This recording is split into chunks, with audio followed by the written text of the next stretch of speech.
Chapter 251, Old. In Naruto, Reborn with Talent. The evening was approaching and Anko finally returned from her errands for Tsunade, providing the said woman a very humorous sight. She might have looked pristine but her expression told it all without her even having to open her mouth. From the utterly fed up and aggravated look, Tsunade instantly knew Anko had a very demanding few hours. And if the exasperated frown wasn't any indication, then the way she clutched a bouquet of roses, crumpling them without even noticing, gave Tsunade a pretty neat idea of what happened. She totally did not peek from behind the curtains when she noticed Anko's and Hayashi's chakra signature stop in front of the Senju compound. So, Tsunade drawled, comfortably sitting in an armchair in the living room, lowering her book a bit to look at Anko with her sparkling eyes. "When are you getting married?" she teasingly asked, and had to instantly duck as the bouquet of roses flew through the place where her head was just a split second earlier. Not another word. Anko angrily huffed, squeezing a kunao in her hand, causing Tsunade's mouth to shut with an audible click. Tsunade's lips stretched into an amused smirk. Oh, she was going to milk this from all it was worth? Anko huffed and puffed, laying on the ground in the courtyard behind her house while Tsunade stood above her, smiling at her in a very irritating way while clicking her tongue in tisk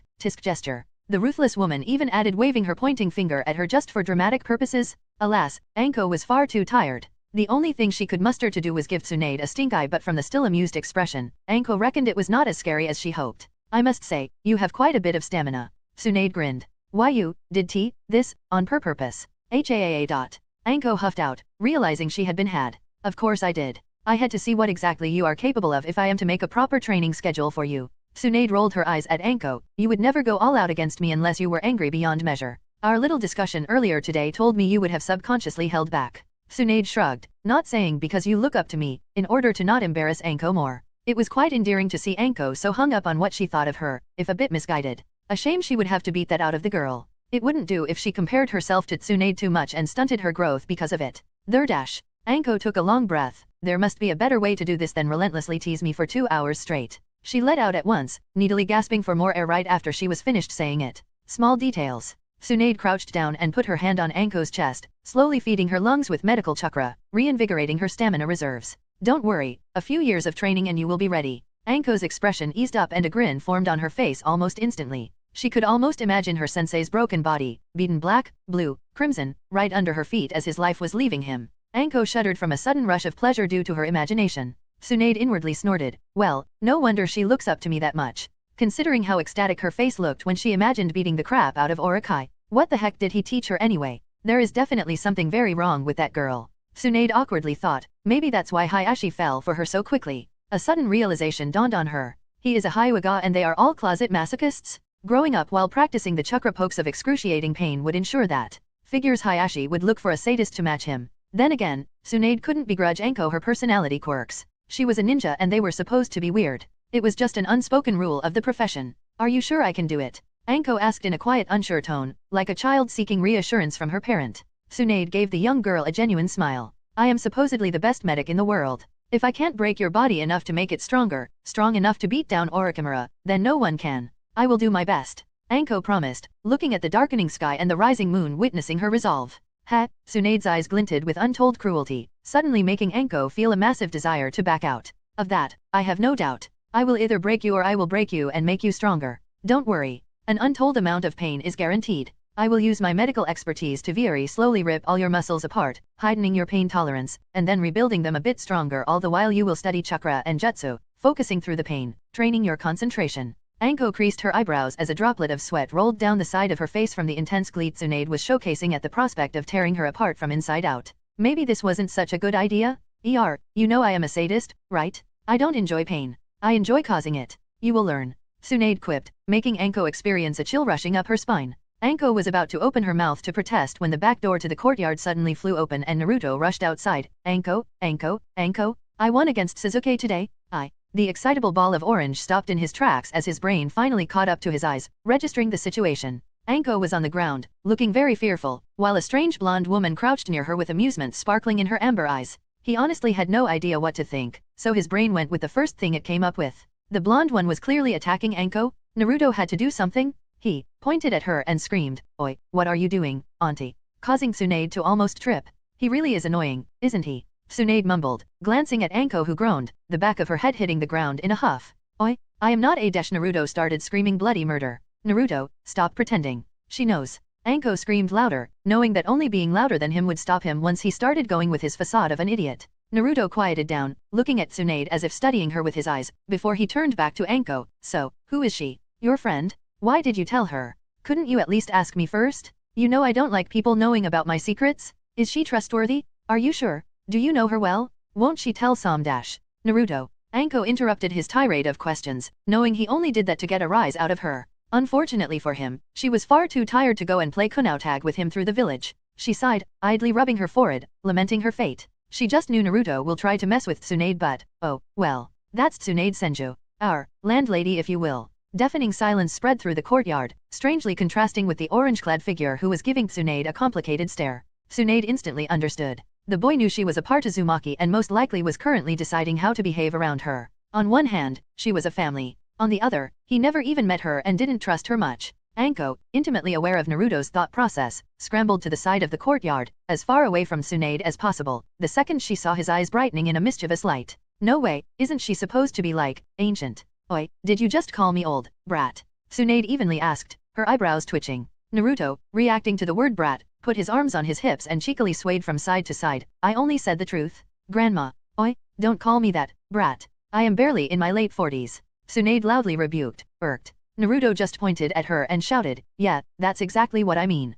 By average ninja life expectancy standards, you long overstayed your welcome. Needless to say, after that, she had beaten the everlasting crap out of him in an attempt to teach him some manners of talking to a lady, completely ignoring his screams about child abuse and brutal old women, or something. Chapter 252, Emergency Council Meeting 1. In Naruto, Reborn with Talent. Danzo impassively stared at the worry-free clan heads as they slowly filled the council room, walking in lazily and without any motivation despite the large threat that appeared just a day ago. Their attitude was frankly unforgivable in his opinion. This was supposed to be how the people supervising clans full of trained killers acted? Nara looked as if he pulled an all-nighter, ready to fall asleep where he stood. Akimichi gorged on his third bag of chips, the previous two crumpled empty bags discarded in front of him on the table. Yamanaka, who watched his two friends, looked like a helpless sissy. Hyuga looked as if he desperately needed to go to the toilet but tried to hide it behind a straight face. Danzo also noticed him from time to time glancing at Mitarashi, who sat in the Senju seat by proxy. Now that was simply a disgusting thought. Mitarashi herself had her feet on the table, rocking in her chair while looking as carefree as possible. As if she could hide anything from him, the girl was clearly in pain from the bruises her surprisingly modest clothes hid. For a moment, Danzo pondered how she got these bruises, but then he discarded such thoughts. Considering Mitarashi's personality and rumored hobbies, he didn't really want to know what she did in her free time. She was not nearly skilled enough to be much of a concern anyway. Abarame was the only one who showed at least a smidge of decorum, but Danzo really had no idea if it was because of the man's stoicism or something else. The only visible thing from the man's face was his nose, and that was not a good thing where body language reading was concerned. Inuzuka, not important. It was at times like this that his resolve to get the hat increased. How could he leave the village in the hands of these slobs? Oh, Hiruzen, the willfully naive fool. He desperately held Konoha together while the clans grew complacent. Clearly, the village needed a strong militaristic leader who would rule with a firm hand, not afraid of dishing out just punishments in his quest to set things straight. Just look at the Orange Menace pranking the village. The kid was what? 7? 8? And he already managed to evade some shinins? What does that say about the quality of Konoha's forces? Really,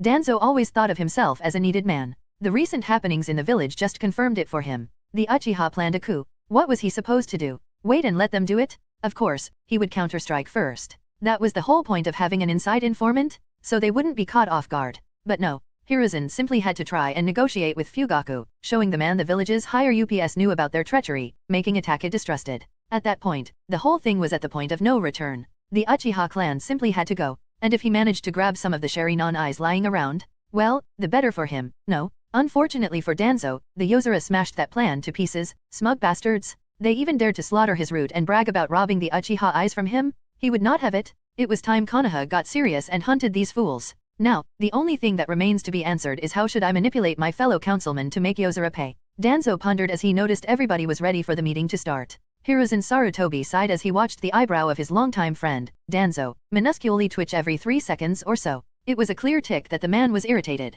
That would be fine. Irritated Danzo was grumpy Danzo, but it was nothing world-ending. At best, it was a sign of a headache-inducing meeting. But no, the whole thing became a serious problem when Hiruzen noticed the corner of Danzo's mouth twitch alongside his eyebrow. That meant Danzo was enraged. And that was not good for anyone. Especially not him. Oh, I can already see the paperwork that will rain upon me like a vengeful banshee once Danzo does something reckless. Hiruzen frantically thought. He was aware of what got his friend so upset. Anybody would feel a bit off if a group of famous rogue ninjas decided to repaint your living room with blood and intestines. Well, at least it was not Danzo's blood and intestines, right? Hiruzen couldn't see what was the big deal. Covering his eyes with the hem of his hat while chewing on his pipe, Hiruzen pondered, the last thing I need is Danzo lobbying for hunter ninjas to be sent after Yozora. Now, how to manipulate this meeting to prevent that, I wonder. Letting out a frustrated breath, Hiruzen deeply sighed. If only everybody was as easy to fool as Naruto, the world would be a better place. Anko sat in her seat, trying to avoid Hayashi's gaze while inwardly feeling giddy, anticipating the happenings of the upcoming meeting. She could discern that Shikako felt the same as her. The man was subtle, but Anko noticed he tried to hide his smile by laying his head on the table in the guise of being sleepy. It was such a natural sight she would have dismissed it if she didn't spend hours meeting various heads of clans allied to the Senju. Inoichi also threw her a short worried glance, showcasing he was aware that something concerning the Senju clan would happen during the meeting. The question of involvement of the Yamanaka and Akimichi clans took hours to resolve because Shikako wanted them to know while Anko was vehemently against it. In the end, they decided it was fine to inform them that something is gonna happen and that they should support Shikako if it came to that, but no important information was to be divulged to them. Choza seemed uncaring, happy with munching on chips, while Inoichi was as always too curious for his own good. Honestly, the man was bigger gossip than most of the old ladies in the marketplace. He just hid it well. Abarame seemed comfortable and stoic, too stoic for his own good. The man was a mask of hard-to-surprise coolness. There wasn't much that could cause him to show a reaction. Anko sometimes wondered if they have bugs bugging the entirety of Konoha. For example, the man didn't even twitch when it was revealed Itaka slaughtered the Uchiha clan. Everybody reacted but Shivi. Even the perpetually asleep Shikako was for once awake and had this put-out look as if he just heard something extremely unpleasant and disappointing. Smart bastard. Anko was sure the man deduced what the massacre was about in under a few seconds after the announcement, while she needed Lady Tsunade to explain to her what that entire thing was about. As for the Inuzuka matriarch, not important. Just then, the Hokage deeply sighed before wearily standing up from his seat, sweeping the room with his tired gaze, showing a vulnerable look despite knowing it fooled nobody. The man had to enjoy his manipulations far too much if he didn't stop even in a room full of people knowing about his tendencies. After all, there was a reason why no clan head let Hiruzen in the talking distance of their heirs unless it was for the pre-academy motivational speech. Shall we start, then? He more stated than asked and gestured for the umbu to seal the door. Hiruzen then started calling the names of the clans, doing attendance checks. The civilian representatives who had no idea that something was going on. Nara, Yamanaka, Akimichi, Hyuga, Senju, Sanjay, hey. Hiruzen pointedly narrowed his eyes at the unperturbed Anko. I ask for the third and last time. Is the Senju clan present? Wheel, Anko drawled, putting some chakra into the seal on her wrist. A second later, a loud crash resounded from the direction of the door as an umbu flew through them while breaking them, and then rolled on the ground until he stopped a few feet in front of the Hokage seat. Alive but in a whole new world of pain. You gotta ask her that. Anko simply shrugged, pointing at Tsunade who stood in the middle of the door, yet another beaten umbu guard groaning on the floor behind her, while she was giving Hiruzen a predatory look. Yes, the Senju clan is present. Tsunade grinned in the same way Tobirama always did when he was going to enjoy hurting somebody. Somehow, both Danzo and Hiruzen couldn't help but suddenly feel nervous as they remembered their sadistic teacher. Chapter 253, Emergency Council Meeting 2. In Naruto, Reborn with Talent. Tsunade. Hiruzen exclaimed in surprise, when did you come back? He was the Hokage, damn it? One would think a presence of an S-rank ninja in his village, no matter if she belonged to his own forces, would be noted and relayed to him. Damn Izumo and Katetsu, new at the job and already slacking? Exactly like their fathers. Hiruzen glumly thought. Just yesterday, Tsunade waved her arm as she slowly walked towards the center of the room, closer to the Hokage, instead of heading to the Senju seat. This was instantly noted by the other clan heads. Hiruzen, though, had his head spinning because of something else. Did she say yesterday? An S-rank ninja was inside of my village for more than 24 hours and nobody noticed? No report from the barrier team? The barrier is set up to flare like crazy the second one of my students enters the village. As their sensei, it is my duty to prove myself all-knowing, and being aware of their comings and goings was a big part of that. How could she just sneak in? Worse yet, no patrols spotted anything unusual? No casino showed a marginal improvement in their earnings? No bar complained about drunk violent blondes? No Danzo complaining about CRA for Tsunade? When the hell did the world become such a strange place? He pondered his life choices as the leader of a village full of trained killers, now that they proved utterly incompetent. Naturally, Hiruzen completely disregarded that Tsunade was Senju, and therefore knew many secret entrances to the village not known even to him. For him, she was still the small flat girl who wanted to be the best medic in the world after witnessing her beloved grandfather dying during her childhood. Same as Orochimaru was still that little pale kid with a penchant for snakes who just might have been a bit morally deranged. Yeah, sending him to work with Danzo might not have been the best decision for his already crumbling moral compass. Poor Danzo, who knows how Orochimaru corrupted him. Hiruzen wistfully mused, he did become a bit heavy-handed in recent years. While Hiruzen was experiencing the effect his old age had on his sentimentality, Tsunade finally arrived in the center of the room, standing tall with her arms crossed below her chest with a very self-satisfied grin on her face. Her eyes glanced at Danzo in a way the man would notice. Catching his attention, Tsunade very slightly lifted her forearm, making her breasts bounce. Today, she had a generous cleavage and even an old, supposedly emotionless, coot like Danzo was not immune to her charms. Especially not the small temptation genjutsu targeting only his chakra signature. Well, for all Tsunade knew, the man could have been a eunuch or batted for the other team with the amount of time he and her sensei spent bickering. She had to safeguard her plan would go off without a hitch. Danzo indeed found himself affected and glanced at her cleavage, stiffening the second he noticed the mark on her left breast. He knew that mark well from his research these past few days. What the? Yozora? Wait, wooden spikes made of mokuton? She slaughtered my root. His eyes filled with horror-induced panic as he frantically looked at Hiruzen. He knew the old monkey was a pervert ranking on the upper levels of Jiraiya's scale and indeed, the old man was blushing while also glancing at Tsunade's chest. Nothing? He is saying nothing? Wait, he doesn't see the mark, does he? Danzo remembered. Tsunade had perfect chakra control and knew a genjutsu that hid the effects of her old age even from Sharingan and Byakugan users. Of course, nobody is seeing it. The bitch. He silently seethed, glaring in rage at the blonde woman. He couldn't simply accuse her of being in an organization full of rogue ninjas, telling the council he needed somebody to study her naked chest to provide the proof. That sounded like something Hiruzen would come up with.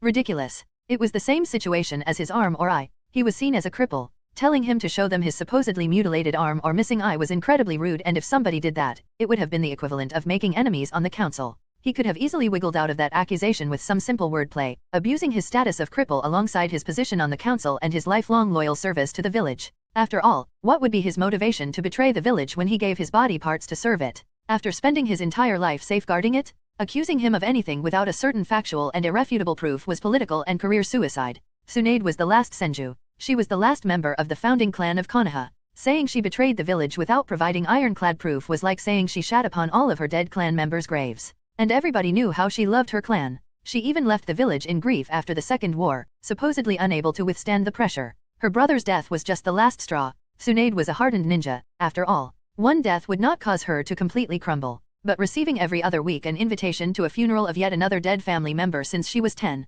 even Danzo, the believer in the necessary ruthlessness, had to, at the time, admit that if anyone deserved a long break, it was her. Moreover, she was the hero of the Second Ninja War and the most beloved person in Konoha right after the Yellow Flash. Literally nobody died in the hospital in the Third War because of her. People noticed. As long as an injured person reached Konoha's hospital, he would survive even if half of his body was missing. Tsunade was just that good. People still loved her despite her long absence from the village. Accusing a person of such a reputation of an act of treason? Danzo might have been old, but he was not senile. All he could do was silently stem in his rage and quietly watch the meeting. He did not have his root anymore. He had 5 guys who would get slaughtered if they tried anything against Tsunade. He knew when he was beaten. No, it was time for a tactical retreat and regroup.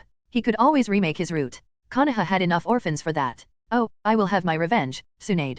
Just you wait. A few years and I will make your life a hell upon earth. Yozora will fall once I become Hokage. Danzo inwardly swore. Smirking, Tsunade gave Danzo a winning look, enjoying the emotional torture she heaped upon the old warhawk with just a single gesture. Yeah, he now knew her allegiance. Big deal. What was he exactly gonna do about it? Call her up on it? How she wished he would be that stupid. Label of a pervert would suit the old cripple nicely, driving his already butthurt ego into the ground. Better yet, it would give her a reasonable excuse to clobber the old coot through the entire village too, crippling him for real. After all, accidents happen all the time, no? A girl can dream. Tsunade wistfully sighed and turned back to Hiruzen, taking out a miniature scroll from her pocket, enlarging it with a single flare of her chakra before throwing it to the old man. That is why I came here. She answered his questioning look as he caught the document. You wouldn't believe all the things I learned about my place in this village in my visit to the fire capital. Sensei, when were you going to tell me about it, I wonder? Hearing that, Hiruzen didn't need to be a prophet to know what the scroll was about. Needless to say, his heart skipped a beat when he saw the seal of the fire daimyo. Chapter 254, Emergency Council Meeting 3. In Naruto, Reborn with Talent. I would have been happy ignoring Konoha my whole life, but no. You just had to do the stunt with the Uchiha clan, had you not? Tsunade pointedly gazed at Hiruzen, whose eyebrow involuntarily twitched at the accusation, which could as well be a full-body flinch considering the people in the chamber knew at least something about reading the body language. Well, no more. My grandfather didn't create this village to be a chessboard for some old bastard's amusement. Her cold stare briefly stopped on every single elder, causing them to frown, ending on Danzo, to whom she gave a look a few degrees frostier than the others. For those who still didn't get it, Tsunade glanced at Tsum. Itaka didn't go quite as mad as he was portrayed. He simply followed orders, didn't he?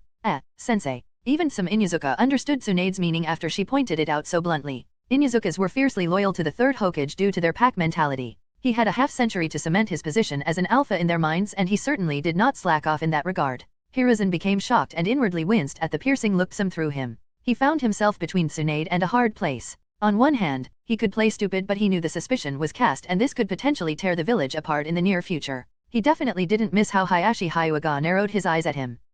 He protected the village with his life for over half-century, and now these upstarts wanted to take his pound of flesh? As if it was all for the will of fire, Tsunade-chan, he said in a calm voice, adding the suffix to show her place. He knew there was no point in trying to keep these facts hidden. The Uchiha clan wanted to rebel. The final result was definitely unfortunate but not unexpected. Treason is treason, after all. No matter what I did, they simply wouldn't let it go. And in the end, I never ordered their massacre. He sadly shook his head. Bullshit. You, Hiruzen Sarutobi, let that happen. She emphasized her words by banging her fist on the table nearby while staring at her sensei. You knew something was wrong for years. You were the reason why they were relocated to the outskirts and lost most of their political power in the first place. All because Danzo told you so. You know how prideful and vain Uchihas were. You must have had an idea how this would end up. Especially with that twit Fugaku as the clan head. Don't try to screw with me by telling me you had no idea, sensei. You are not called the professor because you like Ika, schoolyard crush. Tsunade deadpanned, making Hiruzen feel self-conscious as a small blush appeared on his wizened cheeks.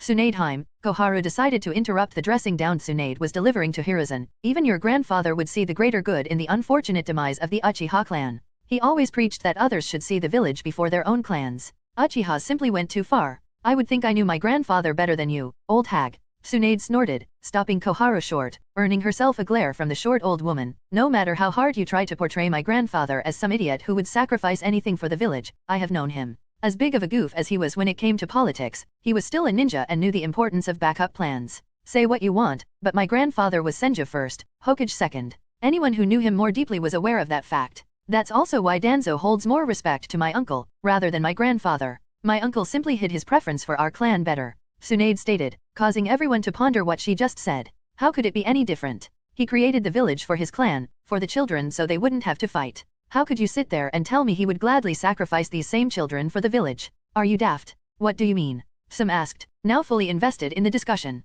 Ah, what a drag. Shikaka murmured, Itake didn't spare even children. Considering our esteemed Hokage and his elder Kohara just indirectly admitted that it was an order of some sort. And the chamber grew somber at that. The various clan heads felt their very own turmoil of emotions because of the revelation. The elders furiously thought about how to word their defense in order to prove what they did was fully for the village. The civilian representatives simply stared, feeling out of the place and suddenly scared to let out even an eep. After all, if an entire clan was eradicated just because they got out of hand, they all started considering their previous behavior during those meetings and sudden fear started to creep up their spines. The Hokage just mournfully puffed his pipe, passively watching the whole council room. It was interesting how just a few words could accomplish what he in his entire career could not. Tsunade in just a few seconds shut up the entire council room. He found himself impressed despite it being at his expense. Maybe it really is time to retire, huh? After a brief silence, Tsunade started speaking again. My grandfather certainly didn't create the village for you. The conniving bastards who scheme how to use the labors of my family to get more power and influence, corrupting this place in the process. How dare you take his name into your mouth, bitch? She returned Koharu's glare, adding her killing intent on the top, which instantly shook everybody in the room awake from their own contemplation as cracks appeared on the walls from the pressure emitted from Tsunade, making Koharu flinch as far back in her seat as she possibly could at the very physical representation of Tsunade's intent to do her harm. Inwardly satisfied, at the horrified face of the woman due to the inhuman levels of killing intent saturating the air, Tsunade looked back to the Hokage, finding his pipe fell from his mouth. She coldly smirked. Hiruzen lost his marbles long ago. He believes in the will of fire so much, he became deranged. He let civilians run our ninja village as if they owned us. At that, many of the sweating civilians cringed, fearing for their lives. He let his elders walk all over him in order to appease them because of some misguided sense of camaraderie. Elders frowned, not daring to interrupt again due to their instincts screaming at them to be quiet, and the saddest of it all, he totally forgot or willfully disregarded most of what my uncle tried to teach him. That will of fire was just a guideline that made all the clans closer. Nothing more than that. Alas, as long as something fit Hiruzen's image of the will of fire, all was a fair game. Tsunade glanced at Danzo in a way that would be painfully obvious to Hiruzen what she meant. And notice, he did. It wasn't hard to put two and two together for Hiruzen. He knew Root did more bad than good, but he still didn't want to believe Danzo fell so much into the darkness. After all, if he couldn't believe in his oldest friends and comrades, then who could he believe? The Senjus created this place. Tsunade continued. We were never the biggest fans of formality, but the hierarchy set up by my uncle and grandfather should have told you what place my ancestors envisioned for our clan. The very lands Konoha stands on are fully owned by my clan. We are the founding clan. We gave each of your clans a sanctuary. We handpicked 4 noble clans of these lands, giving them stature similar to nobles in the Fire Country. We promised a better future for the clans. And we delivered. She swept the clan heads with her unflinching and hardened gaze as if they were a bunch of misbehaving children. Yet, when the Senju clan needed help, where were you exactly? Sarutobi? You knew Senju were hunted down, but what did you do? You let it happen. That's what. Tsunade turned to the shocked clan heads. I had enough. I have already signed the paperwork with the daimyo and enacted the preventive clause of the Konoha Creation Act. From now on, Konoha is an autonomous territory within the Fire Country under the rule of the landowners, the Senju clan. She declared with finality. The civilians and clans who had no idea what would happen were left speechless, not knowing what exactly to do. Who could blame them? Their homeland just became a different country right in front of their eyes, and the only thing they could do was to gape. Danzo's breath hitched. This was the whole reason why he helped Senjus on their way to the afterlife during the First and Second Wars. Damn you, Hiruzen. You and your sentiment. Why couldn't you just let me deal with your bitch of a student when I offered? Naturally, Hiruzen knew about some of it. After all, it was in the time when the root program was just starting, hence the organization was still a legitimate part of the village. They both discovered these clauses of the Konoha Creation Act. The Senju clan were simply too dangerous, being able to take the power from the Hokage at their whim. Hiruzen wasn't even protesting. He was just so tired of it all. He knew Jiraiya would never become Hokage. That only left Tsunade. That was honestly half of the reason why he was searching for the whereabouts of his wayward student during all these recent years. He was well aware she was the only candidate fit to become the Hokage. What was the point of trying to prevent this? It would have happened sooner or later, and he hoped sooner rather than later. He actually felt enormous pride that at least one of his students had it in them to oppose him in such a blatant manner. That at least one of his students would have the balls to keep Konoha safe. He also found it somewhat hilarious that, in the end, it was not Orochimaru or Jiraiya but Tsunade with these proverbial balls. He has spent so much time trying to prevent her from learning about her birthright, and now, here they were. He, completely glad she actually learned about it and took the reins, as there was no other option either way. Life was funny like that. To think it would throw him such a curveball in his old age. At least, one of his students was not an utter failure. For the first time since the Kyuubi attack, he felt oddly at peace. Tsunade raised her head high and looked straight into Hiruzen's eyes, daring him to say a word. And as my first order as the owner of these lands, I hereby declare you, Hiruzen Sarutobi, fired from the position of Hokage. Her composed but firm voice rang through the room, astonishing the occupants even more. Well, she could have said it more politely, couldn't she? Hiruzen's sweat dropped. Chapter 255, Emergency Council Meeting 4. In Naruto, Reborn with Talent. Sensei, you and your advisors, Tsunade glanced at Koharu and Homura, have a day to vacate your offices. Hiruzen just resignedly nodded, whereas both Homura and Koharu widened their eyes in astonishment at being dismissed like this. The lifetime of service was not worth even a polite dismissal? That rubbed both of them the wrong way. And while Homura was the calmer of the two and stayed silent, only observing the happenings while thinking what to do to salvage his situation, Koharu had a bit of a temper. What? Why? You can't just kick us out without a proper reason. She screamed while involuntarily standing up without even realizing it until her bones protested with a dull ache. Tsunade looked funnily at Koharu, her look relaying exactly what her thoughts about the old woman's intelligence were. I can and I just did. Every Hokage can appoint and dismiss the advisors at his leisure. Hiruzen's dismissal from the Hokage seat automatically means your own dismissal. Your lifelong appointment to the position was only because of Hiruzen's relationship with you. I find it funny you actually fought so much against him on so many issues, and yet he didn't use his right to outright dismiss you. After all, you two were supposed to be his greatest allies. That's what the Hokage advisors are there for. To support the Hokage. You must have forgotten that bit in your old age. She snarked. You two grew far too complacent in your seats. You think you can do whatever and nobody would give a shit. Well, think again. It was obvious Tsunade was not amused by Koharu's attitude. After she delivered her verbal bashing unto the old woman, she calmed down and decided to completely nail their careers to the ground without any chance to save them. And if you want a proper reason. Tsunade momentarily halted, causing Homura to stiffen as the old man knew nothing good would be said next if Tsunade's tone was any indication.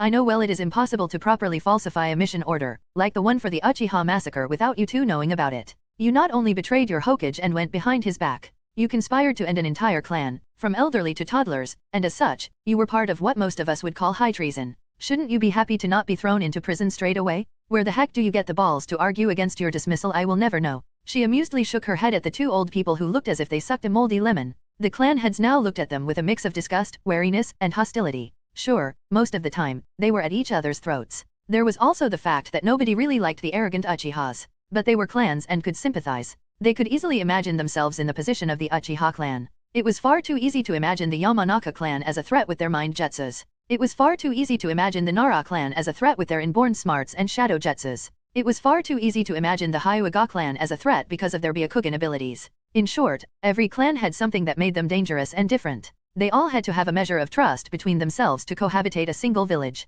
Every clan had their secrets, their own ways they could endanger the village at any given moment. But that was how Konoha was always supposed to work. The entire premise of the village upon its founding was based on building at least basic trust between clans and making them work together for a common goal. These political spats in the council room were just that. Momentary spats that faded from the mind the second the clan heads left the council room. Frankly, the biggest dispute between clans could be said to be the past Hyuga-Uchiha hatred, and even then the Uchihas and Hyugas could seamlessly work together to accomplish missions without a single complaint. They simply preferred not to interact and usually stood on the different sides of many issues. But that was it. Konoha depended on trust between clans and the government. The second the Uchiha clan was pushed to the outskirts, the village broke a very vital requirement for the coexistence between the clan and the village. Tsunade felt ashamed for her sensei when she heard he could not appease the Uchihas. She couldn't really comprehend how hard it would be to let them back to their previous compound in the center of the clan district. That was all he needed to do. Let them go back home and leave them a free hand to do what they wished like any other clan. As for the Uchiha becoming too ambitious after getting the said free hand, the other clans would simply hammer their ego down whenever they tried to stick out. That's how Konoha worked for almost 50 years. The clans kept each other in check. As for Danzo, he was still reveling at the fact Tsunade did not mention him. He was not an elder of the advisory council. He was now in the Konoha council in one of the elected civilian seats. Danzo refused to believe Tsunade didn't know it was him who forged Ataka's orders. Narrowing his eye, he wondered what she was playing at. Now, I could become the new Hokage. Tsunade started, but I already am an equivalent of daimyo for Konoha. Hence, the new Hokage will be Shikaku Nara, she offhandedly said, causing a loud bang to resound from Shikaku's direction, followed by a painful groan of the man whose head just impacted the table due to his almost heart-stopping shock. Shikaku couldn't believe his ears. He lifted his head from the hard wooden table, completely ignoring the bruise right in the middle of his forehead. Whipping his tired body up, he leaned forward with a frantic expression. "You can't do that to me," he shouted almost hysterically, getting weirded out gazes from most of the clan heads while Inoichi and Choza simply mirthfully chuckled. Only Shivi was as stoic as ever, but even his amusement could be deciphered from the buzz of his bugs. "Ah, lucky you." Choza boomed and patted Shikaku's back, laughing his ass off at the misfortune of his friend. He knew how much the Nara men despised any notion of becoming the Hokage. Yoshino will be pleased. Inoichi joined the teasing, making Shikaku's face scrunch in a grimace. Don't worry, Shikaku." Tsunade grinned. "I only need you to do the paperwork and tend to the council. I am sure you will enjoy the fulfilling experience. I already sent a job offer to Yoshino for the spot of your secretary. Aren't I thoughtful?" Shikaku could just flop back into his seat as despair started to claim his soul. "This is just a nightmare. Yes. I will wake up in the morning and the world will be a lot less insane. I am sure of it. Becoming Hokage? Having my nagging wife as my secretary? God? All that paperwork? All that nagging? All that nagging during the paperwork? All that nagging to do the paperwork? Yes, simply a nightmare," he thought as he started to close his eyes in hope to wake up. "Just imagine Yoshino's reaction when she finds out you are the new Hokage and she is your secretary," Tsunade slyly said, causing Choza and Inoichi to snort, knowing well Yoshino's personality. All that nagging to do Yoshino instead of the paperwork? Maybe Tsunade is right and this isn't such a bad idea? Oh, who am I kidding? She is just trying to manipulate me? Such a drag. Shikaku wearily sighed in defeat. It was far too troublesome to argue his case. Chapter 256, The Best Man for the Job. In Naruto, Reborn with Talent. Troublesome Blonde. Yoshino heard a frustrated scream from the Hokage office and briefly stopped organizing the appointments before mirthfully chuckling and continuing her job. "I will have to send Tsunade chocolate or something. Now that Shikamaru is mostly in the academy, I was getting bored at home," she hummed. Inside the Hokage office, Shikaku was frantically reviewing papers, signing off on some of them while discarding others into the trash can while mentally cursing the inefficiency of Konoha's administration system. Alas, fate is a bitch. Once upon a time, he spent innumerable working hours in his capacity as the Jonin commander laughing his ass off at Hiruzen's suffering, knowing nobody in their right mind would ever choose him to be the Hokage, and yet, here he was. Life sucked. "What do you want?" Shikaku gruffly asked, not even deeming it important to look at Tsunade who came for a sudden unannounced visit. His daimyo or not, he was not happy with her right about now. He didn't see a proper bed for over 24 hours and that's considering the emergency meeting was just 2 days ago. He could already imagine his bleak future. "Nothing. Can't I visit my third favorite Hokage in my free time?" Tsunade jested, emphasizing the word free, causing Shikaku to spontaneously snap his pen in half. He slowly lifted his fed-up and unamused gaze towards her. "You did this on purpose, didn't you?" Tsunade, from her position on the couch, shrugged in indifference. "Yeah. Do you even have to ask?" She lifted her eyebrow at him. "We both know you had enough time to put the facts together and analyze your situation from every possible angle imaginable during your paperwork time. Entertain me. What did you come up with?" Why did I make you the Hokage instead of taking the hat myself? She was really interested in the conclusion Shikaku's mind would deliver. He threw the stacks of paper a vindictive look before sighing and rubbing the bridge of his nose. Well, I guess I could take a bit of a break. Looking back at Tsunade, Shikaku gained a thoughtful look. The only thing I came up with is my experience in administration from my tenure as the Jonin commander. That is really the only thing I can offer to the village in this position, he reasoned. Jonin commander was a bit misleading term. It was not the person sent on the most dangerous missions as one would believe. No, Jonin commander was a full-time desk job. Shikaku was not away from Konoha even once since he became the Jonin commander. His duties primarily laid in deciding which team would be sent on which high-rank mission, reviewing missions to make sure there is nothing immediately fishy sounding in them that could get their ninjas killed, and then he had to deal with paperwork consisting of things like finished mission reports and the like. It was a job that required incredible analytical capabilities coupled with heaps of practical experiences in the field. The only time a Jonin commander played an active combat role in the village would be during a war, where he was supposed to be one of the main tacticians. Hence, it is a position held only by Nara. And it was also a good job where you got paid for slacking the day off during peacetime, hence the Nara clan made the deal with the first Hokage to be prioritized for it. Let's be honest, Shikaku lazily continued with a measure of amusement in his tone, if we measure one's worth by his rank and abilities, I am solid 3. I am an elite Jonin who, depending on their prowess and jutsu repertoire, could comfortably fight 3 other average Jonins. On that same scale, Sarutobi is a solid 25, which is quite impressive in itself when one considers an additional opponent means the combat prowess has to rise exponentially to cope with the increase. That's most likely why the second Hokage chose him instead of Danzo as his successor. Danzo was better at plotting while Hiruzen had more immediate combat potential. They were at war and such a choice was a no-brainer. Tsunade snorted. Sensei always told us he was chosen because his will of fire was the strongest. Allegedly, that is really how my uncle justified his choice. She started, beaming with mirth. When I was a kid, I found it fascinating. Now, I think that my uncle pulled the most available and cheesiest bullshit to quickly justify his choice before he went on a suicide mission that, in the end, won us the first war. It's sad that Sensei took his words as gospel and became almost fanatical about the will of fire. Tsunade sighed. I am sure Sensei's retirement will be a bittersweet thing for him. His own punishment of sorts where he can only watch how his beloved village changes from what he thinks is best for the will of fire while he is unable to intervene. Shikaku was looking at her weirdly but wisely kept quiet as she monologued. Noticing herself rambling, Tsunade looked back at the man behind the Hokage desk, but back to you. Shikaku slowly nodded, his mind processing what she just told him. Back to me, there are high tens of Jonins who are more or less on the same level as me in the village. And that is not even counting those who mastered elemental jutsu that naturally counter to my shadow manipulation. He distractedly mused. I may be smart but that is not necessarily a necessity to become a Hokage either. It is heavily assumed that somebody who got so far as to be considered for the Hokage position is actually smart. But what is most important is the combat capability, or rather, his war deterrent value to the village. Hence the entire administration mess I have to deal with now. Mon, couldn't Sarutobi at least try to make it less troublesome? He was in the office for the last 40 years. What the heck was he doing? He petulantly complained while wearily rubbing his forehead. So he figured it out. Tsunade chuckled, her eyes sparkling with mirth as Shikaku gave her a deadpan gaze. You simply chose me to be the poor sod who has to rehaul the administration system of the village. He concluded, causing Tsunade to smirk. I stand by what I said in the past. I did it to reward the Nara clan for their continuous and loyal service to the Senju clan. It is high time that your clan's standing increased, she said smugly. Bullshit, Shikaku muttered. Plus, Tsunade wryly continued, ignoring Shikaku's cursing, you are far better paper pusher than me. She had to duck under the flying paperweight. Shikaku's eyebrow was twitching in annoyance while the corner of his lips twitched in amusement. He was indeed not the best candidate, no, scratch that, he was not even one of the considered people for the position. But he could also understand what Tsunade did. Now that she was back in the village, there was no need to have a strong combatant as a Hokage. The village still had Hiruzen Sarutobi, Jiraiya, and now Tsunade available. The overall war deterrent of the village soared despite the Hokage being a weakling as Kumo would undoubtedly dub him. Instead, Tsunade put Shikaku, someone good at administration, into the position of Hokage, something that has to do most of the time with administration.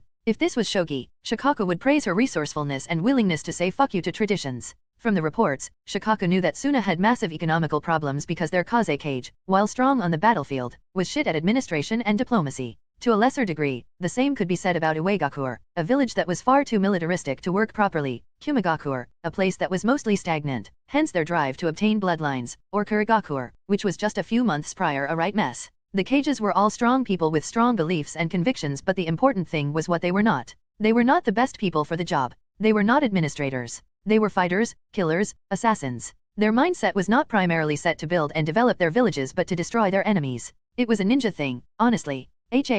Just tell me what you want with me so I can get back to my paperwork. God forbid Yoshino finds out I took a break. he tiredly said, making Tsunade smile at him. The dynamics of Yoshino's and Shikaku's relationship may seem unhealthy at first glance, but the Nara men knew what they needed in life and the two get on shockingly well under all that Yoshino's nagging and Shikaku's troublesome complaints. Tsunade knew they were happy and Yoshino was always able to verbally kick Shikaku's lazy ass back to work. Frankly, that was the reason why she made the woman his secretary. Who said I am here for you? Tsunade remarked, making Shikaku raise an eyebrow at her. No, I am here for the guy who is heading this way, she elaborated. And who is that supposed to be? Shikaku asked but was interrupted as the door opened, revealing a sheepish Yoshino. Danzo Shimura is here to see you, Shikaku. Should I let him in? Chapter 257, Danzo's Ploy. In Naruto, Reborn with Talent. Danzo had a few bad days behind himself. When he came back from the emergency council meeting he organized, he found out the 3 of his 5 remaining root umbu were killed while guarding his house. He couldn't even think about how Tsunade managed that feat, considering she was present at the said meeting.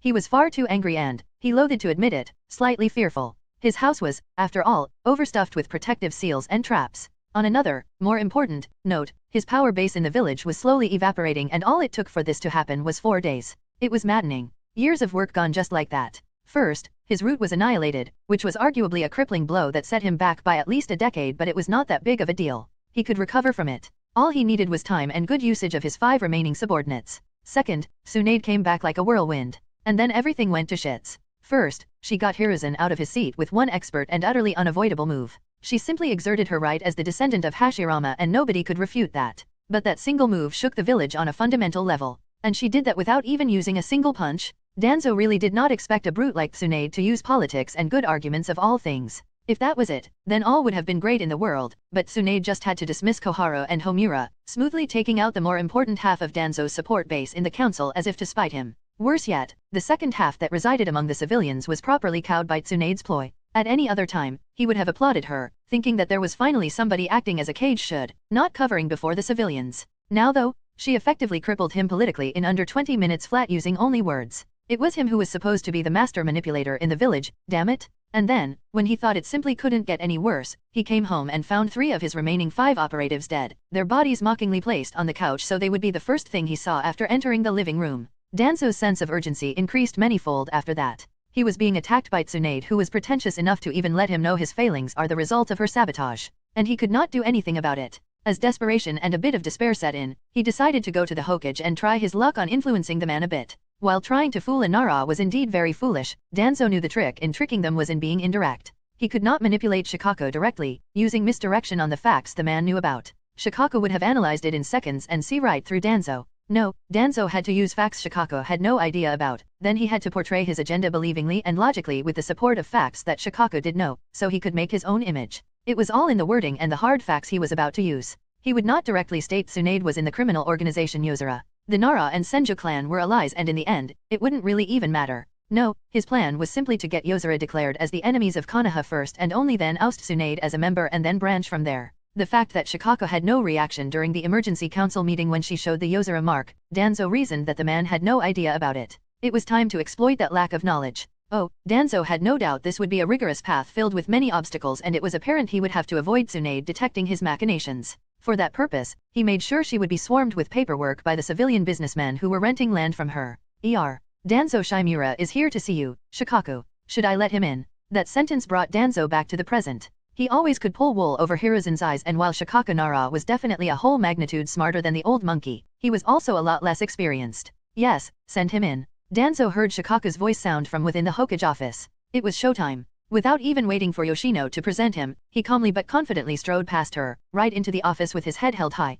Thank you for accepting me on such short notice, Lord Hokage. Those words left his mouth with a great reluctance while he discreetly looked around the empty office. Now that Hiruzen's things were no longer inside, it was really somewhat barren. For some reason, the sight brought sadness to Danzo's heart, which he promptly squashed. No problem, Shimura-san. Shikaku's eye twitched, almost as if in amusement. You will have to excuse me but I do not have much time nowadays.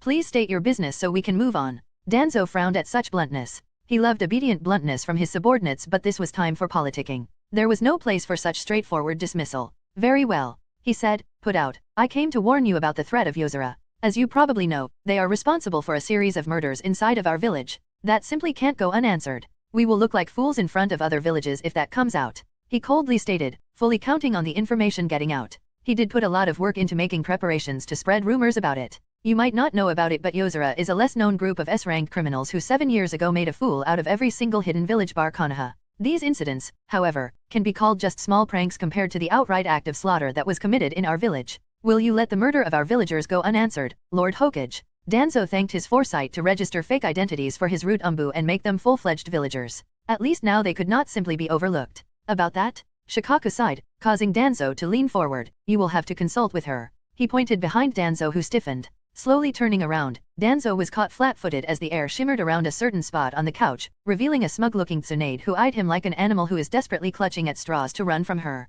So you have a problem with Yozora?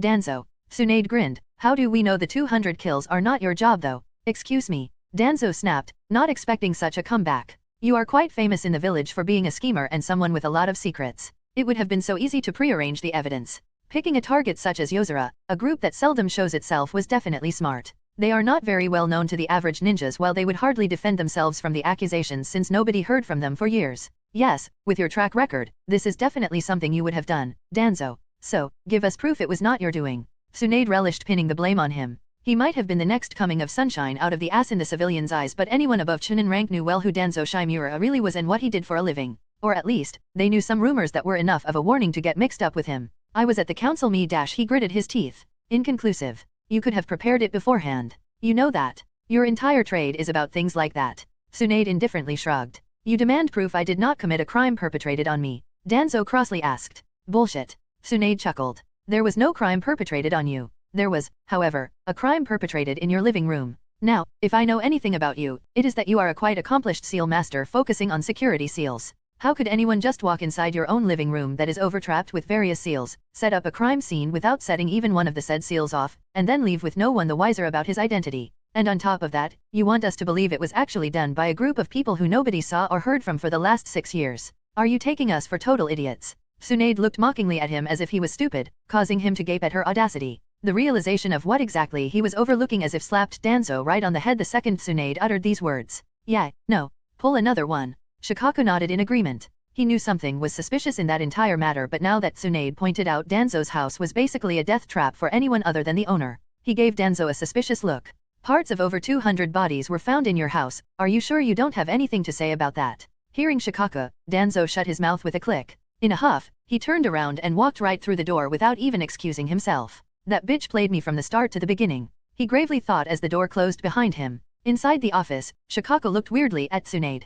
You know he will get away with it, right? There is no conclusive evidence to prove his involvement. I still have no idea why you are letting him live. From what you divulged about the Uchiha clan's demise, he deserves to be executed. Moreover, I am not stupid. This is personal for you. I can see that. Putting the facts together was not a hard thing, Tsunade. He is definitely responsible for the Senju clan's demise too, and you either have proof or at least heavily suspect so. You would never be so ferocious towards him if it was not like that. He drawled. So, why not just kill him and be done with it? Tsunade lifted her eyebrow and snorted in distaste. Killing him? That would have been a mercy. He did a lot of nasty stuff, but he also did a lot of good for the village. So, no, Shikaku. I don't want him dead. I want him to live. To live in despair and desperation. To be frustrated, scared, on his toes at all times. To feel his hope slowly fade. I want him to suffer the worst fate imaginable for a ninja. The feeling of uselessness and hopelessness as a trap closes in. I will systematically take away his options, destroying any and all influence he has in the village, leaving him alone, isolated, and without any support.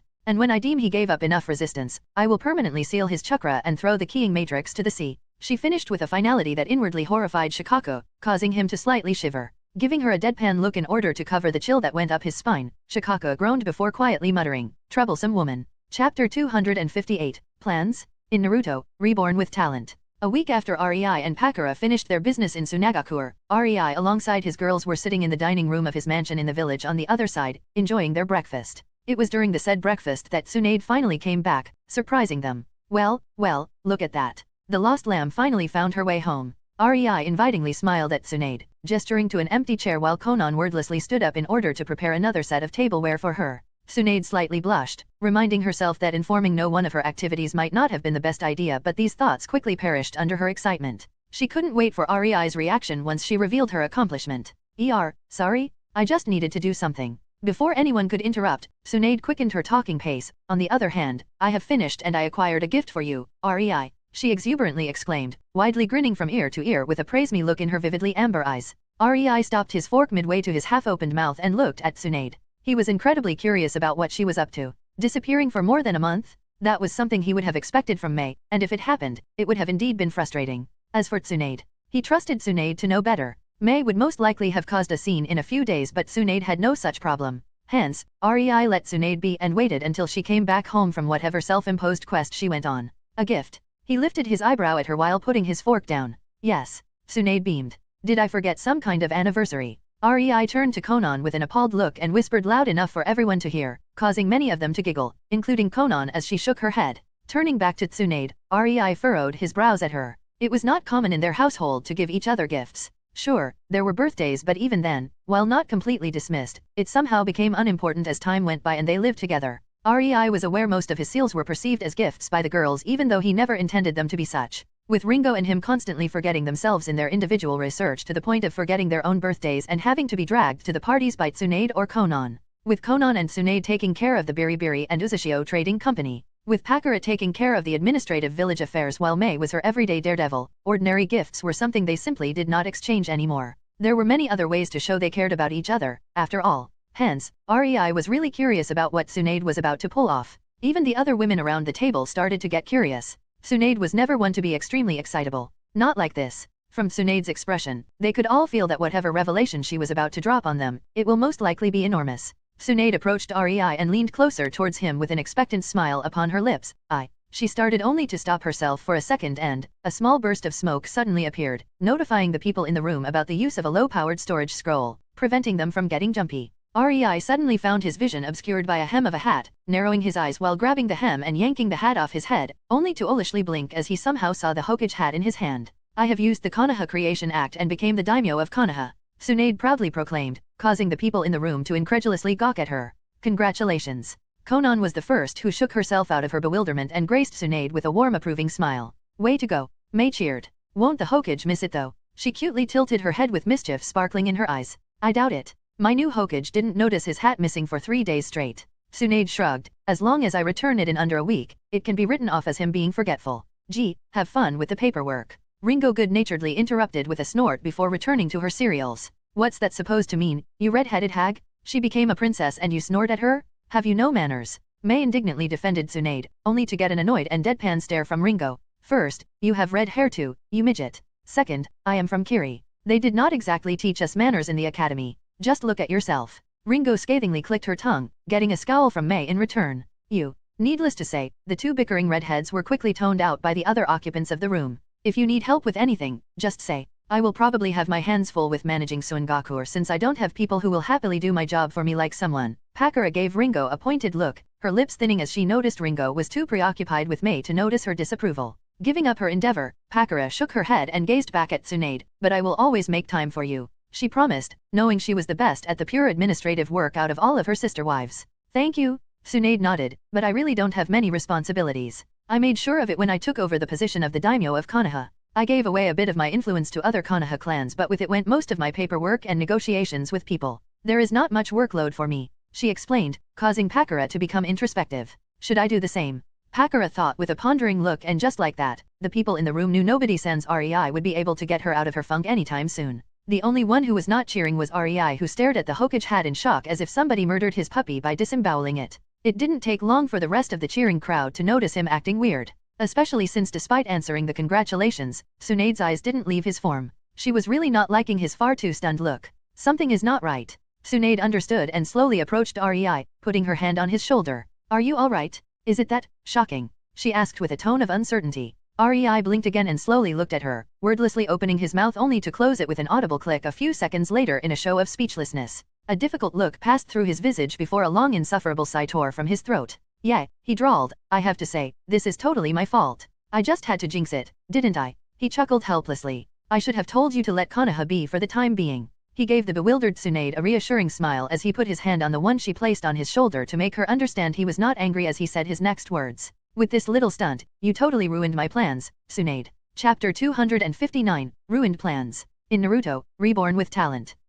I have ruined your plans. Tsunade exclaimed, subconsciously taking a step back. She was totally confused and utterly shocked. She only wanted to give REI a pleasant surprise, but somehow she did the exact opposite. That was too much for her distraught mind to handle as she flopped back down onto her chair. Rei didn't give the woman even a second more for self-pity or any other undue thoughts. He stood up and approached Tsunade, giving her a tight, reassuring embrace with a comforting back rub. Hey, I already said it is my fault. Don't worry. This just means I will have to. Rei's eyebrows twitched, readjust my long-term plans. Inwardly, he was not pleased. Not at all. He knew he couldn't blame Tsunade though. He had only himself to blame. Lately, everything went far too good to be true and he might have grown a bit complacent. Naturally, everything went fine because he put in an enormous effort to actually safeguard that everything would go just fine. He was never going in head first. He always planned. He always had Konan find out the most intel she could before any self-imposed mission and then he made sure to consider as many eventual repercussions as possible. He did not play this deadly game blindly. He would like to believe he was playing it smartly and from the shadows.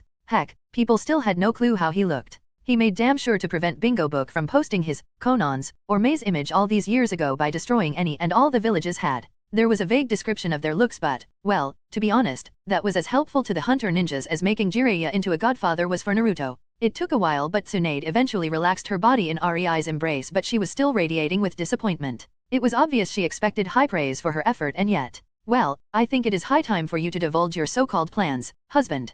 Konan calmly stated with a small but sharp smile, causing Rei to inwardly cringe while he outwardly tried to appear as indifferent as possible. And also the reason why you kept it secret if you wouldn't mind. Konan added. After all, I can stomach not knowing what you want to do. I have lived with you since I was a little kid. I have grown immune to your own brand of stupidity and learned to support you through it. But I won't stand for something as trivial as misinformation to cause trouble in our relationship. She evenly declared with finality. Sighing to himself, Rei knew Konan is doing this mostly for himself, rather than because she was upset. She was one of those who never complained and always supported him no matter what he wanted to do but she was also never afraid of stating her opinion about it or even blatantly force him to do something she deemed beneficial for him as long as it had to do with his relationship with his wives. This was not even the first time she took such a firm stand on a matter pertaining to their family. Rei simply knew when he was supposed to, shut up and do as his wife says. Well, at least I have a long night of apology sex to look forward to. Rei wryly thought. Yes, Konan could take a firm stand against him but after a few times of that happening, Rei understood she never enjoyed it and he always found her in his bed the following night, unusually clingy, eager to please, and her face scrunched with such an apologetic expression it almost broke his heart each time. Rei awkwardly started, thinking what to say and how to justify his actions in words that would logically explain his desire to follow the plot up to a certain point. I wanted Hiruzen to be the Hokage for a few more years, you see. He was doing such a good job at keeping the village stagnant in his policy to let civilians run the matters for him. Just look at Konoha's Ninja Academy. Rei said, getting a chuckle out of most of his wives. They slightly lower the standards almost every year since the Kyuubi attack. The clans have too many internal problems like Hyugas or Karamas or simply do not care about politics too much like the Narashikacho Alliance, the Abaramis, and the Inuzukas. Frankly, Konoha is one crackpot of lazy madness and it is a wonder it is still standing. There is not much value in getting it under us. He wryly stated, getting a pitiful look from Tsunade. Alas, Konan's firm and hard gaze was far more important in this situation and unfortunately for Tsunade's ego, Konan was far too good at spotting Rei's lies when she wanted so he was forced to be ruthlessly truthful. Well, Rei was truthful, somewhat. He simply didn't say it in words he meant it in his mind. He simply wanted Hiruzen to stay Hokage until the Chunin exams in Konoha in 5 years. Orochimaru crippled and Hiruzen dead was too good of a result to not aim for it. Tsunade becoming the Hokage just because the village had nobody else capable of taking over the position would have been just the proverbial cherry on the top. To that end, Rei was vehemently avoiding Konoha. Sure, his actions all over the world affected Konoha in some way but overall, it was really not by much. The biggest interference to date was placing a seal on Naruto with the goal of making him smarter but that would have had a small effect on the plotline if Rei only wanted to preserve the events up till the Chunin exams. Even Naruto befriending Sasuke after the Uchiha massacre would have had no effect on that as far as Rei could predict. Hiruzen would have had his village weakened by Danzo and the civilians on the council behind his back no matter what. Orochimaru would have attacked no matter what. The clans would have been too lazy or busy to even complain no matter what. But now, Tsunade made Shikaku friggin' Nara the Hokage? After all, who else would be lazy enough to not care where the most important symbol of his station was located for 2 freaking weeks straight? It was a total bust now. Not only Konoha would get better after this but Tsunade was basically a daimyo of the lands around it which meant Rei's initial intention of keeping Konoha weak was no longer an option. He simply couldn't do that to Tsunade. As such, Konoha would have to get stronger from now on. As such, Rei could no longer be assured Orochimaru would be stupid enough to attack during the Chunin exam. Heck, Hiruzen was no longer the Hokage so one of his reasons for the attack was gone. Yeah, Rei had no idea how the plotline would go now. Will the attack happen? Will Orochimaru employ more allies? Iwa? Kumo? Will he try Suna again? Actually, with Pakura that ship sailed long ago. REI only now realized. Ah, screw it, what will happen will happen. I reckon you wanted to try something with Kumo and IWA, then. Konan instantly grasped what he was not saying by deducing it from what was already said. REI gave her a small eye roll. Obviously. These two are the only ones I have no leverage over, and they both have a too solid foundation to just quietly take over or install our cage in them. There is no event in sight that would make such an endeavor easy anyway. I see. Konan hummed, mentally going through the latest intel on both of these villages and trying to find something. Konoha was of no concern, so you had time to focus your efforts on tougher nuts to crack, so to speak. She distractedly continued. REI kissed Tsunade on her hair when he felt her tensing again before speaking. Yup. Not that it matters now. Tsunade rules the village, and that means I will not just stand and let her wrestle with it alone, he said, getting a grateful snuggle from the blonde. So, what now? Konan asked. Do you need something from us? Should I start causing disturbances in Kumo and IWA? We can still think something up. No. REI harshly interjected before releasing yet another sigh. Look. I kept my plans secret because I honestly couldn't justify giving you more responsibilities. You already have quite a bit of work. Ringo. I did persuade into accepting the position of the Mizu cage, but that simply doesn't count, he exclaimed, getting a deadpan stare from Ringo. Returning an eye roll, REI continued. She really only has to spend less than half an hour per day on her paperwork, and even then she mostly uses shadow clones for it. Compared to the other cages, she is totally worry-free, as other people do most of her job for her.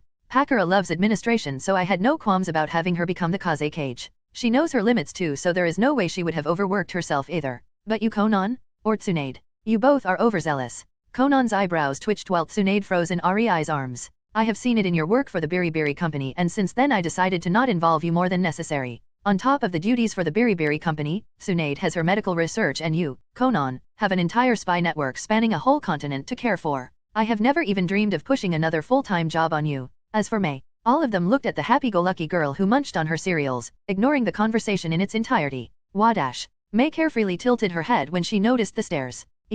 Anyway, REI decided to continue. I think we should just focus on slowly improving the 4 villages under our control without alerting Kumo or IWA. There is really not much to do about this, I guess. He slightly grimaced. His new plans would need a bit of thinking, but then again, nothing ventured, nothing gained. Looking back at Tsunade, REI schooled his expression and smiled. So, still up for that breakfast? He asked her with a small nudge. Tsunade raised her head, lifting her eyes to his. For a second, she held their eye connection as if looking for something in his eyes, before she smiled and nodded in agreement when she didn't find it. Yeah. Chapter 260, Apprenticeship 1. In Naruto, Reborn with Talent. With his previous plans ruined, REI decided to be a bit more passive in his future approach, and most importantly, he now always consulted his plans with Konan. Well, not that he had any other option anyway after the last debacle, right?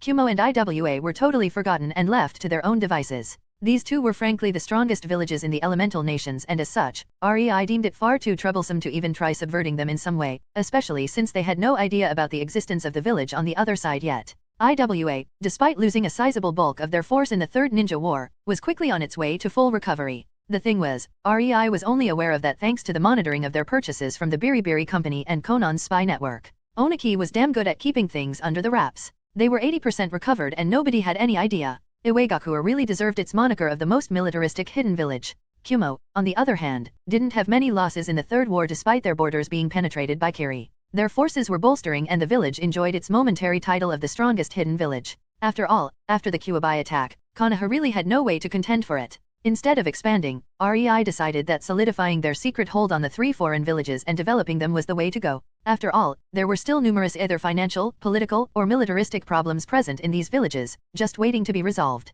And while that was going on, the village on the other side was in dire need of more high-level personnel too. Izumi Uchiha nervously fidgeted while sitting on the waiting sofa right outside Konan's office. She had no idea why she was called in by the woman, and her mind was fabricating various scenarios that made her quite jumpy. Konan was widely known as one of the most important kunoichis in the whole village. As a member of the Uchiha clan, which was totally new in the village and wanted to prove itself, Izumi wanted to make a good impression on Konan. The problem was, Konan did not socialize a lot. Not outside of her job or family. Hence, the people in the village had no idea what to think about her or the personality she hid behind that cold exterior of hers. Yes, she was extremely respected, but so was Itaki Uchiha, and look where that led the Uchiha clan. At that moment, Izumi let out a whiny sigh as she realized that such a comparison was a bit too much and completely unfair to the people who saved her clan from assured extermination. Calm down, girl. You are too tense. What's the worst that can happen? Izumi wryly thought, trying to think up and compare the worst imaginable fate to calm her nerves. It's not like she could drown me in even more paper than my clan already does. With that reminder, Her mood plummeted and she didn't even notice how her nerves calmed down as her mind was filled with annoyance. Elder Isamu seemed to be grooming her for the leadership position in the future, which entailed a lot of paperwork on top of a lot of other paperwork, spiced up by some more paperwork, and to top it off, she got paperwork. At times, Izumi wondered if Isamu was making fun of her. Wasn't being a clan head supposed to be a bit more exciting? Unknown to her, it was simply a test if she was smart enough to use Sherinon for it, which she didn't pass. Hence, her current predicament. The door finally opened and Konan looked at the grouchy Izumi, lifting her eyebrow. "Good morning. Come in," she said and went back in. Not long after that, Izumi found herself sitting opposite Konan, who watched her like a hawk with a judgmental gaze, making her feel uncomfortable. Izumi, though, refused to budge or show her discomfort. To appear confident no matter how squeamishly shitty you felt was the very first lesson Elder Isamu instilled in her. Konan opened a file on her table and looked at it. Izumi Uchiha, most promising of the current generation of the young Uchihas. Already awakened her Mangekyo Sherinon. Tsukuyomi confirmed. Preferences for Genjutsu, meaning a keen intellect and good chakra control. That's where Konan paused for a bit before reading out loud the next part. Moderately stupid as far as using her bloodline goes. Never found the trick of using Sherinon for the paperwork. Watching her wrestle with it is funny as heck, though. Signed, Isamu Uchiha. Konan looked back at Izumi with amusement written on her face, enjoying the slack-jawed expression the girl portrayed. That jackass had me doing the paperwork for a month without telling me about the shortcut. Izumi exclaimed in deep disbelief while subconsciously standing up before bonelessly slumping back into her seat. There was a lot of paperwork involved in the assimilation of the Uchiha clan to the village, especially for the Uchiha clan leader. It was nice to know Isamu Uchiha had an unparalleled work ethic and knew the trick of making others do his job for him. Looks like I have no reason to worry for the future of the Uchiha clan. Konan inwardly mused. A wide range of emotions flickered through Izumi's face before Konan deemed her entertainment satisfying enough to move on. "Do you know why you are here, girl?" The 13-year-old young woman blinked at Konan, before instantly straightening up in her seat when she realized she was still in front of her immediate superior. Gulping, she tried to give a composed reply, and promptly scolded herself for the small stutter. "You are here on recommendation from Isamu Uchiha to become my apprentice," Konan informed her. Izumi furrowed her brows and pointed at herself. "Me? You?" Konan nodded. "Why?" Izumi asked in bewilderment. "Why not?" Konan tilted her head. "You don't want it." "But..." Izumi frowned. She thought she would be the next clan head. That would mean working under Isamu Uchiha and learning the ropes of leading the clan. Not doing grunt work for Konan. Sure, working for Konan meant her future was assured if she did well, but she simply didn't understand. "You're Mangekyo, you have Tsukuyomi and Kamui, right?" Konan gave the girl a knowing smirk, causing Izumi to stiffen. How? Izumi's head snapped back to Konan and her tone became guarded. She didn't reveal the second ability of her Mangekyo even to the elder Isamu. There was no way Konan could have known. "I am not the village's spy master for nothing, girl. You tried your Mangekyo in one of our training grounds. Did you really think I wouldn't know?" Konan rolled her eyes. All of the trees in the village were made by the wood release. It was a child's play for Konan to connect her chakra to these trees with her own wood release, having them act like her own sensory field. She might not be able to keep herself informed of all the happenings in the village on the other side to the degree May could with her boil release, but that didn't mean Konan did not monitor the village at all. Izumi looked at her hands. "If you chose me because of my eyes, then I am sorry but I can't use my Mangekyo. I would go blind," she fearfully whispered. That single attempt at using her abilities scared the living heck out of her. The searing pain in her eyes told Izumi enough about the damage that was being caused to her eyes. She grew up as an Uchiha. It was instilled in her that her eyes were the most important part of her. Any thought of damaging them sent a chill crawl up her spine. After that particular training session, despite her hatred for Itaki, Izumi found a newfound respect for her peer. She couldn't even imagine the determination he had to have to keep damaging his eyes for power. Konan looked at Izumi and sighed. The girl was serious. "You know, the guy who helped Itake with the massacre was a master at using Kamui," she revealed. As classified as that information was, Konan would rather have a motivated student than a fearful and depressed one. "I chose you as my apprentice because, firstly, the Uchiha clan needs a connection to the higher UPS of the village. The Uzumaki, Kagaya, and other clans do have ninjas in reasonably high positions, so this could even the political playing field for the Uchiha clan. In the village on the other side, Rei ruled. What he said went and there were to be no questions asked. That was a fact. But Rei didn't begrudge the clans playing politics and pursue self-betterment to a degree. That sparked a desire for development and strengthening themselves. Seeing other clans in the village getting richer or stronger made their cohabitants determined to reach the same heights. This competition was good as long as the clans had no say in the most important matters. "The second reason for why you are here is," Konan continued, "your fighting style with Kamui and Genjutsu could be very similar to mine once trained enough. Like Itaki Uchiha, you are a hit-and-run type of ninja. So, are you willing to become my apprentice? Do I even have a choice?" Izumi meekly asked. "Of course you do." Konan rolled her eyes. Except, no she did not. But the girl doesn't need to know that. Konan inwardly frowned. The second Isamu Uchiha recommended Izumi for this position. It was obvious her chances at becoming the clan leader were null and void.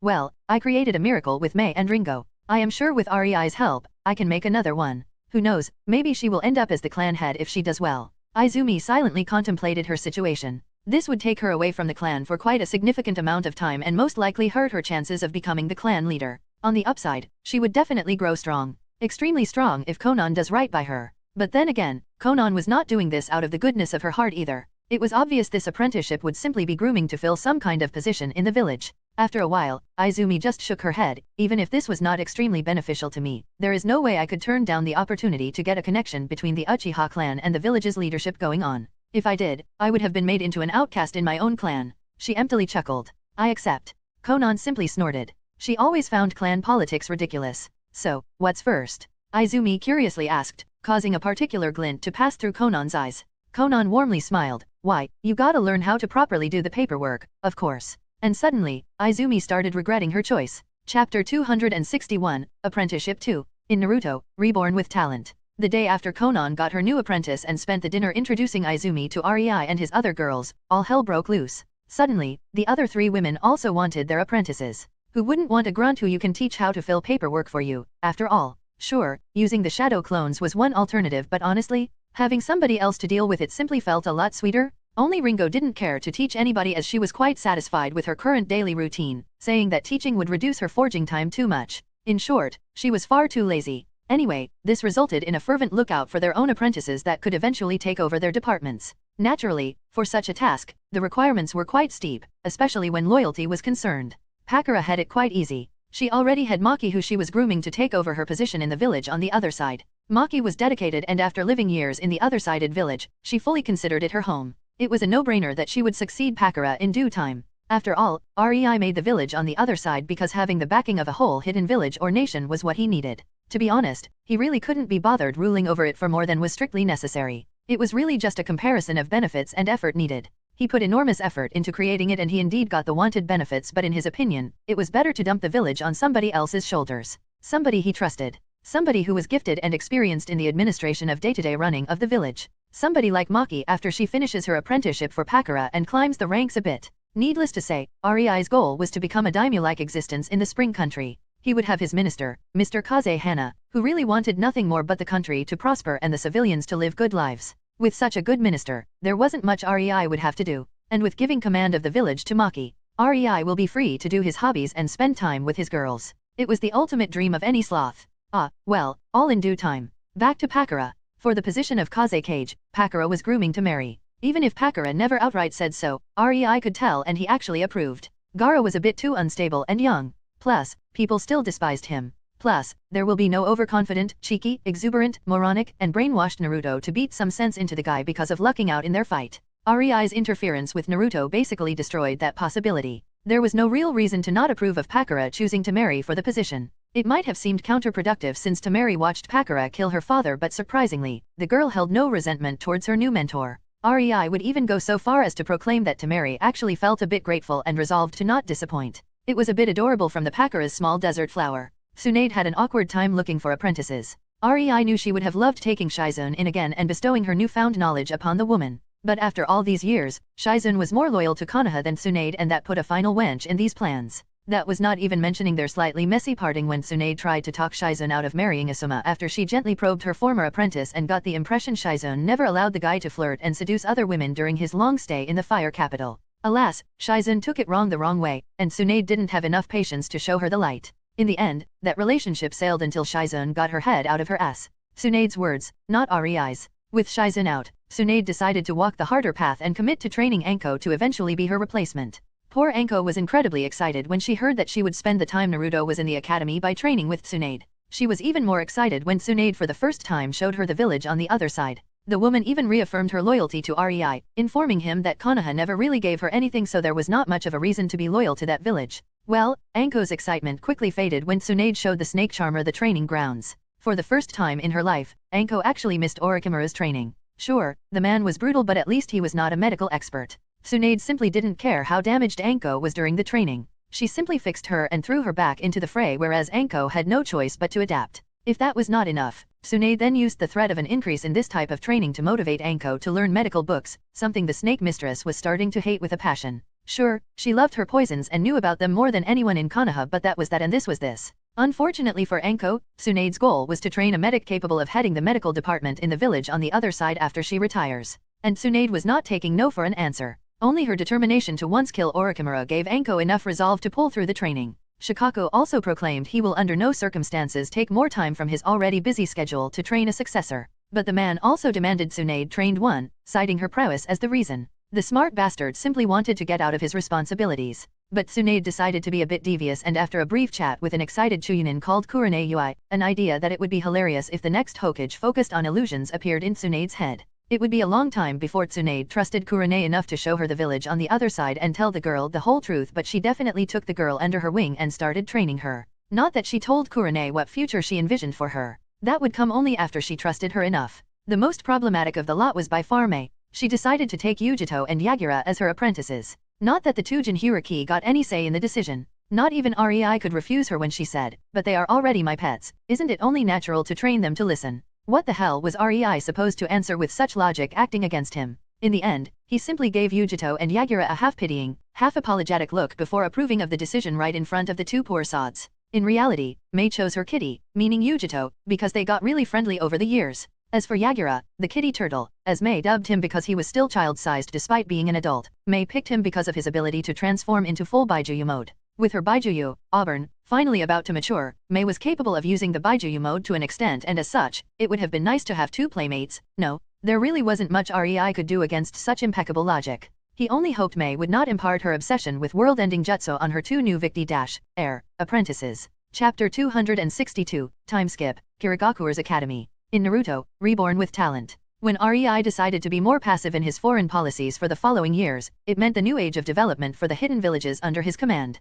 Kirigakure was the first one that was heavily affected by that decision. It was not because of Ringo, rather than Yagura, who was like a chipmunk high on coffee. The guy really wanted to make Kirigakure better, and he definitely showed it by annoying Rei enough that he deemed it important to finally start the reforms in Kirigakure rather than spend even one more day with the exuberant former 4th Mizukage. Frankly, at times, Rei even regretted taking the guy in. Who cares about confusing Akatsuki and denying them access to the third tail if he had to suffer his overly excitable nature every time reforming Kiri was mentioned? For such a serious kind of guy, Yagura sure acted like a kid once he realized he no longer needed to carry the burden of being a leader. Years slowly started to pass by and Kirigakure felt the reforms fully. The very first thing that changed was the graduation exam. No longer did the kids fight each other to the death for the right to become ninja. That said, neither Ringo nor Rei felt that the tradition was fundamentally bad. It took a lot of discussions with Yagura, but in the end, even the turtle midget had to give in to their arguments. The tradition in itself was good. It just needed a big overhaul to be efficient. The final graduation exam was still a battle between the students, but it was no longer to the death.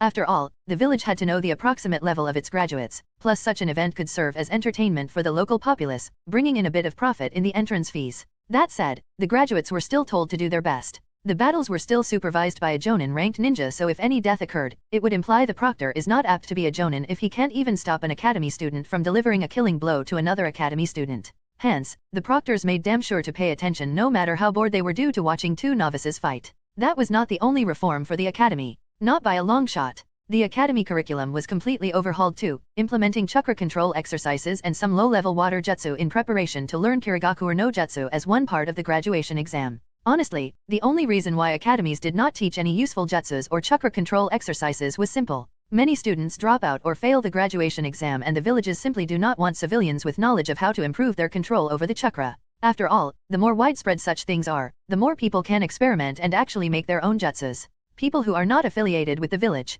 People who are civilians and can freely travel. It would have been a disaster to start them on their training only for them to later on leave. The worst part, the villages would be unable to even mark them a nukenin because, well, academy students are not yet a part of the ninja ranks. The solution to this problem was surprisingly simple. The village just has to guarantee that everybody would pass the academy. Granted, it was a nice little theory, but it was a lot harder to manage such a feat in practice. Basically, Ringo, which really means AO, created a system where every graduate has 5 chances to graduate from the academy. The graduating age was still 10 years old, but the graduation rules were a bit different. Everybody could fail a graduation exam 4 times, which meant returning to the academy for an additional year. Flunking once would be fine, but twice? Well, let's just say the entire class would be silently mocking such a person, not to mention those who flunked more than twice. Such a person would be blatantly obvious in the class as he or she would be older than everybody else, signifying his or her ineptitude. It was meant to motivate kids in that position to work harder. Naturally, the teachers would watch those like hawks to make sure there are no special circumstances involved.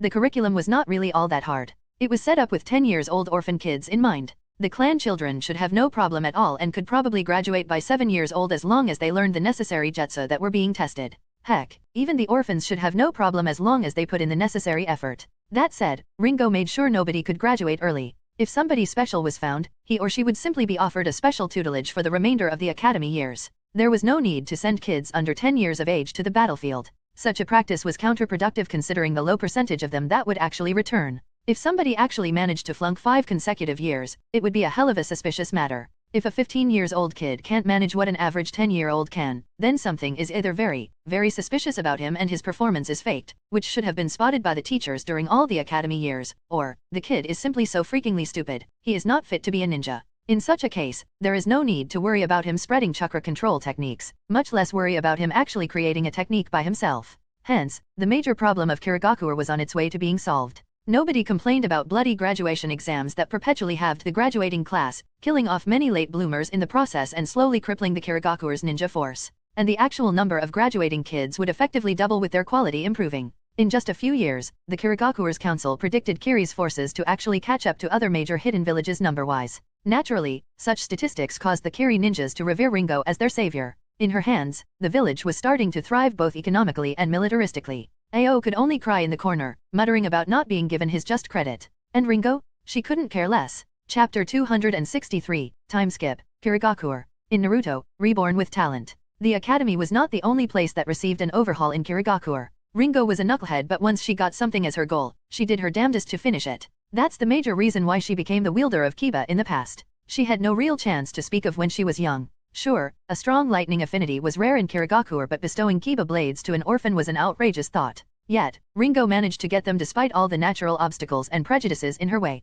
Hence, Rei knew that if he wanted Ringo to properly start developing Kirigakure, he had to make her interested in it. And there were only 2 things Ringo thought interesting nowadays: him, and forging. Now, Rei could have developed a reward system and promise her more dates, snuggling, sex, whatever for doing tasks. That, however, felt hollow to Rei as Ringo was one of his wives, hence, these things were not supposed to be rewards but natural happenings in their relationship. Instead, Rei decided to go about it through Ringo's interest in forging. Alas, Kirigakure was an inland village, located almost in the middle of the water country that focused on sea trade. If Ringo wanted to develop better forging in the village, she first had to develop some outside village bases in major ports of the country. Then she had to develop the infrastructure and trade through the sea to get better materials for forging, indirectly developing the economy of the whole village. It certainly was no coincidence that most imports for this area came from the Uzushio Trading Company either. Sure, Kirigakure could have gotten their materials through the trading companies of the water country, but in the long run, that would be really foolish and expensive. This way, Ringo may have invested a lot of money, but the returns were directly paid in the development of the village and its businesses that would, later on, bring revenue, paying for themselves. Just to develop forging in the village caused Ringo to develop a multitude of other things too, things that were necessary for the smooth running of the village. In just 3 years, Kirigakure became completely independent of the water daimyo as they had their own businesses that were fully capable of financially sustaining the village. This resulted in the daimyo having much lesser influence over the village in general. No longer could the nobles of the water country demand some missions to be accepted despite being fully aware that the survival chance is almost zero. After all, what other reason than political pressure could a village full of superpowered killers have for sending its soldiers on a suicide mission? Why would a village even do that? They did missions to get money. Having a ninja killed during a mission was, on the other hand, always a loss. The village spent years of effort to nurture its ninjas, so throwing their lives away to please some rich fat fuck, as Ringo called them, was completely foolish. Some council members, especially clan heads, saw this deviation from the traditions as atrocious. Kirigakure was supposed to be a ninja village, and that meant their income should come primarily from taking missions. Their protests might have been silent, but Ringo and Ao took note of this. Ringo's response? So, you basically want to be the glorified servants for hire for rich nobles, huh? You lot really did forget what it was like during the Warring States era, didn't you? Yes, the clans were hireable for a price, but other than that, the clans were also completely self-sufficient. They were not under anyone's rule and usually roamed freely, no matter what the territory owners thought. Yet, you would like us to depend on Daimyo's generosity and work for him as if we were his loyal dogs? Are you stupid? He is just one fat and inept man, yet you cower in front of his supposed influence and beg for the scraps from his table despite each of you being able to single-handedly wipe out an entire battalion of his army. Pathetic. You are nothing but prideful slaves. I guess we are lucky it's not you who is the Mizukage but me. I at least don't cower in front of a powerless civilian just because he has a fancy title. What's he gonna do to me? Hire another village to start a war with his own nation? Please. That was the longest speech Ringo delivered in the 2 years she was the Mizukage, and it was also one she said with such derision and contempt the council members listened, shitting their pants as they just waited for her to lose her temper and pounce, killing them in the process. The clan heads really experienced a fright that day. To give Ringo credit where it is due, she did tolerate their grumbling for the better part of a year. Enough was simply enough, causing her to erupt. After that verbal lashing, the clan heads thought long and hard about the meaning of her words, and that later on had a major impact on the entirety of Kirigakure. It took a few months for these words to have the desired effect. The clan heads were prideful beings, and the source of said pride was their clans. You are nothing but prideful slaves. In the end, it was these words that made the clan heads look back at how their clans transformed in the past century. And many of them were horrified when they compared what had been with what currently was. They were not stupid. They just didn't look at the situation from that angle. They lived in the present, not looking at the past overly much. Only after they did look, did they figure out what Ringo was trying to accomplish. She was trying to bring back and implement to the village the independence the clans enjoyed a century ago. This led to yet another milestone in the history of Kirigakure. The clan heads, of their own volition, bowed to Ringo, both figuratively and literally. Before, they followed her because she was powerful. Too powerful for them to do anything about her. Too powerful to even try such a foolish thing. Now they found a reason to respect her as their leader. A reason other than her overwhelming power. And suddenly, Kirigakure was unified more than ever. Well, sure, it all started with a misunderstanding. Ringo couldn't care less about Kirigakure's independence, but if she was to make her village into the best producer of forged weaponry, she had to get some leeway from the nobles and the daimyo. Nevertheless, misunderstanding or not, Rei was actually impressed and flabbergasted at how Ringo gained the loyalty of the whole village. When he put her up to this little forging development project, he had no idea she would have been literally worshipped by the village. Ah, well, all's well that ends well. No, at least, Rei no longer had to think about how to safeguard Kirigakure's loyalty and obedience, considering the ninja and civilians alike followed Ringo's word as if it was a holy scripture after they noted just how much better did she make the village and how low became the mortality rate of their ninjas. The best part? The woman had no clue. She simply couldn't care less. Chapter 264, Time Skip, Tsunagakure, Puppetry Department. In Naruto, Reborn with Talent. And that concludes the report on the Puppetry Department training, Lady Kazekage. The vice leader of the said department reported to Pakura before being dismissed. The puppetry department was one of the very first things Pakura came up with. Tsunagakure's main war tactic was simple. Puppeteers were one of the most important parts as they provided cannon fodder in the form of their puppets. The puppets were not alive, so having the enemy dispose of them was not a big deal. The puppeteer just had to pull a new puppet out of a storage scroll and the battle could go on. Moreover, the Suna puppeteers were also masters at using a wide range of poisons. One nick and the battle was usually over. And these puppeteers then were protected by Tessenjutsu users who were killing beasts at mid-range with their Kamaidaki no Jutsu. One can't really appreciate how strong that technique was unless seeing a man dismembered out of nowhere because invisible wind blades no one noticed impacted him. And once the Tessen user learned how to hide a wind blade in another wind blade, let's just say the jonins of other villages rightfully feared engaging Suna on the battlefield more than they feared other villages because fighting against them could feel pointless at times with waves of disposable puppets swarming the front lines. Suna might not have been the largest of the hidden villages, but with puppetry, that was not such a big deal. Every puppet could be counted as an additional shinobi as long as the controller could keep up. When talking purely about a clash between shinin-ranked ninjas, as that was the most frequent thing to happen during a war, puppets were actually superior and disposable. They could pull a hidden blade out of anywhere on their body, disassemble into individual parts, and again reassemble, twist at angles humans could never achieve, and much more. The only limiting factor of puppets was the puppeteer and the range of weaponry in them. In the current period of cold weapons, puppets were the best war machines the world had to offer. It was obvious Pakura would focus on improving the puppetry of her village. No, the puppeteers of Suna were never united. The skills were passed down either in scrolls or from master to apprentice, which was incredibly ineffective in the long run. Sure, the puppetry stayed a secret this way. Broken puppets were easy to acquire on the battlefield, and yet, no village could replicate it, no matter how they tried. That was only possible thanks to the extensive secrecy around the art. The puppetry department changed this aspect of the village, however. The puppeteers were now united under one department, whereas the prominent families in the craft received high positions to appease them. Other than that, however, the division was based on merit. The vice leader, for example, Shunriku, was a civilian-born kunoichi. Somebody who would never be able to attain such a high proficiency in the craft to become a vice leader if it wasn't for the common library in the department where every puppetry clan contributed some of their knowledge, making a decent base for anyone wanting to learn the craft. Shunriku, in only 3 years, jumped from an ordinary chunin into elite jonin who was knocking on the doors of the S rank. That was a pure talent for puppetry. Now that the talent was fed enough knowledge, it could flourish in full. The second coming of Sasori, Elder Cho released a weary sigh as she appeared from the shadows in the corner. That woman is way too fanatical, she added with a sad chuckle. Pakura raised her eyebrow at the old woman, not commenting. Riku was one of her most loyal subordinates alongside the Suzumiya clan. The woman knew who was indirectly responsible for her sudden improvement. It's in the eyes. Cho started again after seeing the amused expression on Pakura's face. Riku is a stern and no-nonsense type of person. Well, she is basically channeling you, Pakura. Both women grinned, but Cho frowned. The woman is really like Sasori. Cold, detached, focused, with a frighteningly inhuman perspective of looking at things. Cho said in distaste. To think your reforms would bring to the village a person who can control hundreds of puppets at the same time while being able to fight in taijutsu with her own body. Cho's face showed a glint of bitterness. She was one of the people who believed that puppetry techniques should stay in the family. Yet, after the establishment of the puppetry department, the village experienced a sudden boom in the craft. More and better puppets were developed on a daily basis as more and more civilian-borns focused on the craft. Everybody could improve a puppet and register a patent, getting paid for it. With each tweak, the puppets became more unpredictable and dangerous. That was also one of the reasons why she compared Riko to Sasori. She was dastardly creative when creating her own puppets. She was not the vice leader because of her skills at killing with puppets but because of her skills at creating puppets. The assortment of weaponry in the woman's puppets was disgustingly lethal even for Cho's standards. Riku was Tsunagakure's own one-woman army, loyal to death to Pakura.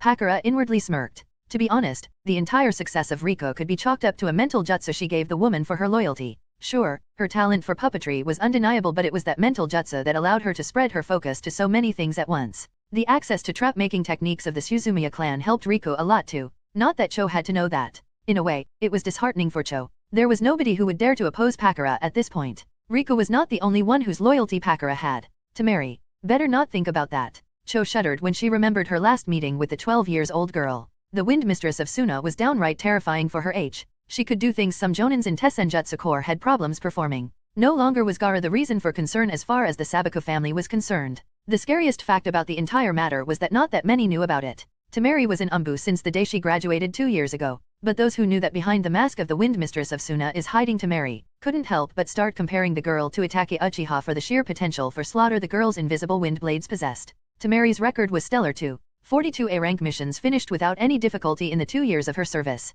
By now, the girl should have been promoted to Jonin but Pakura, for some reason, kept the girl in Umbu, hence giving her access to high-level missions, while officially keeping her at the rank of Genin. Cho was really curious but she was not sure she wanted to know what the Scorch Princess had planned for the girl. Good that you mentioned Sasori. Pakura suddenly interrupted Cho's train of thoughts, causing her to stiffen because of the sudden shift in the topic. I need you to recall him back, she added with such an indifferent tone, Cho almost choked. What? What do you mean to recall him back? Cho asked, schooling her expression.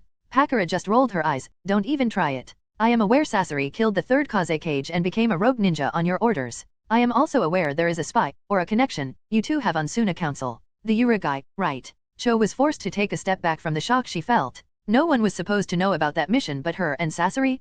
Pakura dismissively waved her hand. I get it. The third was a prick. I lived in this village too, you know. She snorted. As for Raza, I think you simply gave up when one idiot was swapped for the other. She shrugged. That said, I want Sasori to become the leader of the puppetry department. Call him back. I have a deal for him. Chop chop. Cho could only stare at her leader, for the first time in a few decades gaping in astonishment. Chapter 265, Time Skip, Tsunagakure, Sasori. In Naruto, Reborn with Talent. Pakura stood near the edge of the sand wall encompassing Tsunagakure, waiting for the guest of honor to appear. She enjoyed her current situation. Maybe a bit too much. After all, goddamned Kazekage.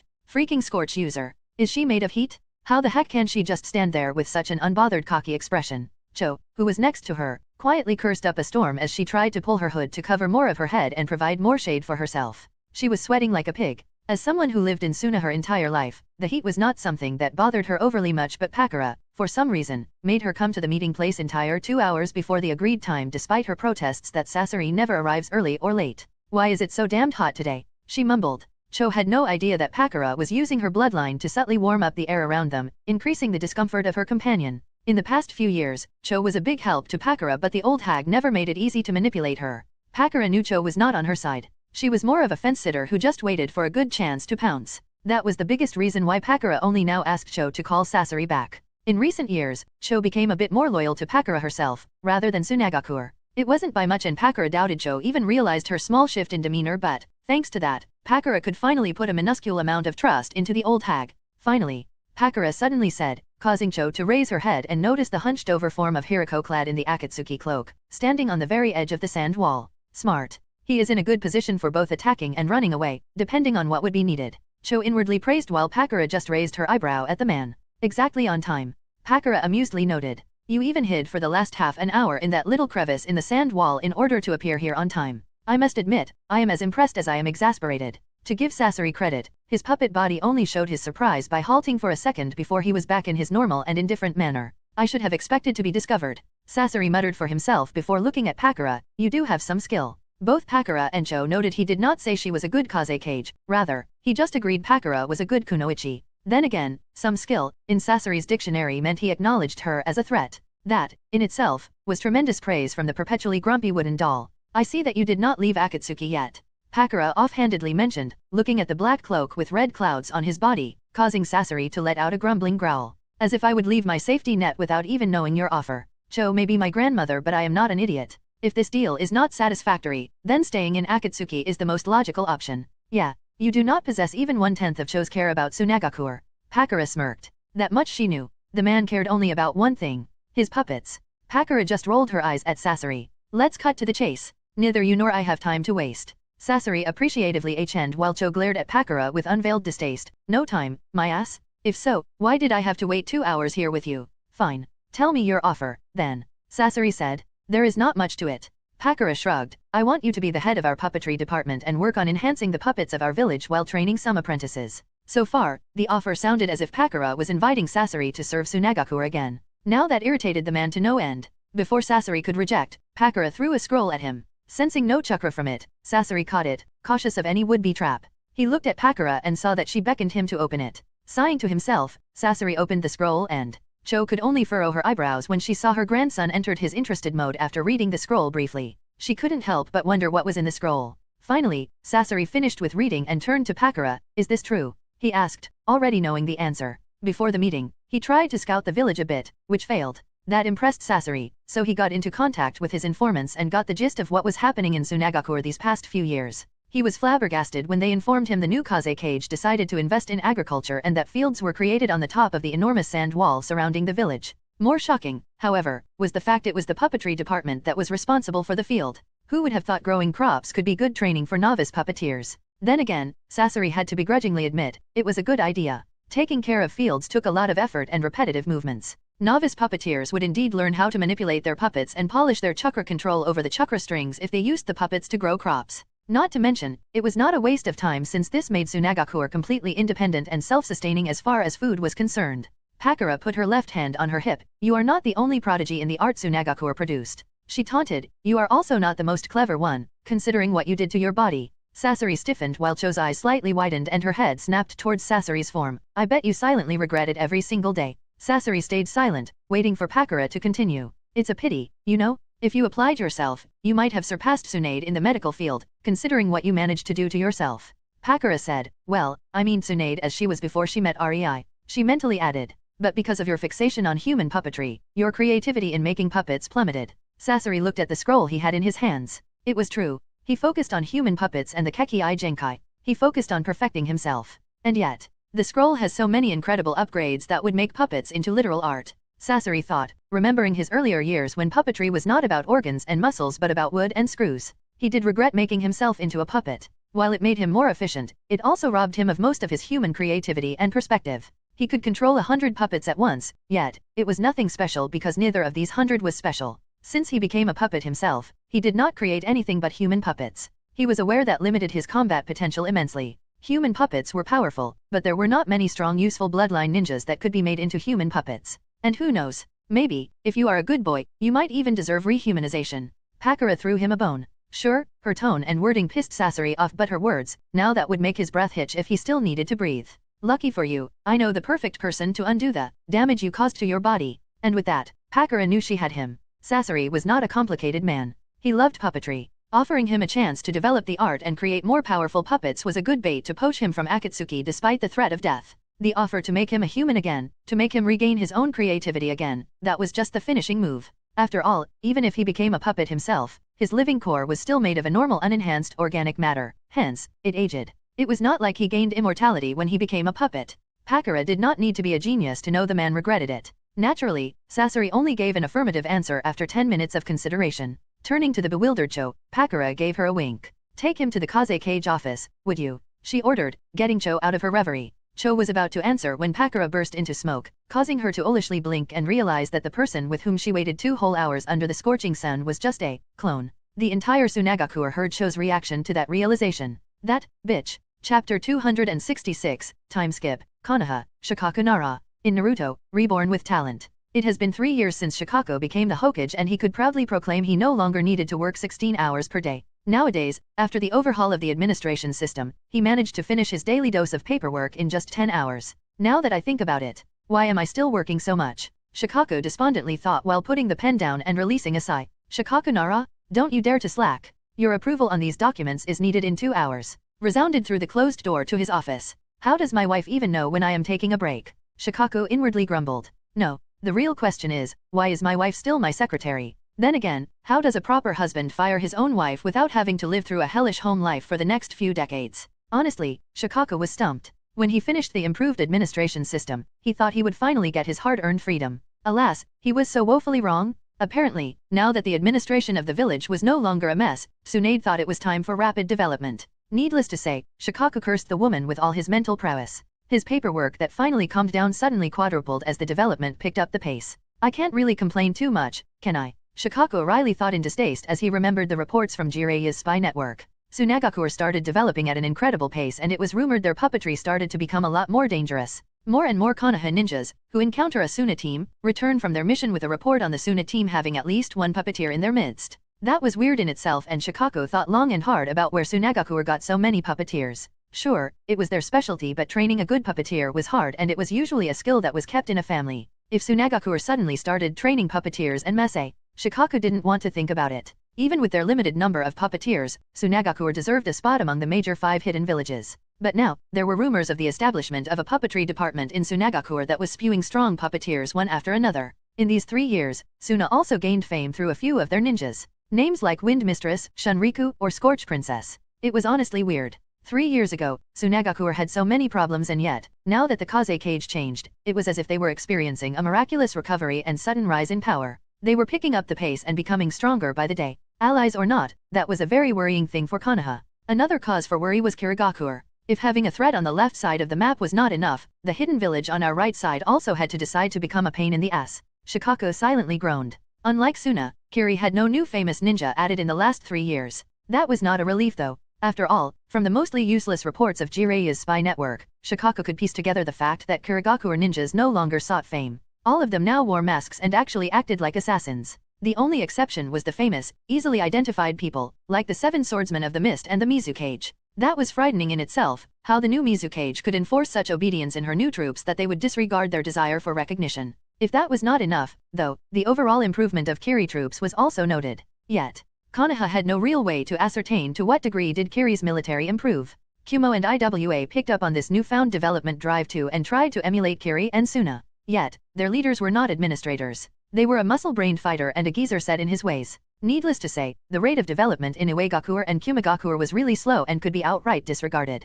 At least, now that every village focuses on self-improvement, there is no time for war. Shikaku chuckled. He really wondered how the 2 weakest villages could improve so much in just short 3 years when the supposedly strongest villages failed to follow their pace. The most maddening was the fact these villages not only improved in military matters but also in their economy. 3 years ago, only Konoha could boast of being semi-autonomous thanks to the high rate of civilians present in the village. Now both Kiri and Suna were completely fine on their own. Kiri no longer needed funds from the water daimyo and was actually strong enough to keep the man quietly satisfied with what he had left of his influence. Suna, the new Kaze Cage, Pakura of the Scorch, was a friend of the Wind Daimyo. Unlike when Raza was in command, Pakura got whatever she asked from the Wind Daimyo. Not that Suna needed anything from the guy considering Pakura's affiliation with the Uzushio Trading Company. Yet another concern.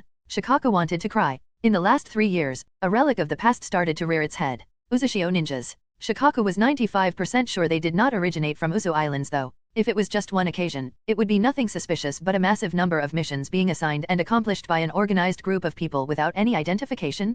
Clearly, there was a new major player present in the world. This new party's troops usually wore no visible identification mark on their bodies and operated in remote countries, so information about them was scarce, but after a few years of activity, it was definitely noticed. The leaders of the 5 major hidden villages were very curious about who was the new player. The smarter ones surely noticed that the rapid rise of Uzushio happened just a few years before the appearance of these new individuals. Or, at least, that was the conclusion Shikako came to after putting a lot of consideration into the matter. Not that he could actually accuse Uzushio of being a hidden ninja village when the fact they ceased all ninja activity was already established and proved by various inspectors from other countries. As far as international politics was concerned, Uzushio was untouchable. If anybody tried to attack Uzushio, a supposedly civilian village that focused on trading, it would be the start of a new ninja war. Uzushio had too many connections with the foreign daimyos, too many profitable deals with other countries. Attacking them was a surefire way to give other nations a righteous reason and daimyos permission to gang up on the poor idiot who would try. Yeah, there is no way anything like Kumo, Iwa, and Kiri pulled off in the past happening again. Shikako thought. The new mysterious group of ninjas was not yet a threat and they did operate in countries that were quite far from the hidden villages. Shikako felt something wrong about the entire situation though, when even Tsunade forbade him to focus on them. Well, let's just say he found something fishy going on in the world and his daimyo was definitely involved. That only proved Shikaku's personal theory of these ninjas being from Uzushio. After all, Tsunade was a quarter Uzumaki and if there was one fact he knew about Uzumakis, it was that the Uzumaki clan did not believe in such a thing as a partial Uzumaki. If you had Uzumaki blood, you were an Uzumaki. Simple as that. And Uzumaki always stuck up for each other. They were stubborn like that. Then again, thinking about it would be too troublesome so he let it go. Hokage or not, Shikako was aware the position lost most of its power when Tsunade took the reins. Even if he could prove that Tsunade did not work for the benefit of Konoha. What then? After all, she was the new daimyo of the lands on which Konoha was built. Tsunade's interest was Konoha's interest. How could he actually accuse her of being a traitor when she was literally the person who decided the definition of the word traitor around these parts of the world? It was easier and much more logical to accept Konoha now belonged to a senju that just happened to be an Uzumaki too. The world changed. Shikaku sighed as he signed another paper. What a drag. He added with a lazy grin. He couldn't really complain all that much. Even if Tsunade was in some way betraying what Hiruzen Sarutobi would dub the Will of Fire, Konoha was flourishing under her rule to a degree no other Hokage could boast of. Even a blind idiot would realize that. The village was wealthier, stronger, and, surprisingly more united. The Nara clan was under Tsunade's command from the start anyway. The agreements signed upon Konoha's creation would ensure that. There was no reason for Shikako to worry about Tsunade's political moves in the village. No way to really alarm anyone who did not realize what was happening yet. His clan was in the clear and that was what really mattered to him most. Yet, Shikako could only marvel at how quickly clans like Abarame, Inuzuka, or Karema, clans that were not really Senju supporters, suddenly became more amiable towards Tsunade and acknowledged her as their ruler. While he was slaving away under the heavy strain of the paperwork and his wife's nagging, Tsunade was clearly subtly moving her agenda forward, getting Konoha under her thumb. Shikako found it laughable, yet admirable. For the first time since the creation of Konoha, the ruling concept of the village was followed to a T. A real dictatorship was slowly being established without anybody even noticing or saying anything. Chapter 267, Time Skip, Konoha, Tsunade. In Naruto, Reborn with Talent. Tsunade looked out of the window of her house in the Senju compound and sighed at the sight of Kurane Yui practicing her chakra control at such an early hour. Taking the girl as her apprentice was one of the better choices Tsunade recently made. Kurane was dedicated, she had a proper drive because she wanted to achieve her dream of showing she could be a good kunoichi. That coupled with a lot of talent and Kurane was quite easy to teach. Fortunately, that meant Tsunade did not need to spend much time with the girl. She only needed to be steered in the right direction and showed the right exercises. Other than that, the girl would practice by herself till she dropped. Honestly, Tsunade hated holding her apprentice's hands so Kurane was ideal for her. After all, she was her mentor, not her mother. If she had to push her to train, then naturally, that meant the girl did not deserve her tutelage. A yawn tore out of Tsunade's mouth, causing her mood to plummet as she noticed the stack of paperwork she finished last night with her shadow clones. Rei was right. It didn't appear as much work individually but her duties as Konoha's ruler and the Biribiri president added up to her necessary free time with her family, creating a killer schedule. Fortunately, she had shadow clones. Tsunade grinned at that thought, her mood restored. Shikaku always bothered her about her secret for paperwork. To be honest, she gave him enough hints. After all, he was supposed to be a Nara, so telling him, the clue is shadows, should have been enough. Alas, even after 3 years, the man simply couldn't get it. It was simply hilarious. Especially since shadow clones was the only technique the Nara clan couldn't utilize well because of its immense chakra cost. Oh, they tried. The technique had shadow in its name, so the Nara clan naturally wanted to master it. When her uncle Tobirama made the technique, the Nara clan instantly tried to implement it in their combat style. Nobody ever told them Tobirama named it shadow clones on purpose. Needless to say, the Naras failed miserably.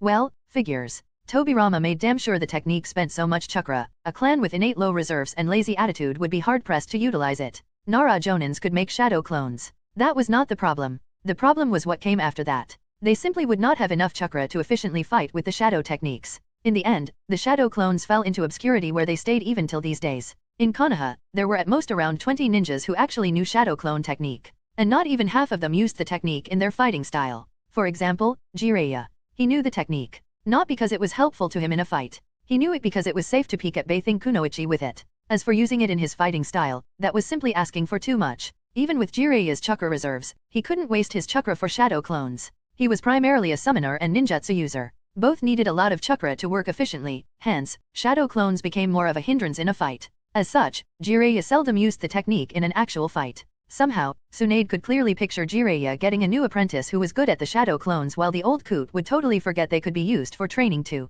With his porn on his mind, the usage of an obscure technique like shadow clones would be the last thing on his mind. The same with Sarutobi. The man knew so many techniques. He was primarily a ninjutsu powerhouse. Tsunade doubted Hiruzen actually used the shadow clones more than a couple of times in his life. Why would he use them when it was much more cost-efficient to use a devastating ninjutsu instead? It was no wonder the old monkey had no idea they could be used for paperwork. He simply did not think about it as subconsciously. He already wrote the technique off as useless luxury that is better not used in any way because of its cost. Thinking about Hiruzen Sarutobi brought Tsunade's mind on the track towards a happier topic. Shimura Danzo. During the last 3 years, she was using the old schemer as a stress relief. Every time she was too stressed, poor Shimura would lose something. Whether it is a new ally in the political sphere, some of his hard-fought influence, or an arm. Taking away his Mokuton arm was such a delight. It wasn't even hard. As a Mokuton user herself, Tsunade could simply overtake the arm and change it into a bona fide wood. After all, while it was similar to a human hand, at its base, it was still wood. Watching Danzo's arm suddenly separate from his shoulder during one of the council meetings was golden. His exasperated expression made my day. A pity the old coot is done for. Tsunade sighed. Unfortunately, she already finished with Danzo. After the man lost every way to revert the momentum against him other than actually leaving Konoha and building his power base outside the village, Tsunade decided she had enough fun. She locked his chakra, crippled both of his legs and his last arm before she ripped out Shisui's eye from his eye socket. That eye was the only reason why Danzo had enough determination to fight back against Tsunade's machinations despite how hopeless it all seemed. That was the entire reason why she let him keep it so long. He must have thought he could just get me under his control if he really lost all options. Tsunade amusedly mused. She didn't kill the man, however. Right now, Danzo Shimura was a permanent guest at Konoha's asylum for the elderly. The only way he could run was to have somebody wheel him out on his wheelchair, and the only way he could eat was by having somebody feed him. That was much worse than death, considering the man was a ninja his entire life. Living in such a hopeless and helpless state would be worse than torture for him. Danzo no longer posed a threat to any development she decided to implement in Konoha. Honestly, there was nobody who posed a threat anymore. Sarutobi tried whenever he found something not according to the will of fire, but he didn't get far with his complaints. After all, he was retired. His opinion no longer mattered. Especially since Tsunade worked hard to get the neutral clans under her influence. Her very first target was the Kurama clan. That was an easy one. She even got Kurene's eternal loyalty and gratitude by fixing Yakumo Kurama up and enabling the girl to be a kunoichi. That was really all it took for the clan to accept Tsunade as their daimyo. Even to this day, Tsunade is bewildered at how easy that was. From there, Tsunade went onward to the Abarame clan, which was tedious at best since they desired recognition more than anything else. And after the Abarame clan, there was the Inuzuka clan, which really only required Tsunade to slap the ever-living daylight out of the entire clan, showcasing her dominance. Thankfully, the Akimichi and Yamanaka clans followed the Nara clan, so Tsunade didn't have to do much when these two were concerned. As for the Uchiha clan, they no longer mattered. No matter what the civilians believed, one underage boy did not qualify as a clan. Sasuke would become important only when he grows up, and even then, he would first have to become important for the village in some way other than breeding stock. Only then would Tsunade start paying attention to the Uchiha clan. Alas, it was still a work in progress. REI forbade Tsunade from implementing many reforms in Konoha simply because her hold on the village was not yet absolute. That was the reason why Konoha lagged behind Kirigakure and Tsunagakur when it came to development. As much as Tsunade hated it, she understood the need for it. Shikaku Nara certainly suspected Tsunade's loyalties. Then again, that man was smart and lazy enough to not give a fuck while continuing to do his job. Tsunade could only imagine the shitstorm it would cause if the one who realized it was some Inuzuka. The Inuzuka clan would rebel in a week, tops. Tsunade dramatically sighed. Why is it so hard to find smart people in leadership positions nowadays? She sat down in her armchair and pulled out a book while creating 2 shadow clones. It was time for her clones to continue their paperwork duty. Chapter 268, Time Skip, Village on the Other Side, Missions. In Naruto, Reborn with Talent. While Tsunade, Ringo, and Pakura focused on the respective villages under their command, REI and Konan focused solely on the village on the other side. The biggest accomplishment in the last years was the finalization of the hideout network for the village.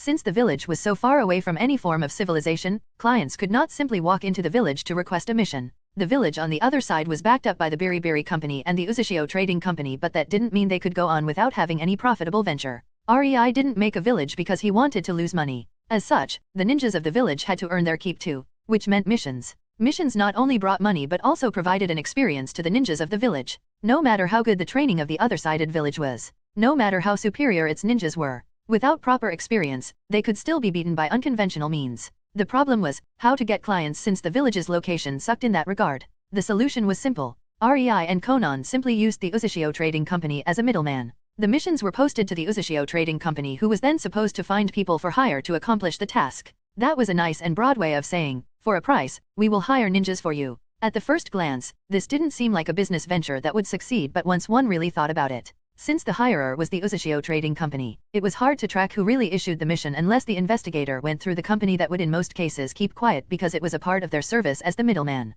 After all, if somebody is assassinated and his relatives want to get revenge, they will look for the assassin, sure, but they will look for the man who paid the assassin even more. This way, the request maker was the Uzushio Trading Company, making it harder to find the real requester. Even an idiot would realize the company was just a middleman, hence it was obvious the company in itself only handed the request to a ninja village and had nothing to do with it. It was simply a waste of time trying to get revenge against the Uzushio Trading Company that acted at most as a delivery man. This service also proved efficient when the requester is unable to leave his town, country, residence, whatever. He can simply ask the Uzushio Trading Company representative in the nearest branch of the company to make a mission request for him. The nobles and richer people usually send their employees or servants to do these things in their stead anyway. Hiring the Uzushio Trading Company will cost them, but they have assurance the request will safely get to a ninja village. It was, after all, significantly easier to hunt down one servant on his way to request a mission than an entire company. Not to mention, nobody yet discovered that the Uzushio Trading Company used transportation seals to get valuable paperwork to the headquarters ASAP. This service proved to be a very valuable part of what the Uzushio Trading Company offered to their clients. Essentially, the clients didn't care if the ninja was from Konoha or IWA. They cared only about the results. As such, the requests that passed the initial screening by the Uzushio Trading Company ended in the village on the other side, waiting to be assigned to a team. Thanks to the extensive network of hidden outposts all over the elemental nations, the ninjas from the other-sided village could teleport to any part of the world almost instantly, creating an image of mystery around them. After the people started to realize the existence of new ninja forces, they noticed these new ninjas were simply everywhere and nobody had any idea where they came from. Needless to say, it was frustrating to no end. The other hidden villages could only speculate these ninjas belonged to the Uzushiagakur because the thing they all had in common was that they only did missions where the Uzushio Trading Company acted as the middleman. There were a few clever people who tried to probe the situation by trying to request a mission of hunting down the merchants of the Uzushio Trading Company while using the said company as the middleman. Yeah, that didn't go so well. Anyway, many took this as proof of the new unmarked ninjas being from Uzushio. Neither REI nor Conan actually tried to dissuade that notion. If people wanted to think their forces were from a village that didn't even exist anymore, who were they to correct them? The ninjas from the other side, as REI liked to call his troops, didn't wear headbands or flak jackets or anything even remotely telling they were actual ninjas. They always wore civilian clothes, ones that were heavily riddled with various seals to make them useful in combat. The entire act of wearing a headband seemed stupid, but in reality, it was not. It served as a deterrent against bandits and other ninjas. The priority for ninjas was not to fight ninjas from other nations but to finish their mission. Ninjas generally tried to do that without getting into a conflict. Many fights were avoided simply because the attacking side saw a headband and realized that the opponents are not easy pickings, and even if they are defeated, their village would surely investigate. REI decided the ninjas from the other side did not need that. They looked like civilians. There was no reason for anybody to attack them. And if somebody did, they were trained enough to kill their way out of the trouble. After all, only ninjas who were at the very least Chunin rank in strength could leave the village for missions. Then again, having the strength of a Chunin, in the village on the other side, simply meant they were eligible to get the rank of Chunin. It was the entire point of attending the academy to get to that level of strength and ability. Nobody can say the academy instructors in the village on the other side went easy on the kids. Sometimes, even REI cringed at the brutality of the training and rued the day he handed the responsibility for the academy curriculum over to Conan, and worse, May. The kids were in no immediate threat of dying or even staying injured. The important word there was staying, because the curriculum was made to harm the kids in a way that would force them to improve. It was a no-brainer, really. Kids were adaptable and soaked up new knowledge like a sponge. There was a reason why so many prepubescent kids became legends in the ninja world during wartime. Conan simply got the marvelous idea to simulate that kind of environment while making it safe without telling the kids it was safe. Those who could get through it became a force to be reckoned with, and those that couldn't, well, there was still the option of working for the Beriberi or the Uzushio Trading Company, where they could still get training. It would just be a very downgraded version of what the ninjas from the other side received. There were not many civilians in the village on the other side either, since most of its occupants were from ninja clans Rei and his wives collected all over the elemental nations. That meant, the kids of those people were raised to be a ninja from the start, and failing at the academy was taken as a sign of shame. Sure, Rei would love to be an idealistic idiot and let kids be kids, but he knew what kind of world he was sending them in once they left the academy. As such, he allowed the academy to take education from an entirely different side and focus on making the kids into capable killers. In Rei's opinion, it was better to be an accomplished killer rather than be dead, raped, or tortured. In this manner, the forces of the village on the other side started to slowly build up, and the service of its ninjas was becoming more and more sought after through the Uzushio Trading Company acting as the middleman. Chapter 269, Rei the Seal Master. In Naruto, Reborn with Talent. Rei stood surrounded by his wives in his laboratory located in his mansion in the village on the other side. All around them were papers with sealing arrays haphazardly strewn all over the place. Only the middle of the room contained a very complicated seal drawn onto the floor. Today was the day his long years of research will finally bear the fruits of his labor. You have finally finished it, huh? Konan hummed, a bit miffed. She didn't like the fact Rei was again in his research mode for the past few years. The last time he entered it, he made the artificial Baijuya. Sure, that brought a lot of joy to their lives and provided them with completely loyal companions that enhanced their strengths to an unimaginable degree, but the process of creating them was extremely dangerous. Konan still didn't forget Rei admitting he almost blew himself up while making the necessary seals for the creation of their Baijuya. So when one pleasant morning after a lovely night of merrymaking Rei told her he had a new important project, her sluggish and pleased mood instantly evaporated.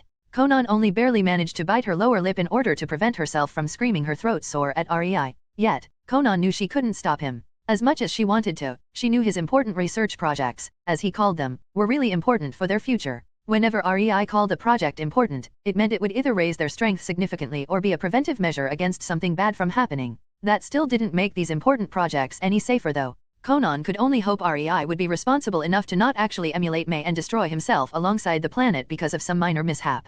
Really, sometimes I feel as if I was surrounded by kindergartners. Konan bitterly thought. Rei looked at Konan, reading her inner turmoil from her almost indifferent expression, and wisely kept quiet without answering her rhetorical question. He was well aware of her attitude to his practical approach when it came to testing his seals. Then again, he did have shadow clones. Women. Why couldn't they understand that experiencing blowing yourself up was totally different than actually blowing yourself up? Anyway, Rei turned towards Mei. You look quite excited, he exclaimed. Pakura, Tsunade, Konan, and Ringo were all busy, so it was Mei who was helping Rei the most during this project. He still kept many things about it a secret, but Mei, under all that guise of childishness, was incredibly smart. Rei had no doubt she came to her own conclusions about the goals of his project. Yes, we spent years on this and now it is finally finished. Mei bounced up and down, and for some reason, Rei had a hard time tearing his gaze from her vibrant auburn hair moving up and down with her momentum and clashing with her wide green eyes full of excitement. It was only when Tsunade put her hand on the top of Mei's head while grinning widely did Rei finally snap out of his reverie. Look at her, Tsunade teasingly drawled, causing Mei's smile to stiffen. So excited that you are finally done, Rei. Yet, I wonder why she is hiding that deep sadness she is fee. A glint flashed through Tsunade's eyes, but Mei quickly turned around and put her hand on Tsunade's mouth, desperately silencing her with a pleading look. Tsunade's grin only widened when she saw an understanding glance from Konan and a raise of an eyebrow from Pakura. Ringo just glared at the back of Mei's head, but that was a common thing between the two redheads. As for Rei, he had 5 overly caring women. He got good at hiding things he didn't want them to worry about and discovering things they were hiding from him. After years of their relationship, that was bound to happen eventually. Even without the senjutsu-powered emotional sensing, which was becoming a kind of a passive sixth sense in Tsunade's case due to her uninterrupted continuous use of the senjutsu mode. And yes, that made it basically impossible to lie to her. Rei knew why Mei was sad and why he was hiding it. Since she was his assistant, for the most part, they spent a lot of time together in his laboratory, doing things that not always could be connected to his research or seals. Rei was just glad his laboratory was soundproof and actually had a bed. Mei could be really wild and willful when she wanted. It was obvious Mei knew that now the research was over, her convenient excuse to spend time with Rei was also gone. Rei, on the other hand, knew his girls more than even they thought. Heck, he practically raised Mei and saw every step of the development of her mindset. It was so obvious she didn't care about the seals at all. She was passable in the craft, but she couldn't care less. Sure, the final result probably did excite her, but honestly, Rei knew she sacrificed her free time and became his assistant in order to spend more time with him, rather than due to wanting to actually help him.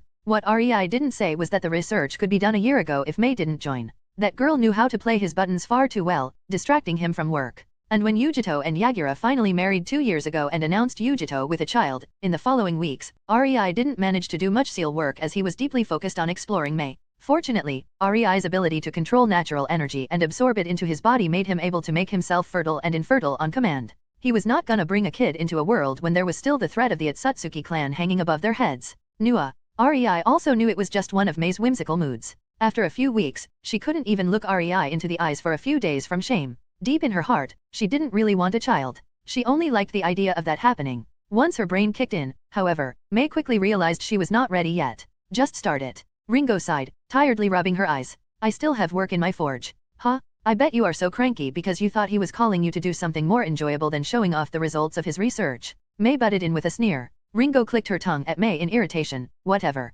At least this way your bragging about all the time you get to spend with him will finally end, you nympho. What was that, you weapon pervert? A pressure suddenly enveloped the room, pressing on both Mei and Ringo, weighing them down while completely bypassing the other occupants. Now that made both girls quiet down and turn towards Rei in embarrassment as if they were little kids that were just scolded. Since the artificial Baijuyo finally matured, Rei and his wives gained a lot of perks, one of which was the heaviness of their chakra, which in turn enhanced their intent. Not unlike the release of killing intent, Rei released his irritation with a full weight of his chakra behind it at the two bickering women. It was harmless, against them. Their bodies were enhanced to an incredible degree when fully matured Baijuyo settled in them. The weight of Rei's chakra made them only slightly hunch over, unlike the air around them that was cracking from the pressure. I am starting. Rei decided to cut the chase, unwilling to give Mei and Ringo another chance to start arguing. You all have the 2 seals I gave you earlier on you. After a round of agreement, no matter if it was enthusiastic, grumbling, or muttering one, Rei sighed and kneeled on one knee, putting his hands on the edge of the seal in the middle of the room. Before his girls could even blink, the world shifted around them, becoming. All 5 women turned their heads in bewilderment as they looked around and could only think, what the hell? Rei just smirked, spreading out his arms. Welcome to the outpost hidden on the other side of the moon. Chapter 270, Complicated Home. In Naruto, Reborn with Talent. Konan intently looked at the massive ball of mostly blue in the distance. So, that is our home. She tilted her head with a difficult expression. Instantly, all 4 remaining women turned to look at it, showing either astonishment, frowns, or disbelief. Rei already informed them about the universe, space, and things like that, but accepting it was another thing. For people of elemental nations, the world beyond their continents simply may not even exist, since almost nobody tried to get there and those who didn't return. Hell, residents of some more remote countries still believed the world was flat. It was really mind-boggling how differently developed certain places in the elemental nations were. Alas, now, here it was. Their home planet was right in front of their eyes. Right there, they could see the elemental nations. They had the same shape they sported on many maps. It was unmistakable. The surprise though came from the fact the elemental nations were but a small fraction of land visible on the planet. The reason why nobody ever returned to the elemental nations after leaving to explore is clearly visible from here. Rei started, pointing to the distance. Our home is too isolated. The closest land to the elemental nations is to the south, and even then it is, by my crude estimation, at least 6,000 kilometers away. And that is a problem. Why? I could run that far on water. Mei pipped in, cutely tilting her head in genuine confusion. Rei smiled at her. She always overestimated others because she had a bad habit of comparing them to herself. It was something she picked up after being trained by Rei and Konan while having only them to measure her improvement. It's because you are not average, you dolt. Ringo snorted and rolled her eyes as she crossed her arms under her chest in a provoking manner. Before Mei could return the verbal fire, Rei interrupted the argument before it could even start. Yes. Water walking is not too exhausting, but even then, an average Jonin can travel up to 100 kilometers on the water before he runs out of chakra, entering a chakra exhaustion state, which, on the open sea would mean he would drown. He explained, even those elite Jonins and S-rank ninjas with the biggest chakra reserves back at home do not have chakra reserves to get further than 500 kilometers on water. Unfortunately, Ringo decided to continue as she had some knowledge about these matters since she was the cage of Kirigakure. Even the ships the Land of Water has right now, and everybody knew these were the best ships in the entirety of elemental nations, can't cover 6,000 kilometers on an open sea.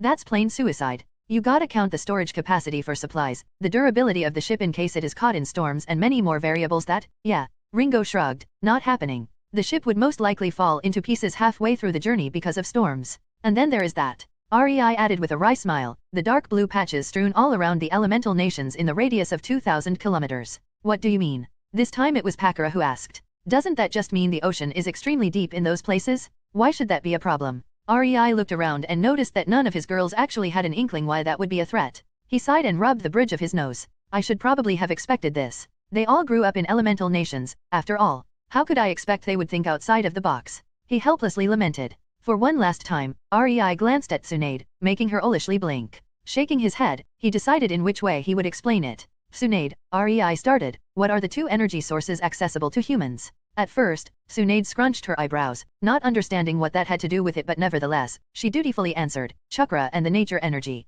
And what else can use nature energy? I dare say, even better than humans. Rei asked again. This time, Tsunade's eyes slightly widened. She quickly understood what Rei meant, and the reason why he asked her was that she did research on this. Animals. Most of them have a way to innately accept nature energy into their bodies, becoming what we call chakra beasts. You want to say in these dark blue spots where the ocean is the deepest is a habitat of strong chakra beasts? Konan asked in a way that suggested she found it hilarious. Don't think about it like that. Rei rebuked. Chakra beasts get stronger as they age. The more nature energy they absorb, the stronger, smarter, and better they become. Naturally. Rei glanced at Tsunade. Naturally, she continued for Rei as she understood this had to do with the results of her research. They also possess chakra. Nature energy would kill them if their chakra was not balancing it in their bodies. They do this instinctively, and as such, they take in nature energy, improving their bodies, which, in turn, in time improves their chakra reserves, which then allows them to take in more nature energy, making them even stronger in one unending circle. She summed up. You want to tell us the chakra beasts are instinctively using senjutsu? Ringo raised an eyebrow at Tsunade. No. In fact, senjutsu was based on that ability of theirs. You gotta understand, the chakra beasts are doing this extremely slowly. Senjutsu is like drawing nature energy to the limit of your body on purpose for a quick boost that is not permanent. In the short term, it provides far more power. Because you are trying to stuff the most nature energy your chakra reserves can contain, however, it is dangerous. Tsunade replied.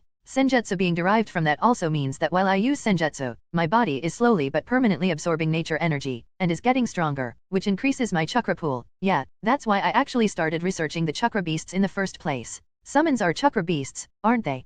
Pakara suddenly realized. Yeah, Rei grinned. Summons are just chakra beasts who live in an environment that is extremely favorable for them, quickening the rate of their growth. For example, MT Mayaboko is said to be the best place to learn senjutsu because of the abundant nature energy there. He shrugged, hence the gigantic toads. And by the way, I think MT Mayaboko is actually located in the middle of the divine mountains of the land of lightning. So, what? Is that why we must sacrifice chakra to summon them? May mused, causing the people around them to stare at her in astonishment at the huge logical leap. Yeah. Rei unsurely nodded. I mean, I have never studied the summoning scrolls, but maybe the chakra the summoner sacrifices is indeed increasing the summon's chakra reserves, hastening its evolution. I mean, they sure as hell do not let people use them for free, right? A bit of chakra to get a massive animal fighting for you is also a bit too far-fetched. Anyway, Konan decided to return the conversation on its track. Let's get back to the topic. Deep in the ocean, chakra beasts. Well, you see, the source of nature energy is the planet. Even this moon, Rei tapped his foot, is a source of nature energy.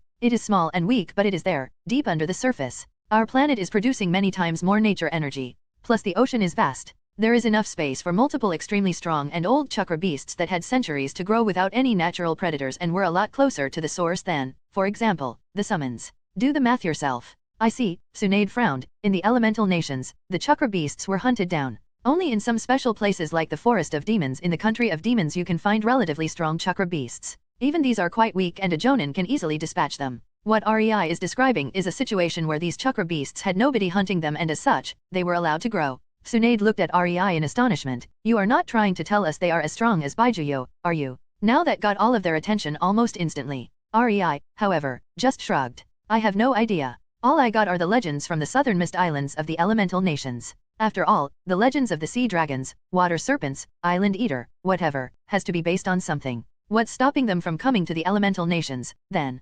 Pakara asked with a frown. The land of wind was located on the south of the mainland. If these chakra beasts decided to visit, the same thing that is preventing the Baijuyu from leaving the elemental nations. Rei said and paused, causing the women to lean closer to him. No matter how intelligent, deep down, they are still animals. They have their territories. Why do you think the three-tailed turtle stayed close to the land of water for so many years? Why did Shikaka stay in the desert despite loving destruction? It's their turf and they simply loathe leaving it. Our world is a lot more complicated than we first thought, huh? Tsunade chuckled. She didn't expect an answer though. You have no idea. So when a voice resounded from behind the group, they instantly tensed. Chapter 271, On the Moon 1. In Naruto, Reborn with Talent. Nobody would expect to be surprised by a stranger talking to them, on the moon. Hearing the voice, the girls instantly turned around, ready for a fight, and then, Konan furrowed her eyebrows in astonishment. Yuriko, what are you doing here? Hello, Konan. I work here, Yuriko answered with a small mischievous smile before she turned towards Rei. Hi, boss. I see you finally decided to show them around, she asked. Needless to say, even May was completely surprised by this turn of events. She helped REI the most with his projects, yet, she had no clue Yuriko was already on the moon, doing something for him. The women instantly turned towards REI, in their eyes a profound question of why Yuriko was the first one to know. As far as they knew, Yuriko was just a subordinate and a ninja of the village hidden on the other side. Somehow, she being the first to know about such an important project of REI's was a low blow to their feelings as women. Naturally, REI had no clue about this at that moment and as such, he simply shrugged and indifferently replied, I needed someone capable of using senjutsu and there was only Tsunade and Yuriko available. But Tsunade was far too busy to involve her, so Yuriko it was, he said, causing Yuriko to pout. He had no idea what kind of disaster his carefree reply just saved him from. Why would you need a senjutsu user? Tsunade curiously asked. REI grinned and pointed at the necklace with 2 seals on her neck he gave her before they teleported. These seals are supposed to provide oxygen and ensure you will not be crushed from inside out due to vacuum. All 4 of his women except Konan widened their eyes when they heard what could have happened to them. They knew what a vacuum was. It was important for high-ranked ninjas to know because the 2 pinnacles of the wind manipulation were invisible wind blades. People who chose this way focused on density and compression, and then there was vacuum jutsu, which focused on getting air out of certain spots, creating a vacuum and then weaponizing it. That said, they never thought about what is outside of elemental nations, much less what is outside their planet, so neither really put many thoughts into the possibility of a natural vacuum being in space. Natural vacuum, such a term was honestly laughable. Knowing how devastating vacuum jutsu were, the girls could only wryly grimace at the thought of an airless state like that existing naturally. So, without this, Tsunade patted the pendant on her neck, we would instantly go squelch. She asked in trepidation. REI grinned and wordlessly pointed at Yuriko, more precisely, her neck area that had no necklace. She actually wore a quite loose shirt and shorts. Unless the seals were tattooed into the part of her skin covered by her clothes, which was a ridiculous idea because the seals were not useful enough to make them permanent and hook them on her chakra system as was necessary with tattooed seals, or drawn directly on her clothes, which was unreliable as heck when it comes to seals that have to function 24/7, then Yuriko now stood in a vacuum without any protection and was just fine.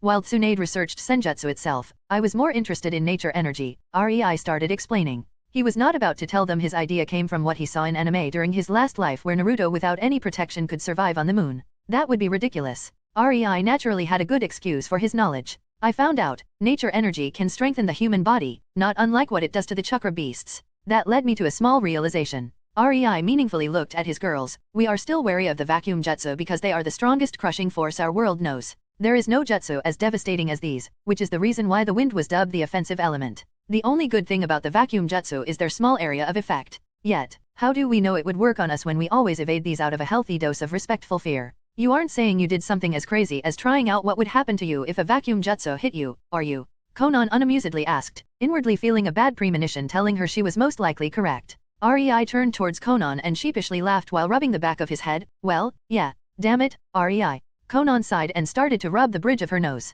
Seeing that his other wives also started to narrow their eyes at him because he did something stupid, again, REI decided to continue with his explanation and hoped they would just forget about the matter. I absorb nature energy into myself and use it to directly strengthen my body for decades now. Honestly, the vacuum does nothing to me. REI said and gestured that he did not wear the necklace with the protective seals either. Yet, there are some attacks that can do me harm. REI glanced at Konan and Tsunade, despite the force behind them being weaker than what vacuum can exert. After that realization, I found out that nature energy works as a kind of a counterforce against vacuum. And senjutsu users use nature energy too, hence. He gestured at Yuriko who still stood in her initial spot. Oh, Mei nodded and took the necklace off, stuffing it into her pocket. Then we should be fine, no? We have our pets, after all. Ah, Konan blinked, so that's what you are trying to tell us. She understood, we might not be senjutsu users but thanks to our baijuyo that were made thanks to the nature energy in your dimension, we should be fine. Yeah, REI sighed, then again, you are lucky it also makes you capable of surviving without oxygen, Mei.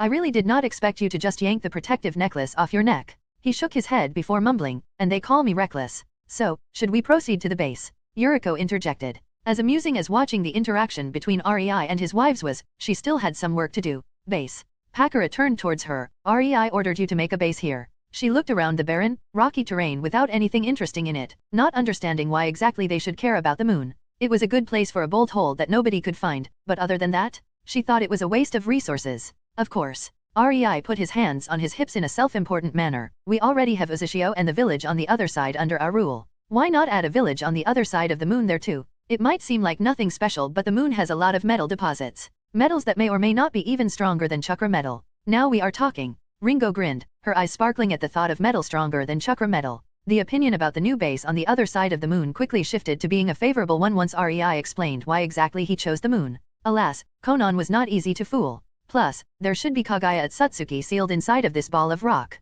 Isn't that right, Rei? She smirked, giving him a knowing look. Are you perhaps trying to get a new girl? Rei just shrugged, not expecting to be able to hide Kaguya's existence. After all, he did tell them about her. Then again, that doesn't really depend on me, now, does it? Chapter 272, On the Moon 2. In Naruto, Reborn with Talent. Rei and his wives followed Yuriko to the base. The teleportation point was a bit away from the actual base while the needed seal was buried deep in the rocky ground, configured to teleport people above the ground. It was all calculated to the extreme by Rei as a safety measure. This way, even if the base was discovered and destroyed by the guy who was supposedly living on the moon, the one Rei had no idea about since he didn't put much thought into the final movie of the Naruto series, there was still a chance the teleportation seal would not be discovered. After all, where would the guy learn sealing arts on the moon? As far as Rei knew, the area had quite the lack of teaching material going on. The group finally arrived and the girls could only stare at the houses made of hardened snow, only then realizing the climate was cold enough to sustain it. This is actually amazing.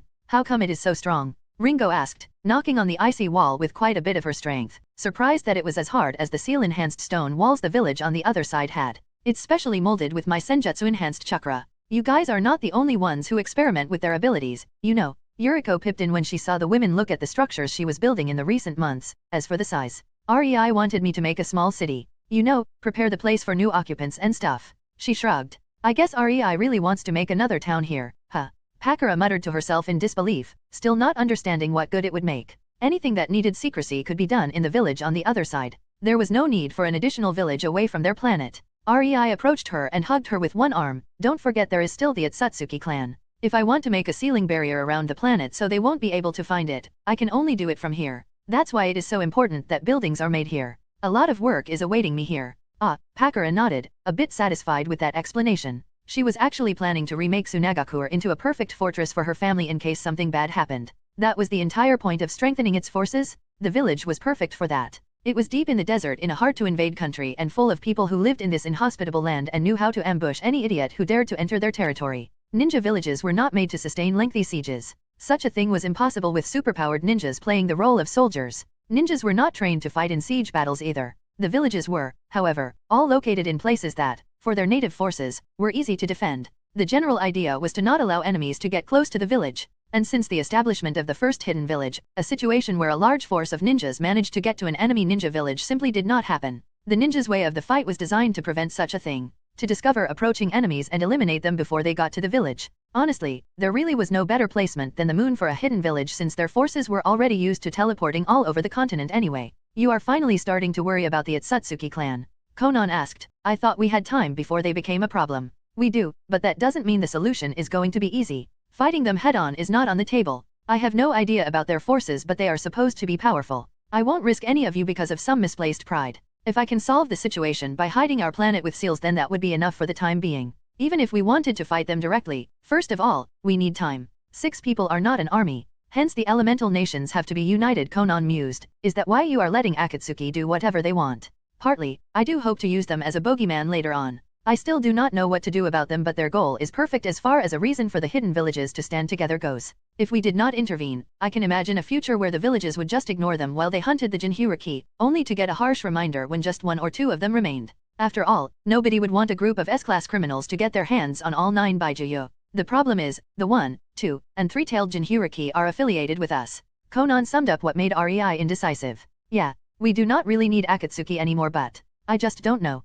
If I try to make Kirigakur, Tsunagakur, and Konoha into one strong block and have them sign an alliance, Iwagakura and Kumagakur will instantly join together. It wouldn't even matter if they hate each other. They would do it simply because of self-preservation. And that is a reason that can make their treaty more ironclad than anything else. We don't really need them. They are lagging behind Konoha, Kiri, and Suna anyway. Give it 5 years and they will be useless compared to our 3 villages. Still, conflict at home turf is going to be a problem no matter how developed they are. I just need more time to think about how to approach that problem. Frankly, the direction of my plans depends a lot on Kaguya and her reply to my offer. Konan nodded, deciding she heard enough. Seeing that the free-for-all information fest was over, the 4 discreetly listening women also pretended nothing was out of the ordinary. Yet, in the heads of Tsunade, Pakura, and Ringo, possible treaties between their villages started to form in a way that would benefit all of them. As for Mei, she just enjoyed the fabulous view. Walking through the street full of structures made out of clear blue icy like snow felt otherworldly to the group.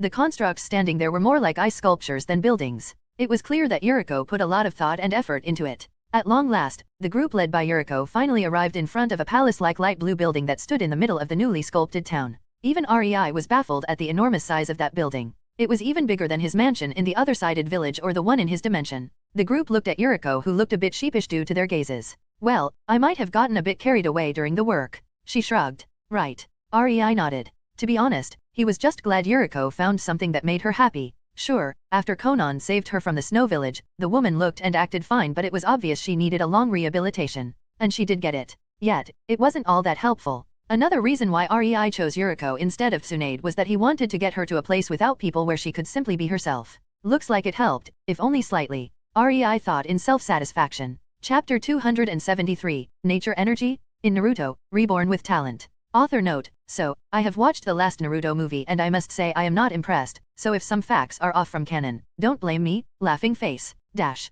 The group sat around a table in REI's new moon palace. Could you repeat it? I think I must have misheard you. For a moment, I got the impression you said the moon is ready to go kaboom at any moment. REI looked intently at Yuriko, who sheepishly smiled. Yeah, about that. She shrugged. I just investigated the strange chakra saturation you felt deep under the surface as you told me. It was more time-consuming than hard to find out what it is supposed to do. The idea is simple and many ninjas use it even nowadays on a smaller scale when they are hired for a demolition mission. The strange chakra is strategically located in weak spots of the planet, and upon activation, it will most likely act like an overpowered exploding tag, creating a lot of cracks in the foundation of the planet, making it crumble on itself. And the gravitation will do the rest.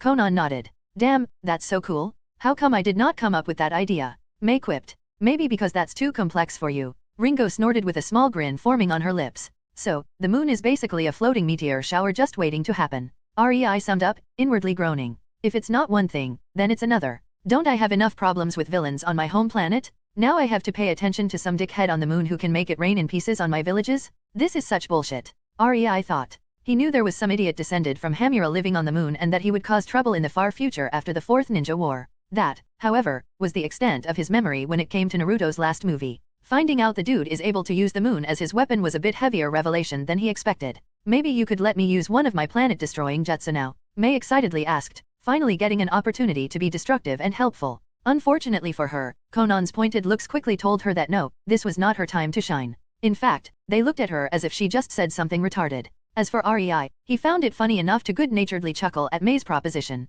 Reaching out, he affectionately rubbed her head before saying, if destroying the moon was an option, then I would have no qualms about it. Unfortunately, the moon is incredibly important, Mei. Is it? Mei pouted. Didn't we go through what the moon causes to occur on our planet during our lessons when you were still genin? Konan asked with an edge in her tone, miffed that Mei didn't remember. Your jutsu would not work anyway, REI interjected. The moon produces far too little nature energy for the effect of your planet-destroying jutsu to spread. All of them work by abusing the chain reaction and the endless supply of nature energy to spread destructive force. That would not work here. The nature energy barely penetrates the surface, so your jutsu would not have enough fuel. REI suddenly stopped talking and his eyebrows furrowed. After a while, he finally exclaimed in realization, son of a bitch. Tsunade blinked while tilting her head. She understood nature energy the most after REI. Now that she thought about it, considering the moon produced it too, calling it nature energy might be a bit wrong too, but anyway, thinking about what was just said, she couldn't help but widen her eyes. The moon crumbling jutsu under the surface on the moon works on the same basis as Mei's jutsus, doesn't it? REI mutely nodded. There was no way to destroy a planet with a single jutsu. If the dude on the moon could do that, there would be no need for blowing up the moon. Coming down on the earth and directly destroying it would have been enough. If somebody other than Mei found out there is nature energy on the moon and then realized a way to use that energy in a chain reaction. Hamura, you son of a bitch. REI inwardly cursed. He didn't need to remember the last Naruto movie to realize who was responsible. There was only one guy who lived on the moon and almost reached the level of the Sage of the Six Paths. Wait, bitch. REI tilted his head as an idea suddenly struck him. He didn't. He whispered, looking at Tsunade. What? She asked. The moon is just a big ball of rock. Even if it could produce the energy we know as nature energy, would it be enough for such a big-scale jutsu? I doubt our planet produces enough of the said energy to completely and instantly crumble itself from inside out. Continuously destroying it should be possible. REI looked at Mei. It would take a few months even for Mei's jutsus, but it could happen. But instantly? I don't think our planet has enough energy for that. Plus, every philosophy on our planet regarding that energy is saying it is the energy of life and comes from nature itself. REI started. Which may be wrong.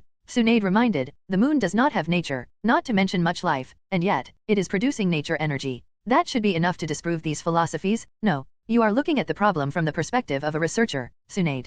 Konan pipped in. In that case, why do these philosophies work for people trying to master senjutsu on our planet? If the energy had nothing to do with life or nature, then the senjutsu masters must be misunderstanding the whole thing and using a flawed concept, yet, it clearly works for them. Either the concept is right, or it is close enough to the truth to work while being entirely different. My senjutsu has a snow attribute in it. Would that even be possible without nature energy being connected to, well, nature? Yuriko asked. That was when Mei leaned closer to Ringo and whispered, do you have any clue what they are talking about? Ringo looked at the younger redhead and knitted her eyebrows. No, just let them. They will get tired eventually. She shrugged. The debate about nature energy and the whole concept around it continued for a few more minutes. It was quite important. After all, if they understood what it was, then they could find a better way to use it and improve themselves. No, it doesn't really matter. REI suddenly exclaimed, stopping the entire discussion. The important thing is, why is a dead planet like the moon producing enough energy to do what would be impossible on our planet? He swept the women around the table with his gaze, a knowing grin on his face as he had an inkling what exactly was powering up the entire thing. There must be a different source of the energy? No.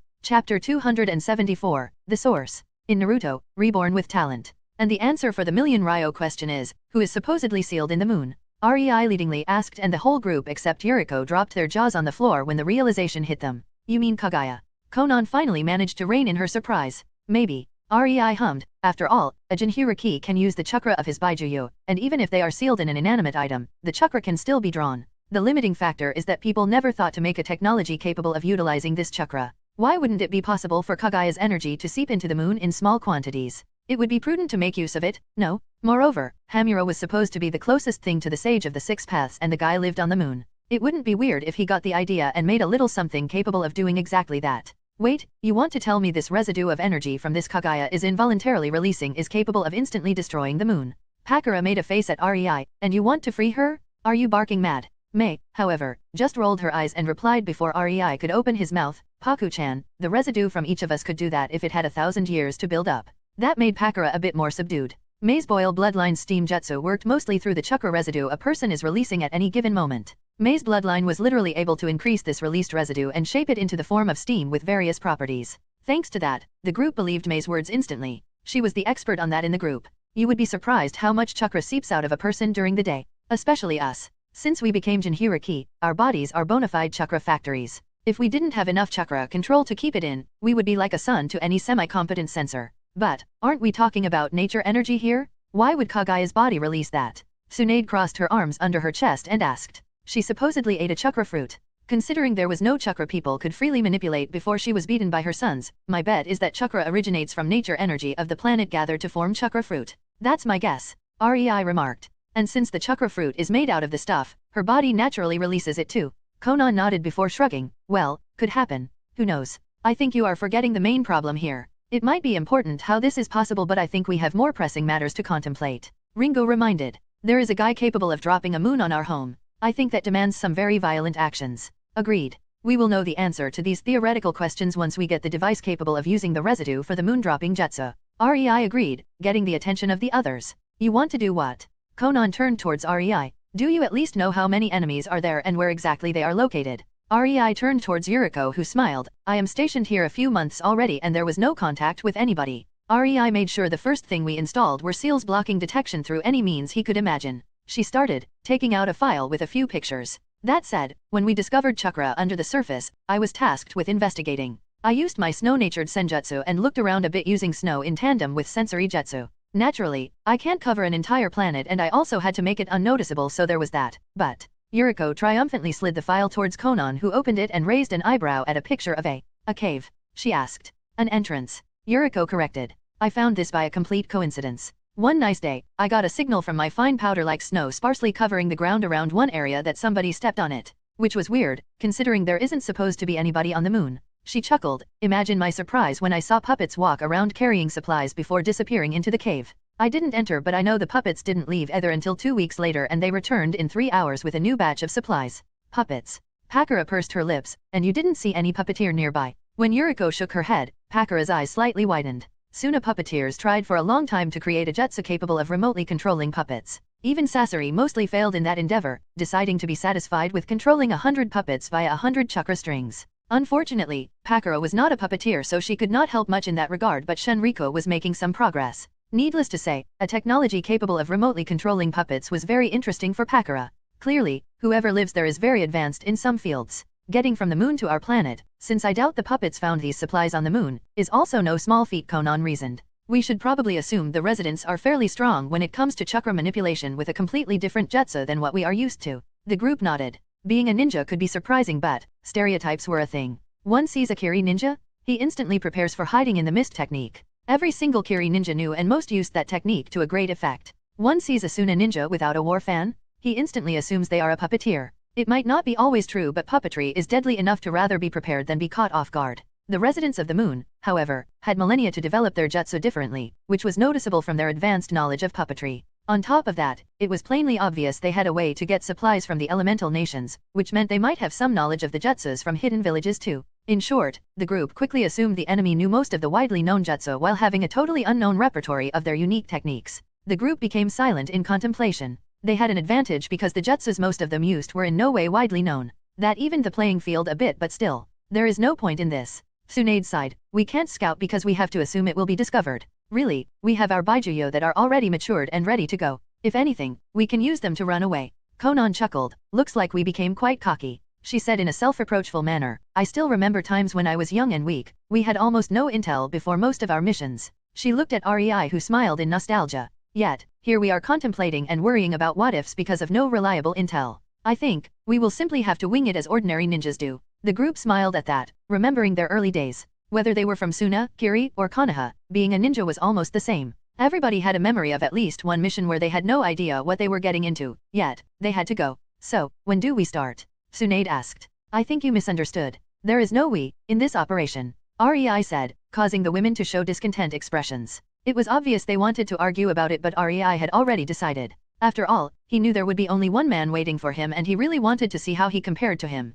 For this, I am going alone. Chapter 275, Entering. In Naruto, Reborn with Talent. Rei stood in front of the entrance to the cave Yuriko found, painfully aware of the paper with a multi-purpose surveillance seal inscribed on it through which his girls watched his every move. What the hell possessed me to say those words? He awkwardly thought. Needless to mention, when he said, for this, I am going alone to his wives, all hell broke loose. In hindsight, that was a really stupid move as Rei found himself outnumbered 5-1 and those odds were a bit too much even for him. But he was stubborn too and didn't just back down no matter how many puppy eyes, narrowed gazes, upturned lips, or outright ultimatums he got from his wives. In the end, Rei made a compromise that he would wear one of Konan's papers with surveillance and teleportation seals while he went in. He could do that much. He could understand their worries, after all. They thought he was gonna face an army, yet, he knew there was just one guy and his puppets. Then again, he had no plausible explanation for how he knew that. Here we go. Rei muttered before slowly walking towards the entrance, with his senses looking for any early alarm system that could be present. Finding nothing, his cautiousness only increased as it could mean only two things. Either there was really no alarm system, which could be possible, after all, who would expect intruders while having a base on the moon, or, it was hidden so well, even Rei was unable to find it. The second option was in no way sounding appealing to Rei, though. Rei had no idea what he expected to see inside, but a plain cave was definitely not among what he pictured. He raised an eyebrow, so, they do have at least some security measures up, huh? He mused while looking around the completely normal small cave that ended with a dead end. It took him a few seconds, but thanks to his sensory abilities, Rei quickly noticed a small concentration of chakra near the back of the cave. Nevertheless, Rei was impressed as he barely noticed it. As expected from the predecessor of the Hyuga clan. He quipped with a smile while placing his palm on the rocky wall, pushing some chakra through it towards the seal he felt located behind the said wall. Something interesting. Konan's voice suddenly sounded in Rei's head, making him slightly jump. They did not use telepathy much, preferring to talk aloud, so this wasn't something Rei was used to. Yet, they could talk telepathically, and being in contact was one of the conditions his wives placed on him if he wanted to go alone.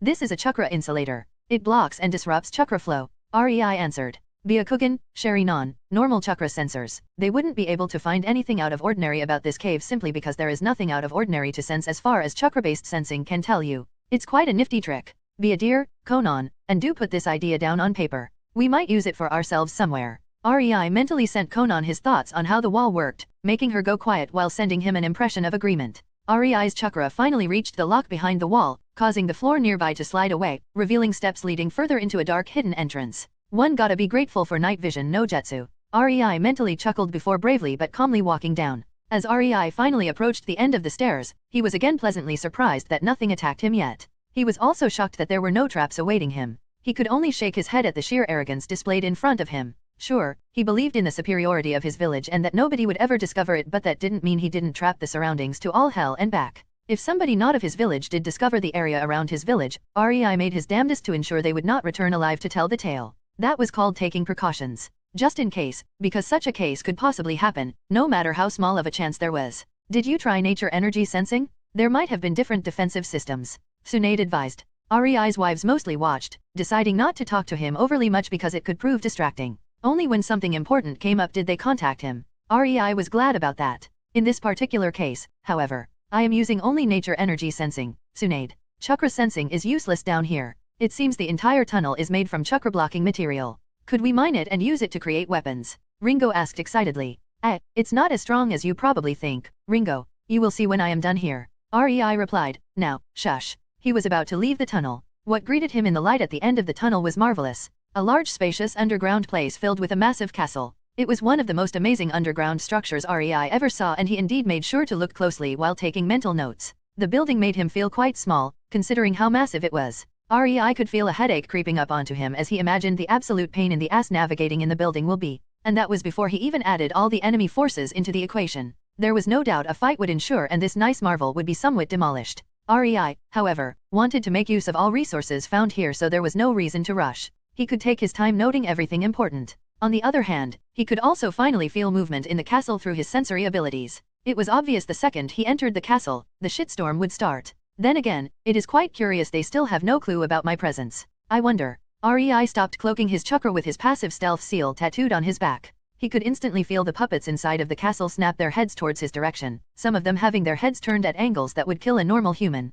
I guess, that is my answer. His sightseeing cut short, REI, with a wry smile, stepped closer towards the entrance to the castle and tried to kick it open, only for ripping the door out and sending it flying back, crushing 3 puppets about to open it. REI awkwardly waved at the remaining 2 puppets. Hey, that was totally unintentional. He disarmingly smiled. And the puppets rushed at him. Oh, well, that didn't seem to work. REI thought as he sidestepped a woman-looking puppet lounging at him. The puppet was not done yet, though. It twisted at its waist by a complete 180 and tried to land a strike on REI with a sharp blade popping out of its hand. REI's eyebrows twitched. This was why puppets were dangerous. They could make sudden unexpected movements that no human could manage except maybe Orochimaru. You expect that you dodged its hit only for it to twist into a painfully looking position and strike again. Unfortunately for the puppets, REI was not an average ninja. He quickly spun and grabbed the wrist of the second puppet that tried to stealthily hit him in the back with a sword, letting the momentum of the spin carry both him and his newly captured puppet. REI then used it as a club to smash away the first puppet, whose blade was just an inch away from REI's belly. The 2 puppets flew away, hitting a wall before crumbling down onto the floor. A second later, a searingly hot fireball engulfed them, incinerating them to ashes.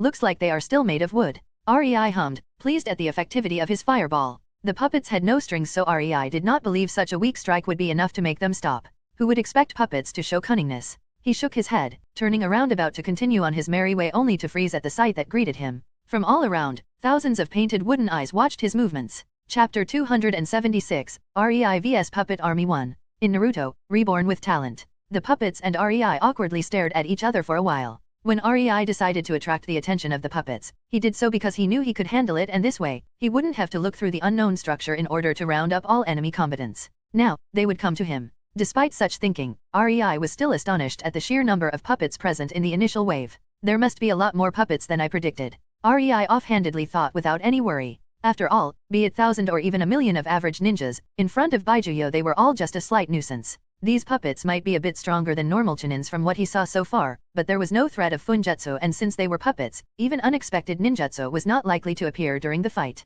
At REI's current level, this was honestly nothing worrisome. The puppets had apparently enough of the staring contest as they as one jumped toward REI, intending to swarm him with their numbers. Seeing the wall of wooden bodies approaching him at high speed, REI inwardly sighed before slowly unsheathing his sword. In an instant, an electrical current sparked to life on the edge of the said blade, and with one fluid movement, REI jumped backward, away from the entrance to the castle. The door he kicked away was quite massive, and as such, many of the puppets would be able to pass through. But on the other hand, the entrance was also a nice choke point. REI swung his blade, sending a crescent-like cutting edge made of lightning element at the approaching puppets that were about to pass through the entrance, and therefore were very densely concentrated in one area. The elemental attack made short work of any puppet it passed through, decimating quite a sizable number of them at once. And just as intended, the castle has more or less no scratch whatsoever either. REI mentally hummed in satisfaction as he watched the smoking entrance. From what he could see through the smoke, some puppets clearly survived the attack and were getting up, but most of these were in some way damaged. It was then a sound of breaking glass attracted REI's attention upwards, causing him to widen his eyes and inwardly cringe at the damage caused to the windows of the castle as a multitude of puppets jumped through them, trying to surprise attack REI.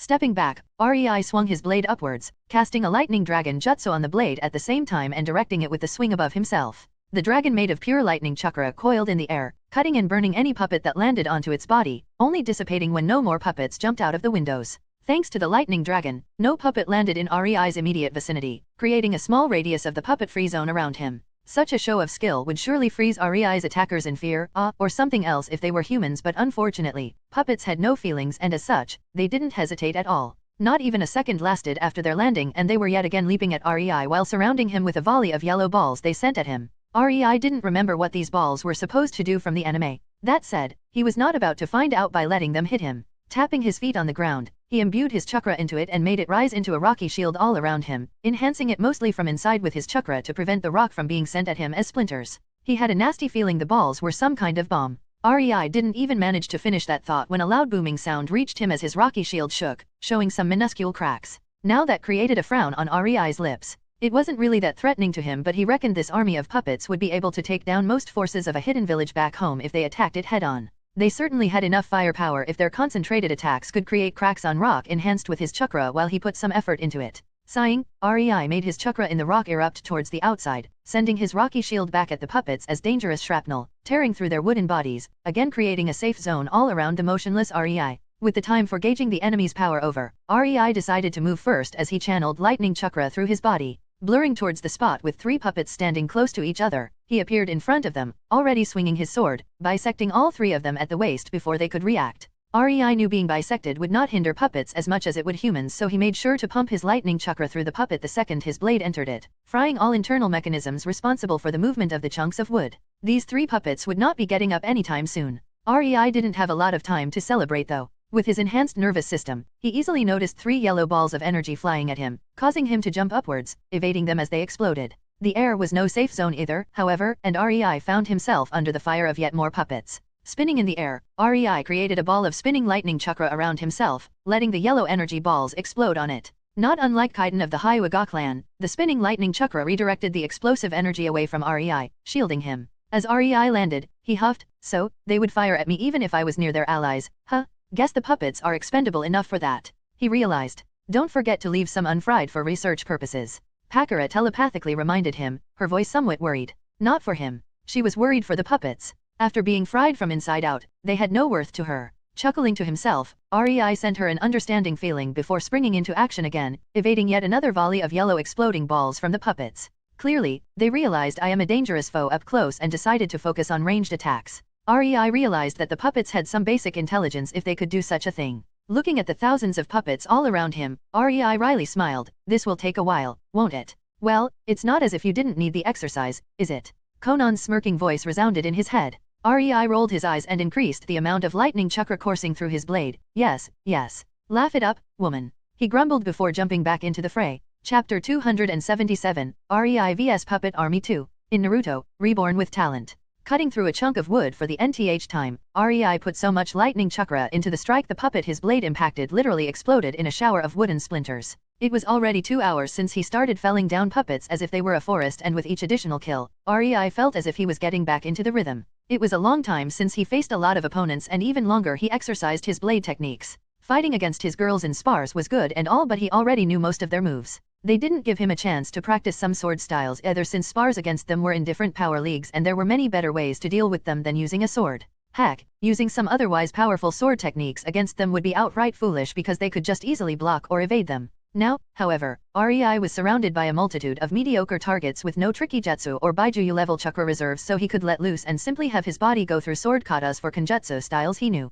It was really refreshing. As yet another puppet lost its head to REI's sword, REI thought, yes. I will definitely make Pakura remake these and then mass-produce them for training purposes. He didn't even put his mind into the fact that such a sheer number of advanced puppets would be able to take over a hidden village. For them, these chunks of wood were just practice targets. REI sidestepped a stab from another humanoid puppet looking like a small creepy child, causing it to fly by his body. Hearing a clicking sound, he instantly spun on his heel, turning back, and saw the expected twist of the waist joint of the puppet causing its waist to turn backward. A pipe appeared on the palm of its bladeless hand, releasing yellow shine. REI's fist impacted the puppet's head, sending it crashing to the ground and making it involuntarily aim the pipe towards the sky before it released the yellow explosive ball. REI, much to his shame, fell for this trick once already and he had no intention of giving Pakura more ammunition to tease him. At first, he was carefree and focused on the more artistic and cool sword katas he never used because there were more practical ones for a real fight, but when he got hit for the first time because he momentarily forgot that he was fighting against puppets and that meant they could twist their bodies at inhuman angles, Pakura just couldn't let it go and teased him. REI just knew he would not hear the end of it for months, but he also acknowledged he deserved it. Honestly, from the current ninja puppetry point of view of Tsunagakuer, these puppets were kinda useless. Yes, they had all the advantages of puppets and their bodies could be twisted, dismantled, and put together mid-fight as a few cases where REI dispatched them without flooding their system with lighting energy showed. But, they simply lacked weaponry. At first, Pakura was excited when she saw their firepower. The yellow exploding balls were marvelous, such strength. With the number of puppeteers Tsunagakuer possessed, if she could give every one of them 10 of those puppets. But the longer the fight went on, the more flaws with her plan Pakura saw. These puppets had massive firepower, but that was honestly it. They had no internal weapon systems and their dismantling and putting themselves back together was also not up to snuff. Compared to the puppets of Tsunagakuer, they were simply disappointing. It appeared as if without a puppeteer controlling them, the creator of these puppets had to give up most of what made puppets deadly and focus on one destructive attack the puppets could be programmed to do even without being controlled. Pakura was still interested in the technology of puppets remote control, but she now saw there would be much to adjust and research once she got it. Acknowledging that, REI also decided to make it easier on her. Looking at the childlike motionless puppet with a cracked head on the floor, he noted his seal took effect. The puppet still twitched, showing it was trying to get back into the fight, but the paralyzing seal stopped it. The whole battle was littered with only 2 types of corpses. The first were puppets fried from inside out and the second ones were these twitching, still functioning ones that were a gift for Pakura. REI's lighting chakra coursed through enough of the puppets to know the remote control technology would be useless to her as it took way too much place within the puppet's internal mechanisms. But, why would he tell her that? She had to be punished for teasing him. Meh, I will just give her the idea of using the spiritual part of shadow clones and merging it with puppets to create pseudo-puppet clones when she comes to me crying. Her remotely controlled puppets are impossible to outfit with even basic Tsunagakuer's puppet weapon systems. REI shrewdly decided. While fighting, REI's mind naturally trailed towards how he would recreate the puppets. Such a thing was inevitable as the minds of many experienced ninjas worked in a similar way.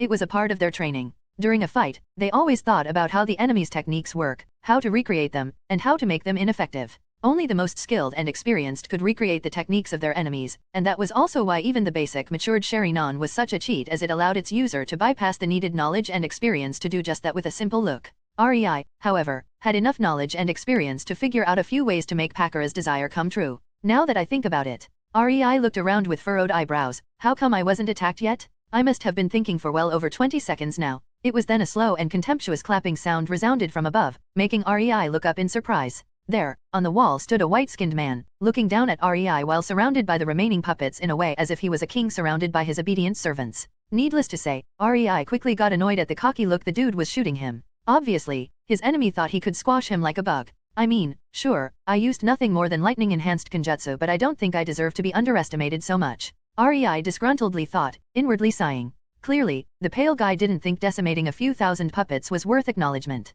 Ah, youth. REI amusedly shook his head, always thinking they own the world. The eyes of the pale guy narrowed at the gesture, yet, he tried to show he was not perturbed because of it. You have some skill, intruder. He coldly proclaimed, if you think someone like you can stand against the Otsutsuki clan, however, you are greatly mistaken, foolish mortal. In Naruto, reborn with talent. And who are you supposed to be, boy? REI cockily taunted as he put his right hand on his hip and raised an eyebrow in a condescending way. In his defense, the guy's stupid mug was just asking for it. I am Tonari Otsutsuki, the last descendant of the brother of the Sage of the Six Paths, Hamura Otsutsuki. Tonari proudly yet calmly exclaimed as if he completely missed the mocking undertone in REI's question. And I am going to kill you. That's so. REI hummed, inwardly a bit disappointed that his taunting bore no fruit. Then again, if the guy let himself be consumed by rage at the very first veiled insult, then that would be disappointing in its own way too. Well, good luck with that, then. REI shrugged. There weren't many prospective opponents around REI who liked to enjoy some pre-battle banter. Conan returned such an attempt with a wind-enhanced cutting paper.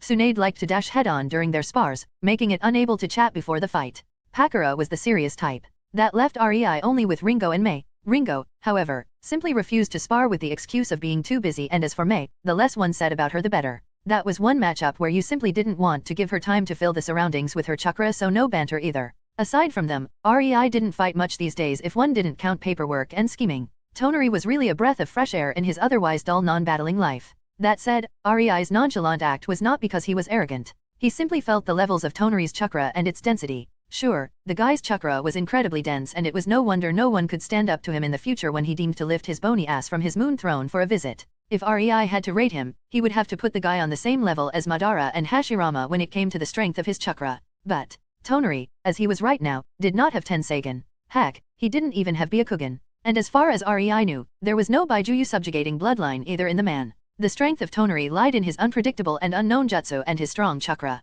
which REI felt wasn't threatening at all. After all, even without Blackie, REI still had more and denser chakra than Toneri right now. The fact Toneri did not even check REI's strength was not lost on him either. In REI's opinion, Toneri was the perfect example of a strong guy who spent his entire life in the proverbial closed cultivation and never actually fought anyone even remotely close to his power level. It's so obvious, the arrogance in his eyes, the demeanor of superiority. He has total confidence he could wipe the floor with me at his leisure. REI inwardly sighed while outwardly smirking at Toneri. You know. He started speaking, making Toneri raise an eyebrow at him. When you are about to fight somebody, REI meaningfully paused, you should never give him the time to prepare his offense and strike first. The second these words left REI's mouth, Toneri didn't have even a chance to evade as the breeze that had no reason to be present on the moon suddenly picked up and pressurized wind slammed right into Toneri's right cheek, bitch slapping him off of the castle walls into the area in front of it. I bet he didn't expect that. REI snickered. Clearly, as far as unknown and unexpected techniques went, both could play that game. Toneri, shaken due to the sudden attack, stood confusedly up, showing that the attack didn't hurt him much despite the small bruise on his cheek adding a little bit of color to his face.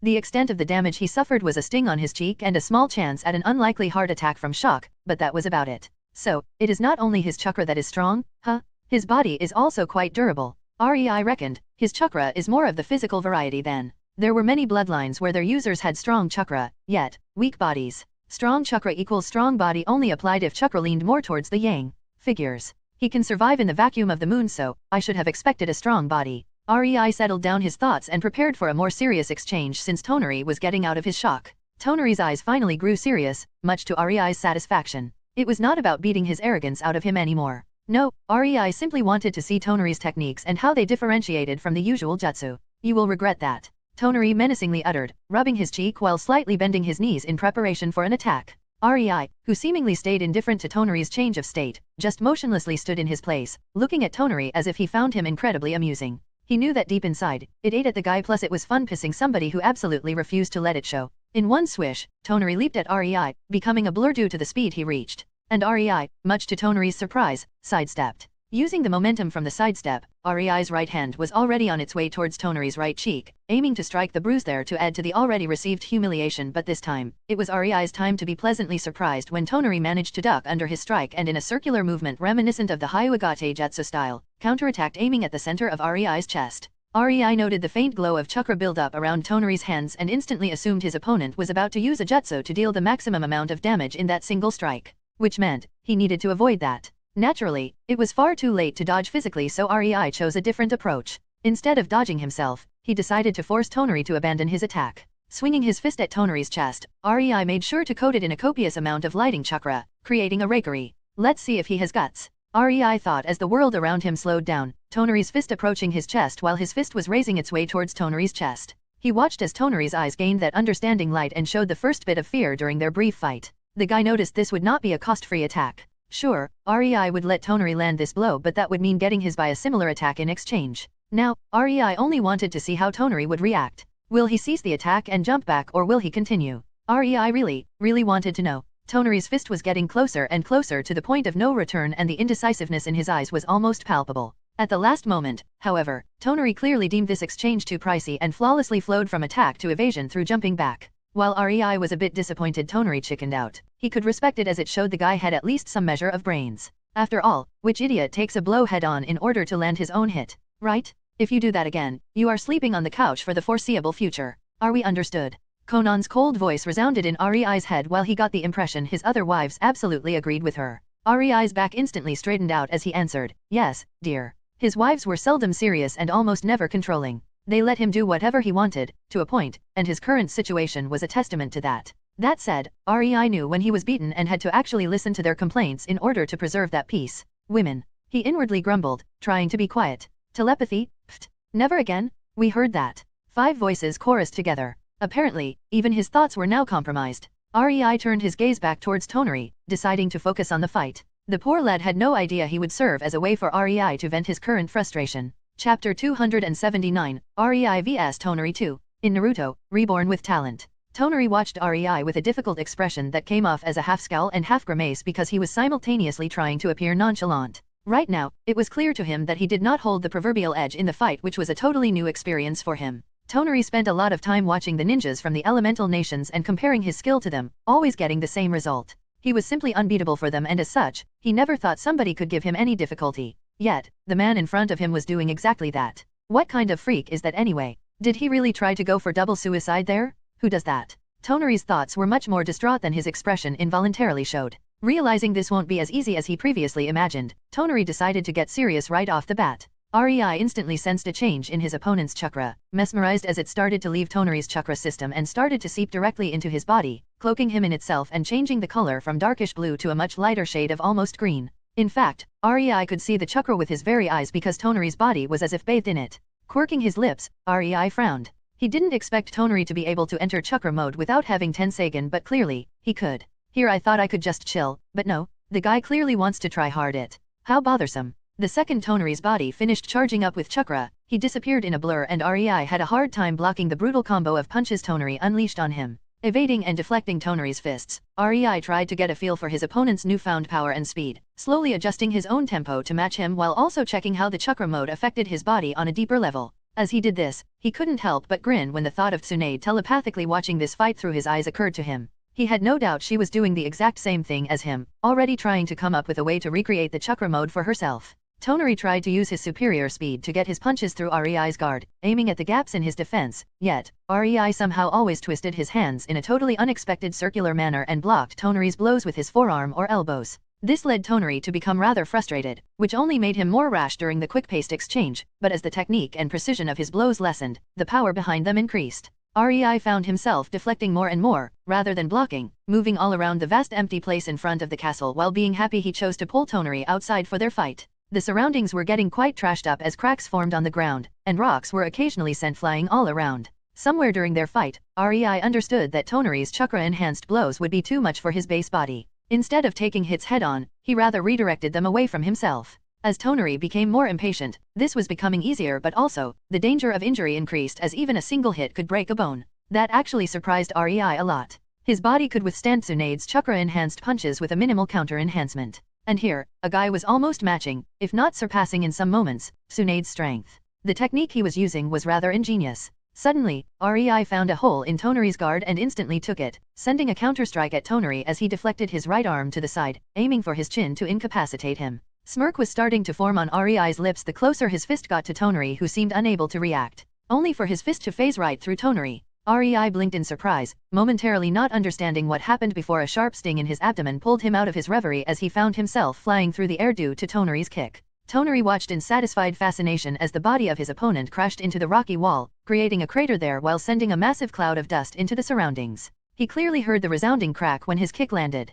Calmly walking forward, Tonari thought that this fight was over. The closer Tonari got, the more obstructed his vision became because of the dust cloud, but he wasn't fazed by it. This was the very first time he fought against a ninja from the elemental nations, and honestly, he was surprised how strong his opponent was. Now he just wanted to savor the taste of his victo. A hand suddenly pushed through the cloud of the dust, grabbing Tonari's face and pulling him inside with a mighty yank. Before Tonari managed to gather his wits enough to react, he found his body spinning for a moment before the back of his head was roughly bashed on the rocky wall, causing a spiderweb of cracks to form. Instinctively, Tonari's hands took hold of the forearm of his attacker, who still held his face in a crushing grip and tried to push his hand away. The only thing Tonari could see was the frightening grin on his opponent's face despite the resounding cracks that came out of the forearm Tonari's hands were squeezing. Yet, no matter how clearly Tonari felt his hands crush the bones in Rei's forearm, the hold of his hand on Tonari's face didn't cease. Instead, it actually grew stronger, making Tonari feel very uncomfortable and almost painful pressure on his skull. "You're gonna try a lot harder than this, boy. If you think a bit of bodily mutilation is enough to end a fight, then you clearly underestimate the ninjas of elemental nations far too much." REI jokingly quipped, completely ignoring the pain in his hand while inwardly comparing his current situation to what usually happened during his spars with Tsunade. That woman could be ruthless and tear his body to pieces at times only to get an excuse to put him back together. A few pulverized bones? That was what the guy who decided to destroy the ninjas expected to stop him? Wasn't that quite laughable? Toneri rasped through REI's palm, causing REI to lean closer, trying to hear what his opponent had to say. Come again? I think I didn't hear you quite well, he nonchalantly said, pushing Toneri's head a bit to the left, grinding the back of it on the hard rocks of the moon in a way he surmised was very painful. This allowed REI to get a better look at Toneri's right eye, and when he saw the look in it, his cheerful demeanor froze for a second. That, however, was far too late as a yellow flash followed by a strong pushing force smashed into REI, tearing his forearm away from his elbow due to Toneri's grip on it while the rest of his body flew back as the yellow exploding ball hit his chest point blank. It was only when he was flying through the air did REI realize that the look in Toneri's eye was far from someone who was caught in an inescapable hold. Somehow, that made him release a small involuntary smile of satisfaction. The fight was finally getting interesting. Chapter 280, REI vs Toneri 3. In Naruto, Reborn with Talent. Toneri was not getting away unscathed from his counterattack either. After all, his explosive yellow ball exploded quite close to his body as well. He, however, had the advantage of having his body enhanced by the chakra mode, and as such, he only suffered some superficial scratches and slightly burnt skin. Pulling REI's torn forearm away from his face, Toneri gave it a disdainful sneer before he threw it to the side as if he was just discarding trash. REI stood up and looked at the handless arm he now sported, getting amused at the small spark of superiority that entered Toneri's gaze when he noticed where REI was looking. Then again, REI was not here to entertain him. He instantly used nature energy in tandem with Blackie's chakra to stimulate his cell growth, regrowing his forearm and hand at a visible pace. It was kind of a weaker form of a knockoff from what Tsunade was capable of doing, but after numerous spars with the said woman, it was of utmost necessity to develop a skill like this. REI lifted his gaze back towards Toneri, flexing his new forearm. I told you it will take a lot more than that, he said, making Toneri frown. We will see about that, Toneri quietly said, getting ready for an attack. REI instantly reacted, readying himself too, but what he didn't expect was puppets bursting from the ground around him, flooding him with their bodies in an attempt to obstruct his movements as they grabbed his various body parts. Not for the first time during the battle, REI inwardly wondered how exactly could he have been sneaked upon despite his sensing capabilities. He almost understood it by now and was pretty sure it had to do with Toneri's projection-like jutsu. I still don't know if he can project the presence of his puppets somewhere away, which would be awesome if applied correctly, or if he is simply projecting a feeling that nothing is trying to sneak up on me, which wouldn't be too shabby either, REI thought. Clearly, Toneri was using his jutsu, they simply were of the more subtle variety. REI was about to use a jutsu to get rid of the puppets restraining his movement, but Toneri was a step ahead and flashed near him, punching him in the gut, which sent REI flying back despite the puppets rooting him in the place. The punch was quite powerful too, and the puppets anchoring him to the ground actually got ripped in half upon impact. Not that it prevented their remaining parts from clinging to REI's body with all they got. REI's body bounced a few times on the ground. Every time that happened, REI made sure to twist his body at a right angle so some of the puppets were flung away from him. When the momentum from Toneri's punch was almost gone, REI flipped his body mid-air, landing on his feet and sliding back a bit. Toneri was again right there, trying to maintain his current advantage and keep REI out of his rhythm. His fist aimed at REI's gut again. Toneri clearly wanted to strike the exact same spot as before. REI, however, wasn't idle either and managed to use his right foot to land a kick to Toneri's unguarded knee, unbalancing him enough that his punch to the gut went off its intended path and only briefly glanced REI's hip. REI instantly followed up with an elbow to the face, breaking Toneri's nose and dazing him while a small blade made of lightning chakra formed on his other hand. He promptly jerked his right side of the body backward, propelling his left hand forward, aiming it alongside the lightning chakra blade at Toneri's chest. And for the second time during the battle, REI was stumped when Toneri's form simply disappeared the second he almost got him. Instead of feeling flesh, blood, and burnt organs, all REI felt on his hand was nothing. Toneri yet again used his projection to somehow fool him. Despite himself, REI couldn't help but feel a grudging respect for that. Evading a killing blow 2 times in a row was something else. At least, I got to know he can't use the projection during attacking. If he could, he would have used it at the start when I tried to exchange a lethal blow for a lethal blow with him. REI inwardly nodded to himself, putting the information he collected about the technique together. He was also looking around, trying to spot Toneri, but before he managed to do that, another batch of puppets burst from the ground, showing that Toneri was trying to employ the same tactics as before. This time, however, REI was expecting it, and before the puppets could yet again engulf him, a shockwave spread from his body, smashing them to such small pieces that puppets or not, they were no longer getting back up. Earth release, magnetic push, REI thought. He didn't need to be able to sense the attacks, expecting it was enough for him to deal with it. But I finally sensed a spark of something as the puppets appeared. He excitedly realized, and indeed, it was very brief, but his senses gave him an inkling where Toneri was hiding. Looking straight ahead, REI assumed a relaxed stance while lifting his eyebrow in an expecting manner as he asked, "Are you quite done yet?" He might not have been able to see him, but he knew Tonari was right there, in front of him. The battlefield stilled. Tonari appeared in the spot REI suspected him to be at and looked at REI with a weird expression, not expecting to be seen since he was projecting himself inside of the castle. For some reason, his second assault was a complete failure. REI was not caught off guard for the second time, and as such, Tonari couldn't follow up the puppet attack with his taijutsu. He really had a hard time trying to understand what exactly happened there, but so be it. Tonari sighed. Never in my worst dream would I think a ninja from elemental nations could force me to this state. You should be flattered that you made me do. He raised his hand with a grave expression, his palm facing REI as he pulsed his chakra. Nothing happened. REI smiled at Tonari, sensing where his chakra went. If you are looking to activate the nice devices of mass destruction inside of the castle, you are so shit out of luck. He laughed. While he was entertaining Tonari, REI's clones already snuck inside of the castle and sealed away both the Tensagan ball thingy that was supposed to be some kind of mass destruction weapon and the activator for the accumulated chakra in the moon. Tonari would no longer be able to use either of them, and watching his disgruntled expression was simply golden for REI. After all, there was a reason why he didn't go all out right from the start. In Naruto, Reborn with Talent Chapter 281, REI vs Tonari 4. In Naruto, Reborn with Talent. Tonari looked at his hand, his mind blanking out from not understanding why nothing was happening after he pulsed his chakra. It was only when he saw REI's smug face did he understand what had exactly gone wrong. "What did you do?" he asked in a low accusing tone full of restrained anger. "I privatized your possessions. No need to thank me for taking your burden away," REI nonchalantly quipped. "Privatized? You?" Tonari realized what REI meant and his expression twisted. "You thief? Return it!" he shouted, his anger overcoming his reason. "Return the legacy of my ancestors, you filthy robber! For this, I am going to kill you in the most painful way possible. Return I dash." Tonari completely lost his vigilance at that moment, and REI instantly capitalized on it. For the first time during their fight, he enhanced his body with chakra, and Tonari couldn't possibly react in time with his mind flooded with impotent rage as REI slugged him right in the face, sending his body flying upward and crashing right through the roof of the excavated vast place where the Moon Palace was built. For that single punch, REI held nothing back and used even Blackie's chakra to give it an extra oomph, which ensured Tonari was blasted right through the hard rock bed all the way to the surface of the moon. Fortunately for Tonari, his special chakra mode made such a blow just a slight annoyance. He was bruised quite a lot, but nothing was broken or damaged enough to get him out of commission. REI could only marvel at the hardness of the guy's body. This was the very first time he got a glimpse at the ability of the Otsutsuki bloodline, and it had to be said, REI was definitely impressed.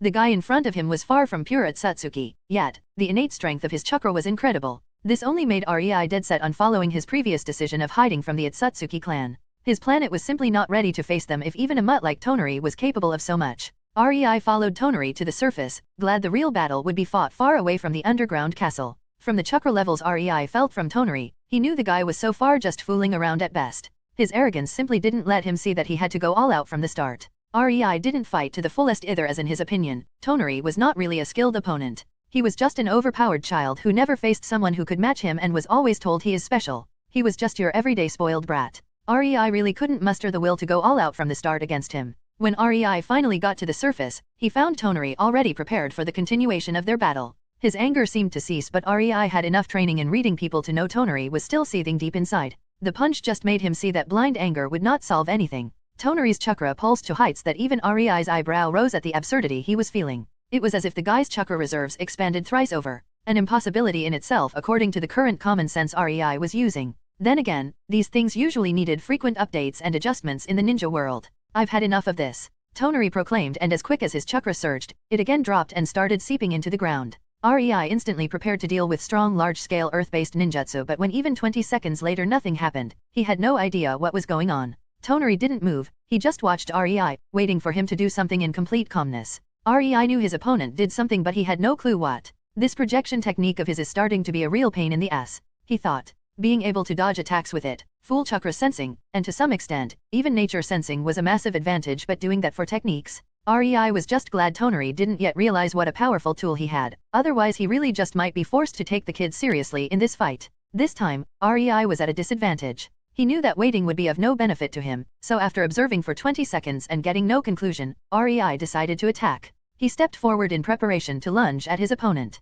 But his would-be attack instantly ceased as the ground shifted underneath him as if it was liquid. It engulfed his right leg and squeezed. Only his chakra enhancement prevented his limb from being torn away. REI quickly realized what happened. It was not that REI couldn't find the area of effect of Tonari's jutsu. He felt nothing out of the ordinary because the entire vast area they were in was already under Tonari's influence when he checked for the first time. With the passive cloaking Tonari's chakra possessed, it simply seemed nothing special was going on despite him soaking the ground in his chakra. Cursing, Rei used a surge of his lightning elemental chakra in his right leg to break through the rock trapping it, and leaped backward, pushing some of his chakra into the ground below him to somewhat mitigate Tonari's influence over that area. Rei could feel the bones in his right leg creaking and winced. The rock of the moon was obviously a lot harder and tougher than the one on Earth. Being bathed in the residue of Kagaya's chakra would do that to a planet. This brought a nasty disadvantage for Rei though. He was a lightning element user, which was supposedly weak against earth element, and the earth on the moon was so damn hard he had to increase the potency of his chakra if he wanted to even scratch it. His previous surge into his right leg was supposed to utterly obliterate the ground around him, creating a crater, yet, it was only barely enough to free his leg from its bindings.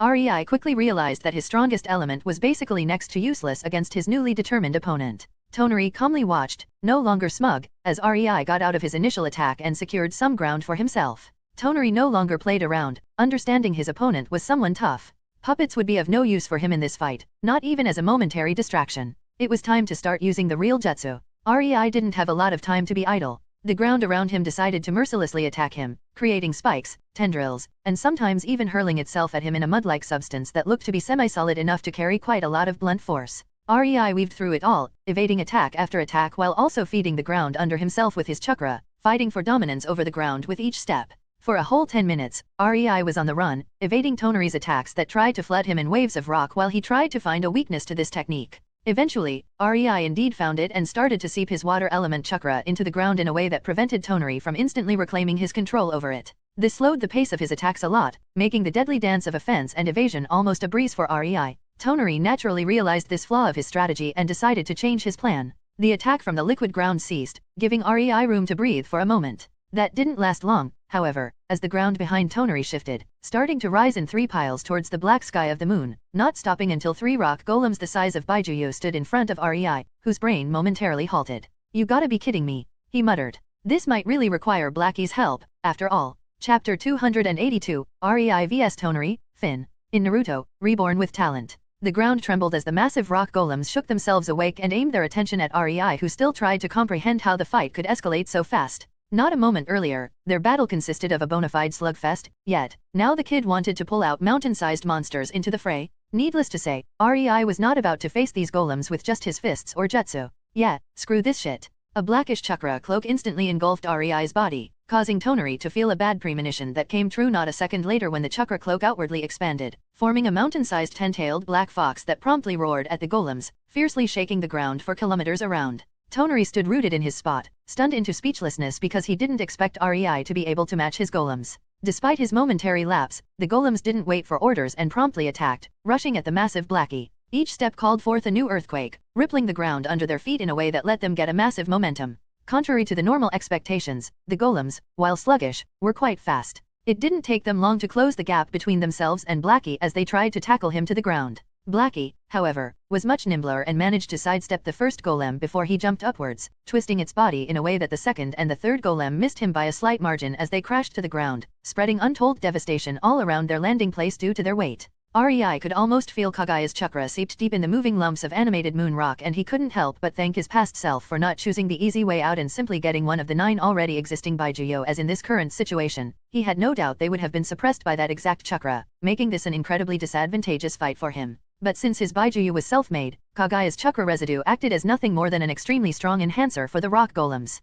Blackie landed on the ground, and instantly charged a Baijuyudama, shooting it at the 3 golems still sprawled on the ground, creating a citywide new crater on the moon's surface. A brief flash of heat spread through the surroundings as a massive amount of dust flew into the air, completely obstructing visibility. Blackie and Rei knew a single Baijuyudama would not be the finishing move in this battle, but they wanted to see exactly how much damage it would cause. Unfortunately for them, when the dust cloud somewhat cleared, the 3 golems were already rising up, sending gusts of wind all around. They indeed sported a layer of molten and jagged rock on their surface, but it was obvious no major damage was caused to them. Rei briefly glanced at the place Tonari was at before he sent his golems to the fray and frowned. The guy already used his projection to hide, letting the golems do the heavy lifting for him. The golems tried to surround Blackie, who was standing still, waiting for them to come closer, as Rei already conveyed his plan to him. When they finally approached, trying to get the fox into their grasp, Blackie again dodged by the slightest margin, but this time, he used his tails to trap the 3 golems. For each of them, 3 tails were used, binding their limbs and torso, trying to keep the 3 hulking and struggling masses of rock still with varied success. Blackie now had all 3 golems bound, but that also meant the golems had Blackie pinned down. In an instant, the fight became a comparison of brute strength, which was somewhat unfavorable for Blackie in 1 versus 3 scenarios. Seeing that, REI decided to give Blackie a bit more help. He started to use a chakra from Blackie to charge a jutsu. REI knew he wasn't good enough in the earth element to do much about the golems but slightly weakened them, which was simply not worth it. Wind element was also out since the air was giving these jutsus quite a boost. Unfortunately, there was a vacuum on the moon. Using fire on rocks wasn't much better, and lightning had already proved to be ineffective earlier, so REI had no other choice but to use water. An arduous task, considering there wasn't oxygen and hydrogen in the atmosphere of the moon. Therefore, REI had to form water just from his chakra alone. Thankfully, Blackie had enough chakra to do this. Clapping his hands together, REI inwardly exclaimed, "Water release," crushing exploding shockwaves. A massive torrent of highly pressurized water as if exploded outwardly from Blackie right after the fox unbound them from its tails, smashing into the 3 golems with such a force it flung them back despite their huge size. Large gashes were made on the rocky surface of the golems on the impact. The second one even lost an arm while the third lost a leg. Not that it mattered, as the golems regrew them almost instantly, but REI still counted it as his win. The real aim of the jutsu was different anyway. Getting the golems away from him and Blackie was nice, but he really just wanted to remake the battlefield. The jutsu was finished, but that didn't mean the newly made water magically disappeared. Instead, the battlefield was submerged in a small ocean of water, reaching Blackie and the golems up to their knees, which was far harder terrain to move in for bulky and sluggish rock golems. Realizing its advantage, Blackie instantly jumped back into the fray, smashing and smacking the golems around like little children by using its innate agility. While the fight went on, Toneri, completely drenched and annoyed beyond all measures, watched the titanic battle from what he thought was a safe distance. Clearly, he was a bit wrong about that, since the water still reached him. Who in their right mind would create an ocean of water on the moon, anyway? If not for his chakra cloak, Toneri thought he would have drowned right then and there. Well, there wasn't much of an opportunity to learn how to swim on the moon. Embarrassed enough, Toneri didn't like how his golems started to lose. It was already 10 minutes since the battlefield became too watery for them, and they still couldn't get out of the onslaught of the fox. Should I create more golems? Toneri said to himself. No, it is just a battle of attrition. My golems might be disadvantaged for now, but I will win. They cost far too little chakra to maintain, and whatever jutsu that is, I doubt the thief can sustain that fox avatar for long. He reasoned, not really knowing what Baijuyu was. For now, let's just observe. Toneri was totally certain that in time, he would win. That's why he was completely shocked when he got a reply. Are you sure about that? An amused voice sounded from behind Toneri, scaring him out of his wits and causing him to turn around, only for his head to separate from his body. REI watched with bated breath as Toneri's now headless body slowly slumped to the ground, not disappearing this time, making him release a breath of relief. Nailed it, REI whispered, flicking his sword to the side to clean the blood from it. To be honest, REI found Toneri's projection jutsu really annoying, as it prevented him from getting in the decisive blow whenever he had the opportunity. That's why he was not sure he could sneak up on Toneri and finish the fight in one strike. REI even called out for Toneri before striking, all in order to momentarily distract the kid from using the said jutsu. Fortunately, it worked. REI hummed to himself, watching as the 3 golems started crumbling into the watery fields, leaving only the majestic sight of a titanic black fox standing all alone in the devastated landscape of the moon covered in water. Chapter 283, A Meeting 1. In Naruto, Reborn with Talent. REI stood in the throne room of the moon castle he privatized from the recently deceased Toneri, admiring the architecture while his clones were trying to research the 2 devices they stole from the castle during the fight. The device to start the moon crumbling was not really complicated, to be honest. All it did was make use of the pent-up Kagaya's chakra residue and pushed it into the weak crevices under the planet's surface. Sure, it was an ingenious use of a dumb concept to cause mass destruction, and really, that's what REI thought being a ninja should have been about. Nobody knew about it, yet it could have been used to wipe out an entire planet. Any idiot could use it too. From a scientific point of view, when REI looked at it from the perspective of what the scientists of the elemental nations knew right now, it was a very simple device. In any other situation, REI wouldn't be interested in it at all, but when he found a peculiar set of seals drawn in a hidden compartment, REI found out many surprising things. Apparently, Hamura Atsutsuki did regret sealing his mother on the moon. After all, why else would he build a device that would let him talk to her in her seal? What he previously thought was some kind of weapon, was just a primitive walkie-talkie that used Kagaya's residue chakra to connect to her in the seal. The use of her chakra for the moon-destructing jutsu was added only later. What really made REI a bit sad, however, was the fact Hamura never actually used the device for its real purpose after building it. He must have realized what potential it had. REI mused. Quite the sight, this building. Konan suddenly appeared behind him, causing him to turn towards her. Only you? REI asked, a bit surprised. Yes. Tsunade is playing with the Tensegan device. Did you know it is made of a massive number of Byakugan eyes? Kinda gross, but apparently, it would have been quite a good Christmas present for a medic ninja. Konan amusedly hummed. Well, Tsunade did want to play with Byakugan eyes for a long time now, yet she had no opportunity so far. Rei shrugged. Pakura is entertaining herself with the puppets, preparing them for transport and stuff. Konan continued. Already? She is quite impatient about that. Rei tinkered with the seal on the device while reacting. Well, she really likes her new assistant Shunriko, and these puppets are the best gift she could ever imagine giving to that woman. Konan said. Plus, you know her. She is always so serious about developing her village. She wistfully said. Konan might not show it, but she was quite jealous of Pakura. Pakura might not see herself as Sunakunoichi anymore, but she did see Sunagakuer as her home. Konan missed that feeling. She knew her home should probably be the land of rain, but she simply could not see it in the light Pakura saw Sunagakuer. Konan found Pakura's sense of belonging quite enviable. As for Ringo, she found the armory, so I don't think we will be seeing her anytime soon. Konan chuckled, causing Rei to grin too. And May decided to explore the castle. Which leaves the two of us. Rei nodded, painting new seals on the walkie-talkie device with his chakra alone. You are not gonna explore? I thought that was why you made sure it wasn't you who stayed behind in our base. There were only 6 of them on the moon, and Yuriko was the poor lass who drew the short stick and had to guard their base. Needless to say, all 5 of Rei's women cheated in their own way in that particular draw. Not that Yuriko would ever know. I already do. Konan spoke, I just don't see the point of doing it myself. My paper clones are enough when it comes to looking through useless trinkets. I'd much rather spend my time with you. She sat down behind him and put her hands around his neck, quietly observing him work while enjoying their closeness. Somebody gotta make sure you don't do something crazily life-threatening. Rei would never admit it, but hearing her say that, his smile widened a bit. This was how it always was, and he was fine with it. Whatever would I do without you? He snorted. You would probably blow yourself up in your first week dabbling with seals.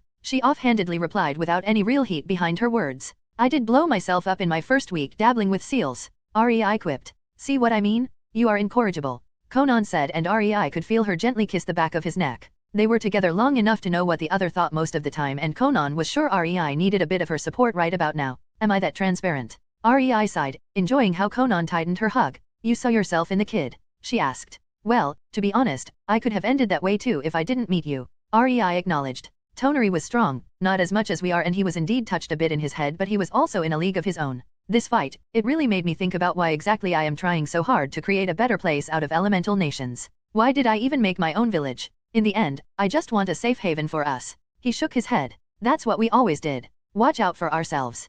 Konan put her chin on Rei's shoulder. Are you sure contacting this Kaguya is a good idea? She worriedly asked. Maybe we just could let her stay sealed inside of the moon and forget about her. Konan didn't like Rei's decision of meeting up with this apparent goddess. First, she didn't believe in gods, and second, from what Rei told her about the woman, she was, like Toneri, a bit touched in her head. Unlike the kid, though, Kaguya was a lot stronger, which Konan thought would mean a lot tougher to negotiate with. Konan also had no idea what kind of seal was used to seal Kaguya and if it would be dangerous for Rei to pay her a visit with his consciousness. For her, it was simply far too dangerous to even attempt it, but Rei was already decided, and she knew there was no moving him once he got going. She could only slightly redirect him and make sure he made no foolish mistakes. Rei sighed. We could make sure she never gets out, but I do want to talk to her. I am prepared for arrogance and haughtiness, but I would like to believe 1,000 years in a seal would mellow her down a bit. She could be really useful, he said as he finished a final stroke of a seal. And just like that, your communication device is done.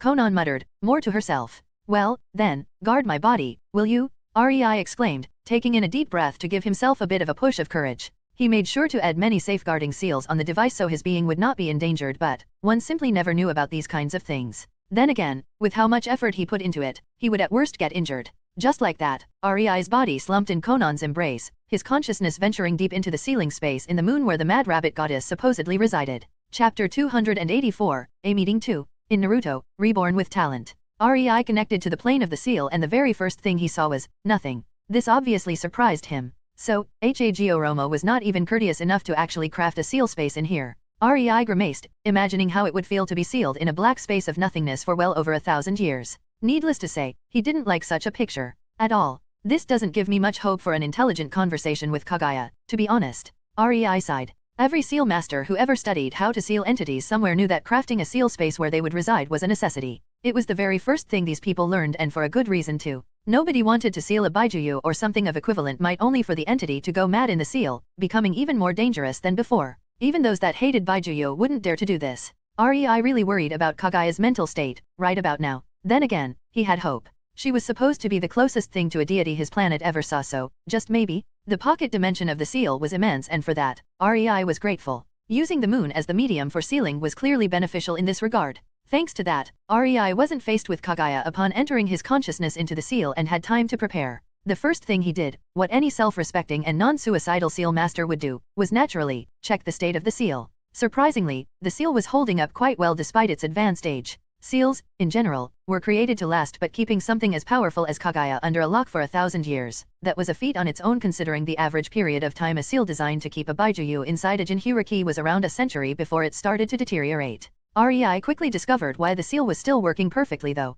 Simply put, Hago Romo disregarded literally everything but durability when it came to the seal. It was obvious he created it on the fly, and from what REI could spot as he let his senses drift through the nothingness of the pocket dimension, it had a lot of rough edges. The entire structure was held together not by the ingenuity of the creator but by the sheer power of his chakra. The only ingenious part was where the seal separated Kaguya's chakra from her so she couldn't pit her own chakra against the Hagoromo's in the seal, instantly breaking it. REI couldn't in good conscience give Hago Romo much credit for that though. Anyone with at least one brain cell would do that, knowing Kaguya could just brute force her way out otherwise. That made REI's mood rise a bit. A good seal master would be able to escape such a seal. It would take time and effort to find an appropriate way, but it was definitely possible. Well, that gives me an upper hand in the talks with Kaguya, I guess. Since she is still imprisoned, she probably doesn't have any knowledge about sealing. That's good. REI nodded to himself in a pondering manner. It was then REI looked at the section where Kaguya's chakra was siphoned and reused to keep the seal going. What he found made him grimace. So she is affected by the chakra fruit. REI bitterly realized as he watched globs of a black substance being separated from Kaguya's gathered chakra before it was used to power up the seal. That might be a problem. These globs didn't really exist in Kaguya's chakra. They were just a representation, an image the seal created to portray that Kaguya's chakra was corrupted. REI reckoned it would be impossible to identify if they were not inside of the seal. The only reason why it was now possible was that the seal needed pure uncorrupted chakra to power itself up, so it automatically separated what it didn't need. REI observed the mechanism behind the process, and after a few minutes, he decided that he definitely had to use this part to his advantage. Pulling the chakra from within himself, he started feeding it into the seal, knowing it would alert its resident. REI was not deterred, however. He simply continued tinkering with the seal even after he felt a new pair of eyes intently stare at the back of his head.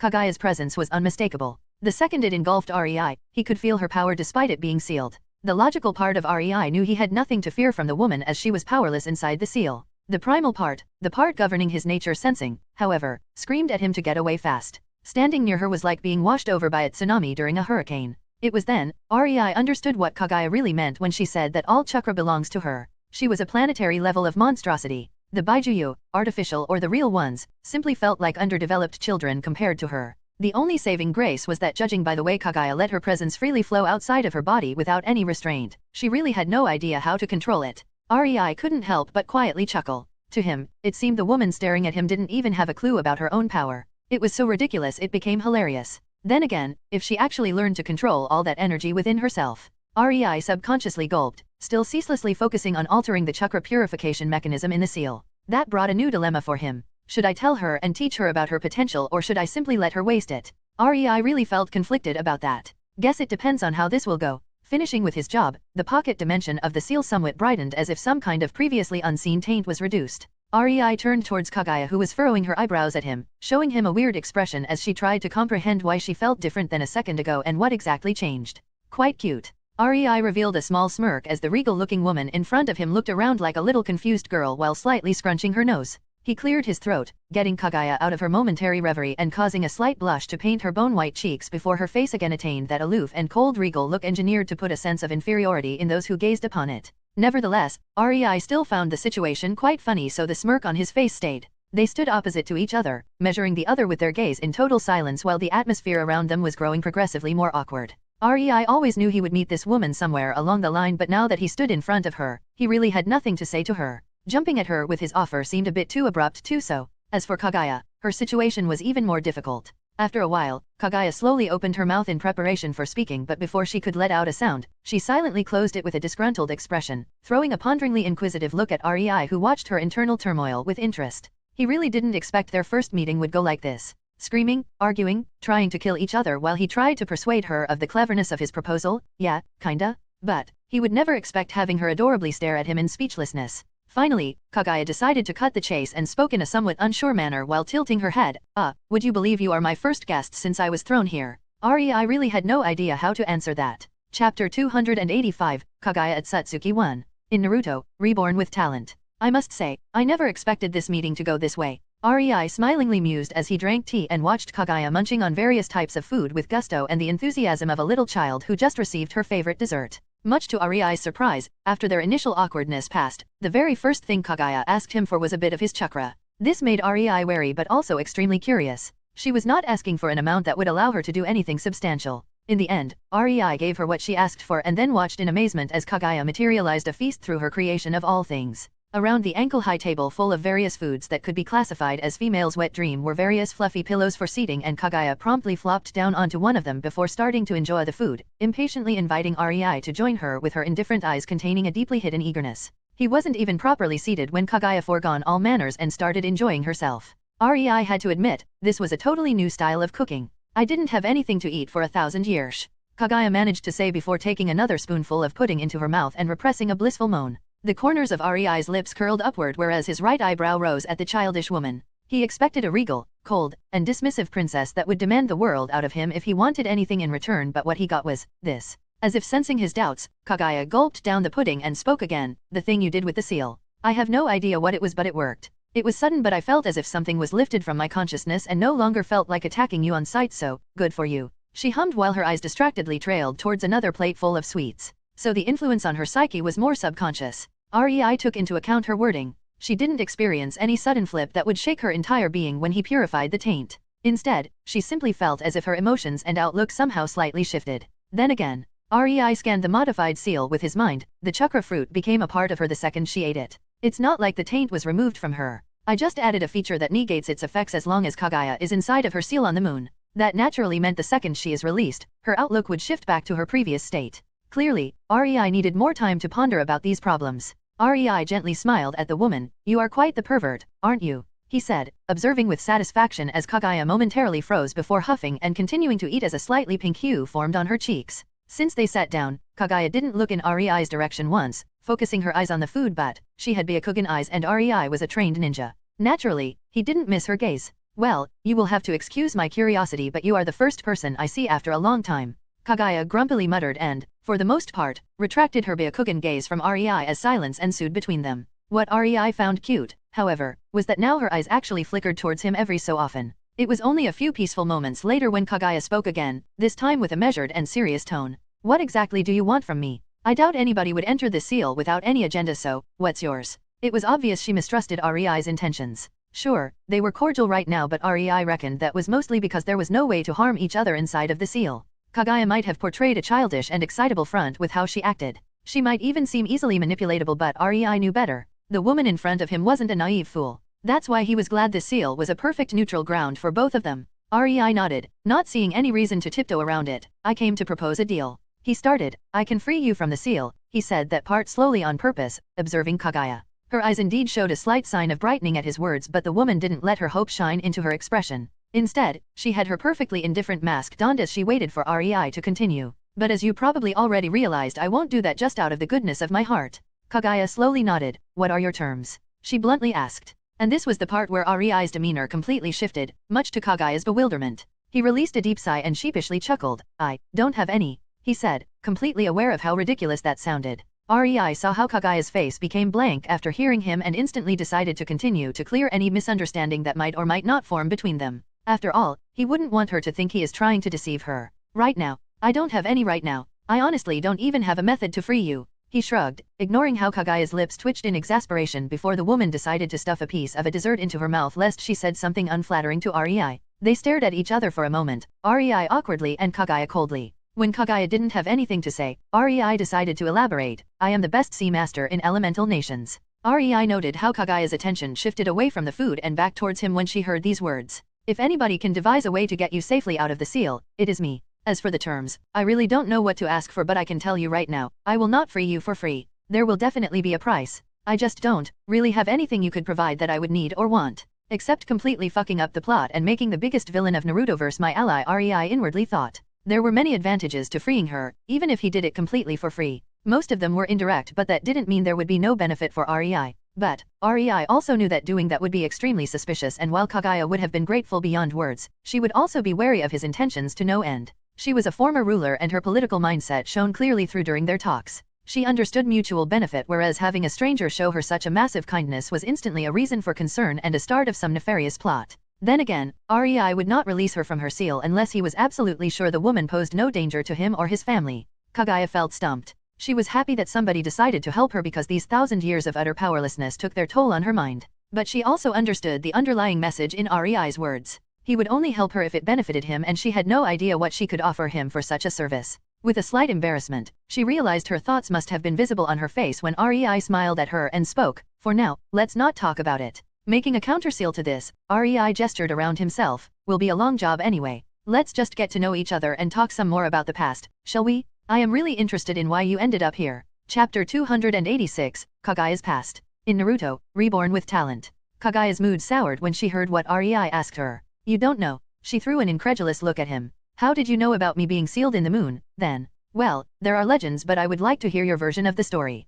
Rei shrugged. He didn't put much belief into all that crap told in the legends. Now that he felt the incredible potential of the being called Kaguya in front of him, he couldn't help but think these legends were all bullshit. Hagoromo and Hamura had no chance to win against her, no matter if she didn't even start scratching the surface of her potential. For a second, a wistful expression appeared on Kaguya's face as she reminisced about her past, but it was gone as fast as it formed. With a cold expression, Kaguya distractedly reached for a cup of tea, not realizing how her hand shook. She took a long gulp from the cup and looked Rei straight into the eyes. Staring into his encouraging eyes, Kaguya gained a newfound determination. It was a surreal feeling for Kaguya. She wanted to have someone to talk about these things for more than 1,000 years now. Nobody, not even her sons, could provide any form of support for her, but now that she looked at the strange man who appeared in her seal, Kaguya deeply desired to let it out. Before she knew it, she started to pour her heart out to him. Rei patiently listened to her story and had to admit, the legends were mostly correct. The difference was, these legends had a different way of looking at things. Kaguya had reasons for doing what she did.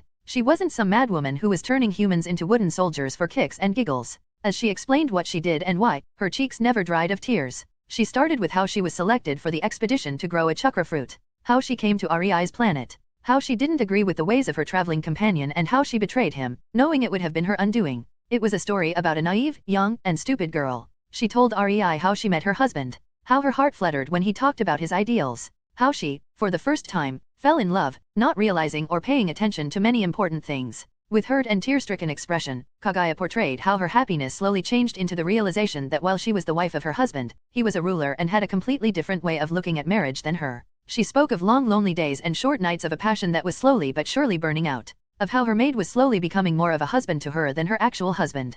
Kaguya simply put all of her grievances and poured all of her feelings from her apparently unsatisfying marriage 1,000 years ago on poor Rei's shoulders, causing him to wryly ponder when he became an emotional support line as he silently listened to her. Kaguya eventually realized that she fell more for the fairytale ideals of her husband than him as an actual person. Her infatuation made her blind, and that led her to a monumental decision. She confessed to Rei that she decided to take the chakra fruit and return back to the Otsutsuki clan. She was aware there would be a punishment waiting for her back home for what happened with her traveling companion, but Kaguya also knew that if she brought the chakra fruit with her, it would be a negligible one. Instead, she would actually get rewarded right after she suffered a bit. These plans were quickly destroyed, however, when one nice morning was ruined by a realization that she was pregnant. It was both a joyful and horrifying experience for Kaguya. While her maid was rejoicing like a small girl, Kaguya felt a myriad of emotions, most of them dark. She cursed her husband, she cursed her luck, she cursed herself for not being careful enough. Rei found it funny. From how Kaguya described it, by the end of their marriage, she felt no satisfaction from having sex with her husband.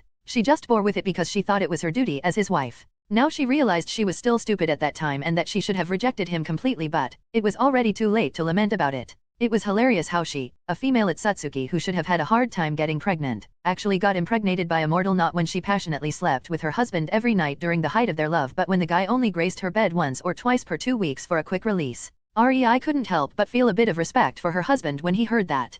Thankfully, he could hide his amusement well. It wouldn't be nice to laugh into the face of a crying woman. Kaguya knew she couldn't return to the Otsutsuki clan anymore. For that, she needed to kill her children first, and that was simply not happening. She was happy to become a mother, but it also chased her into the corner. It's ridiculous. There is always something that seals my fate, she dejectedly said with such emotional depth. Rei sighed to himself and decided to reseat himself next to her, supportively embracing her small frame. Kagaya then continued with her story, her words and tone a bit lighter as she leaned her body into Rei, who felt a bit awkward. Then, the entire debacle with her husband trying to kill her happened.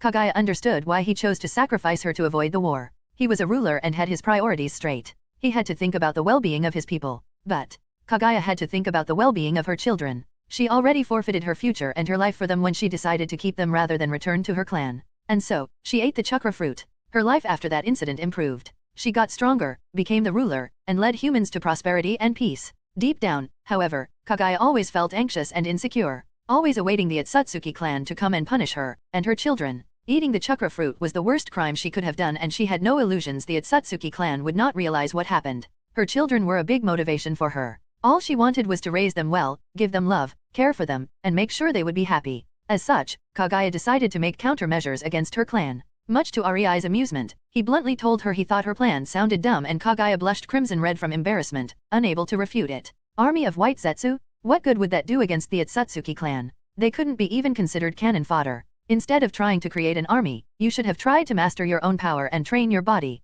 Rei gently chastised the downtrodden woman in his arms. She sacrificed a massive amount of people in her quest to make an army, and for what? To create something as useless as white Zetsu? There was no wonder her legend portrayed her as pure evil. More like pure stupid. Rei thought with a carefully hidden eye roll. Leaning his head down and looking at the fidgety woman in his arms, Rei realized one important thing. In the end, she was simply a scared little girl who found herself shouldering the weight of an entire planet, knowing her clan would one day come for her. Chapter 287, Kagaya Otsutsuki 2. In Naruto, Reborn with Talent. Rei waited until Kagaya calmed down her emotions, which got him into a very awkward position. When she was distressed, their closeness didn't bother her, and instead, it provided a measure of comfort. But the more calm Kagaya became, the more self-conscious she got, and Rei could clearly feel her squirm in his arms. Deciding that she no longer needed him, Rei unhanded Kagaya and leaned a bit away from her before she also slid to the opposite side with a small blush, creating a gap between them. Inwardly, Rei enjoyed the current atmosphere between them immensely. He pictured his meeting with Kagaya in many different ways, but this was so unexpected that he couldn't help but marvel at his luck while getting the maximum amount of entertainment from the overpowered bashful woman. Rei decided to stay silent, making sure to make Kagaya squirm to the extreme, only deciding to intervene when he felt she was reaching the limit of her patience. It wouldn't do for her to explode. I don't understand, Rei suddenly said, picking a topic to distract the distraught and fidgeting woman next to him, getting her utmost attention. Why did you simply not beat your sons during your last fight? He threw her a meaningful, yet piercing look. Kagaya glanced at Rei, tightening her fists. I wasn't strong enough. Dash. Stop bullshitting me. Rei rolled his eyes at her in an annoyed manner. Bullshitting. Kagaya tilted her head, not understanding the reference, causing Rei's eyebrows to twitch. It means stop lying to me.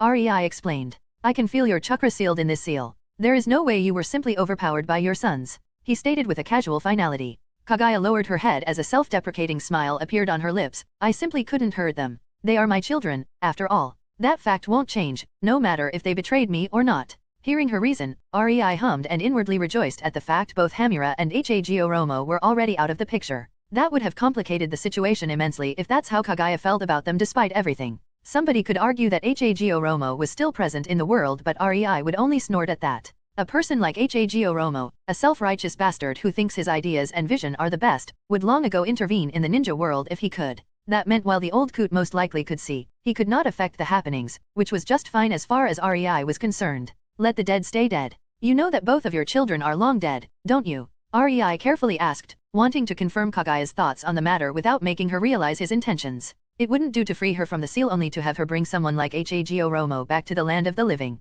That would suck so much. Rei was definitely not gonna do that, ever. Kagaya's expression soured as pain flashed through her pupilless eyes while her forehead creased, making her closed third eye visible for the first time during their meeting, startling Rei. He was wondering why she had only two eyes, but now he understood that her third eye socket was simply hidden. I figured, it's been more than a millennium, after all, she bitterly answered, evading Rei's gaze. Rei simply stayed quiet and waited for her to continue, not offering any comforting words or the like. It took a while, but Kagaya did, indeed, eventually continue, but I am also interested in what kind of world my children created. A small smile appeared on her face. I can't say I don't want to smash it to pieces though. She sighed. Their vision was the primary reason why we fought, and I am still somewhat livid because of that. Strangely, when I am near you, my anger as if left me. She calmly smiled at Rei. I see, so as long as the taint from the chakra fruit in her chakra is kept in check, there will be no murder-happy rabbit goddess causing problems for me. Good to know. Rei hummed, putting it into his mental notebook of seals he would have to develop. Would you bring them back to life if you could though? Seeing that he would not get an answer to his secret question, Rei decided to ask her bluntly.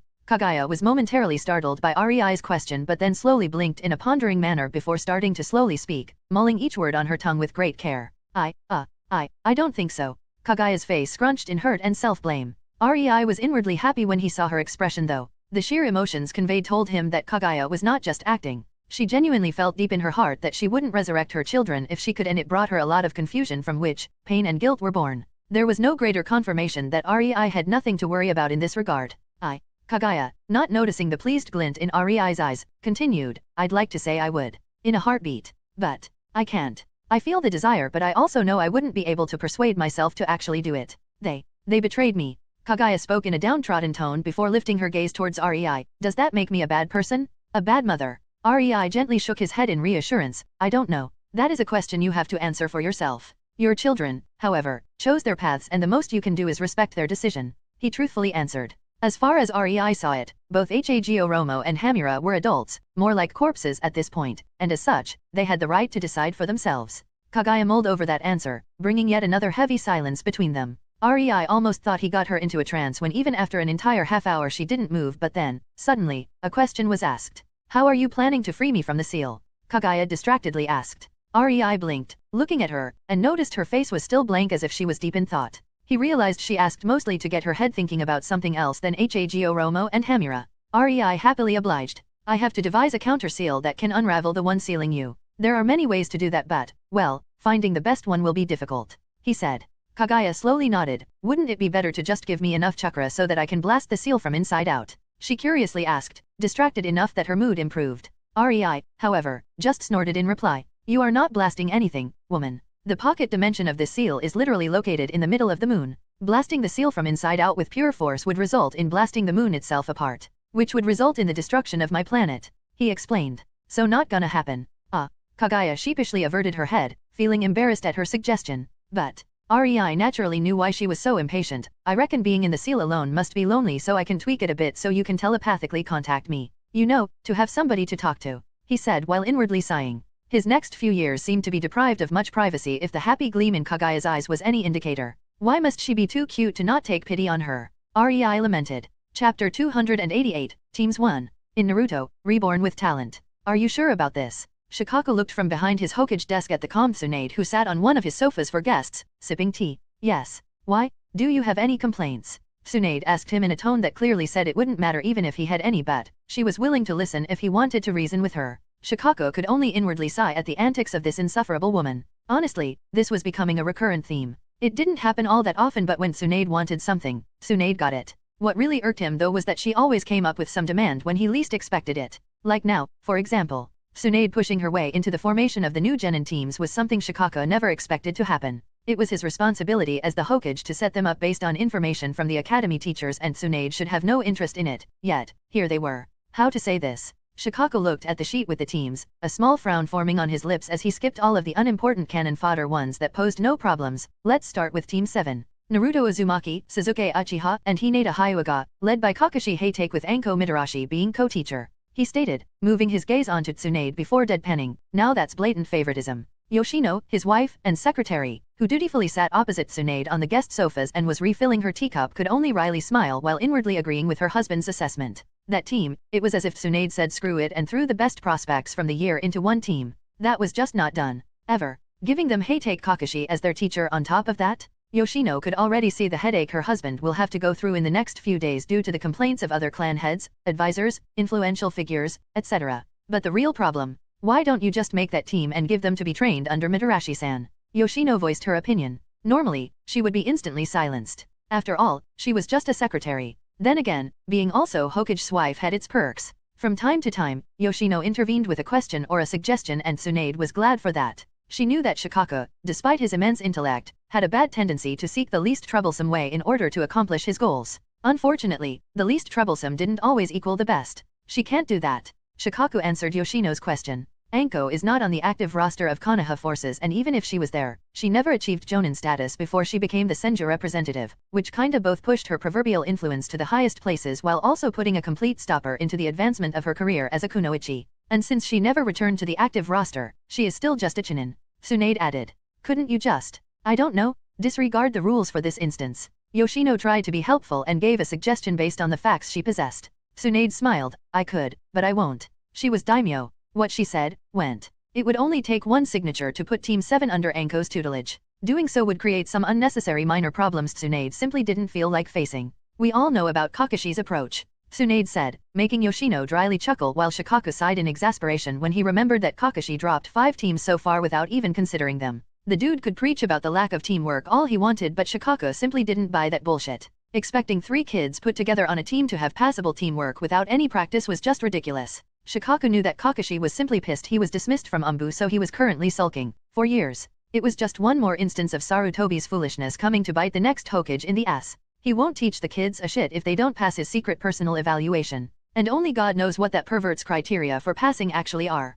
Considering this team will be forced onto him because of the last loyal Uchiha, I don't think Kakashi will like it. Tsunade continued. She knew that for Kakashi to train his genin team properly, he would have to take a liking to them. In case that didn't happen, though, his genin team would be left to fend for themselves no matter how much the white-haired moron preached about friendship and camaraderie. It wasn't even that the guy was incompetent. On the contrary, Kakashi was incredible trainer. When he was still in Umbu, he was one of the best Umbu trainers in Konoha. He was the guy who trained newbies up to the Umbu standards, and during his reign the Konoha Umbu was in its golden age. The problem was, Kakashi was too used to training competent and experienced ninjas. He expected them to desire to better themselves and put in appropriate effort without him butting in. He was used to just giving directions, not personally guiding them. And it worked. For Umbu. But genin teams were different. A Jonin sensei has to motivate his pupils to actually desire advancement. And even then, he has to make sure the focus and direction of his pupils are on the right track, because a simple desire to improve coupled with moronic training was not effective. If Might Guy did just push UPS the whole day, he would not become the best taijutsu practitioner in Konoha.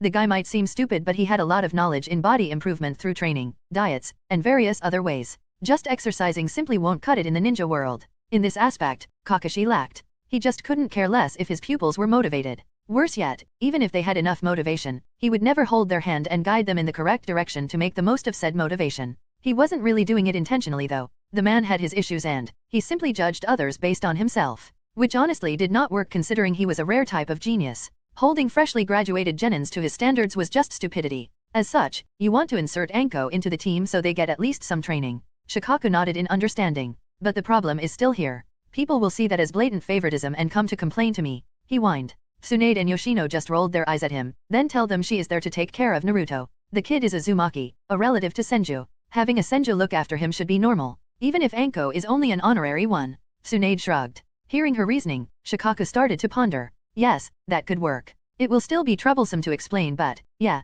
He mumbled to himself, unhappy that the troublesome blonde in front of him wasn't persuaded to drop her idea. Well, at least she was willing to compromise. Chapter 289, Teams 2, Politics, Yuck. In Naruto, Reborn with talent. But, Shikaku reluctantly started again. There were many faults with Team 7. So many he wouldn't mind reshuffling all of the teams if it got rid of these incoming problems. Putting the Kyuubigen Huriki, the heir to the Uchiha clan, and the heiress to the Hyuga clan on one team is. Shikaku grimaced. Team 7 was a political team. It wouldn't be bad if there were just 2 of them, paired with a civilian born, but all 3. People in high positions usually like to look a bit into the future, and if Team 7 was formed like this, there was a high chance they would eventually become friends. Which, in turn, would create a strong political bloc later on when these kids grow up. And that's where the problem laid.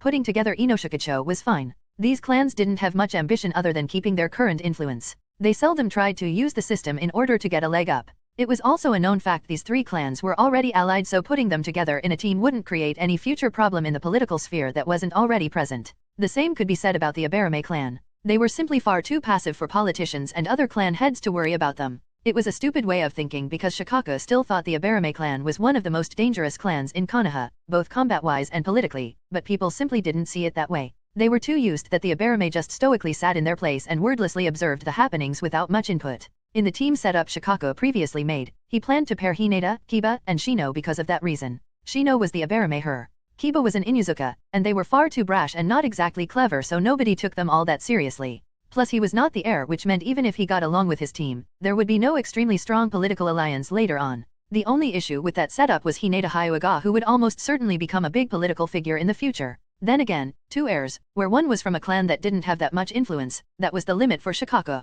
But Team 7 as Tsunade envisioned it? That was a political disaster just waiting to happen. Sasuke Uchiha, the last loyal Uchiha, the heir to the Uchiha clan, might have lost a lot of influence considering his own clan was non-existent anymore, but the kid was now a part of the top 5 wealthiest people in Konoha since every account previously belonging to an Uchiha now belonged to the kid. He also had a clan library full of jutsu for himself. Simply put, if Sasuke played his cards right and became at least elite jonin, he could one day be a very influential person in Konoha despite lacking the influence of a fully functioning clan. Shikaku didn't think the Uchiha clan could quickly rise again. It would take at least 50 years for them to be sufficiently recreated, and that would only be the case if Sasuke decided to be proactive in that regard.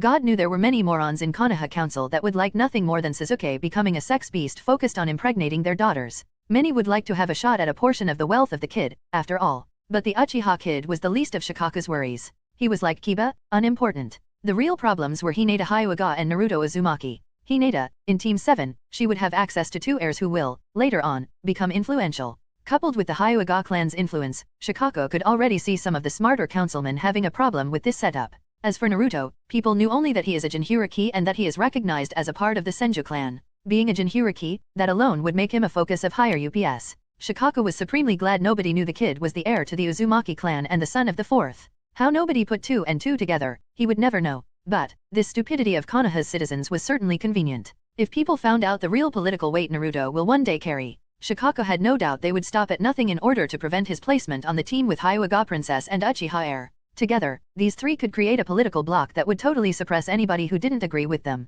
Shikaku glanced at Tsunade, and all 3 of them are under the tutelage of Anko Mitarashi, who is the apprentice to Tsunade. He inwardly cringed. God, am I glad that the Nara clan is allied to the Senju clan. If people had any idea what kind of frightening political moves this blonde menace is casually throwing around, I wouldn't be surprised if the Konoha's clans tried to pull the Uchiha move on us and all rebelled. He dryly thought. Sure, since Tsunade became the daimyo, the influential people in Konoha lost quite a bit of their pull, but Tsunade made sure to leave a lot of influence in their hands to keep them satisfied. Clans and councillors loved their influence. The formation of a political bloc that could suppress them to a degree where they wouldn't be able to take a shit without permission was something they would surely take offense at. Yet, Tsunade was seemingly doing exactly that, with no one the wiser. Senju, Uzumaki, Uchiha, Hyuga, Nara, and through my clan, she also gets the Yamanaka and Akimichi. I have no doubt she could get the Abarame clan on board too if she tried. Shikaku thought with a suppressed shudder at the political web the woman was slowly creating. What? Would you like it better if I put Harano in there instead of Hyuga? Tsunade asked with no small measure of sarcasm in her tone, pulling Shikaku out of his thoughts.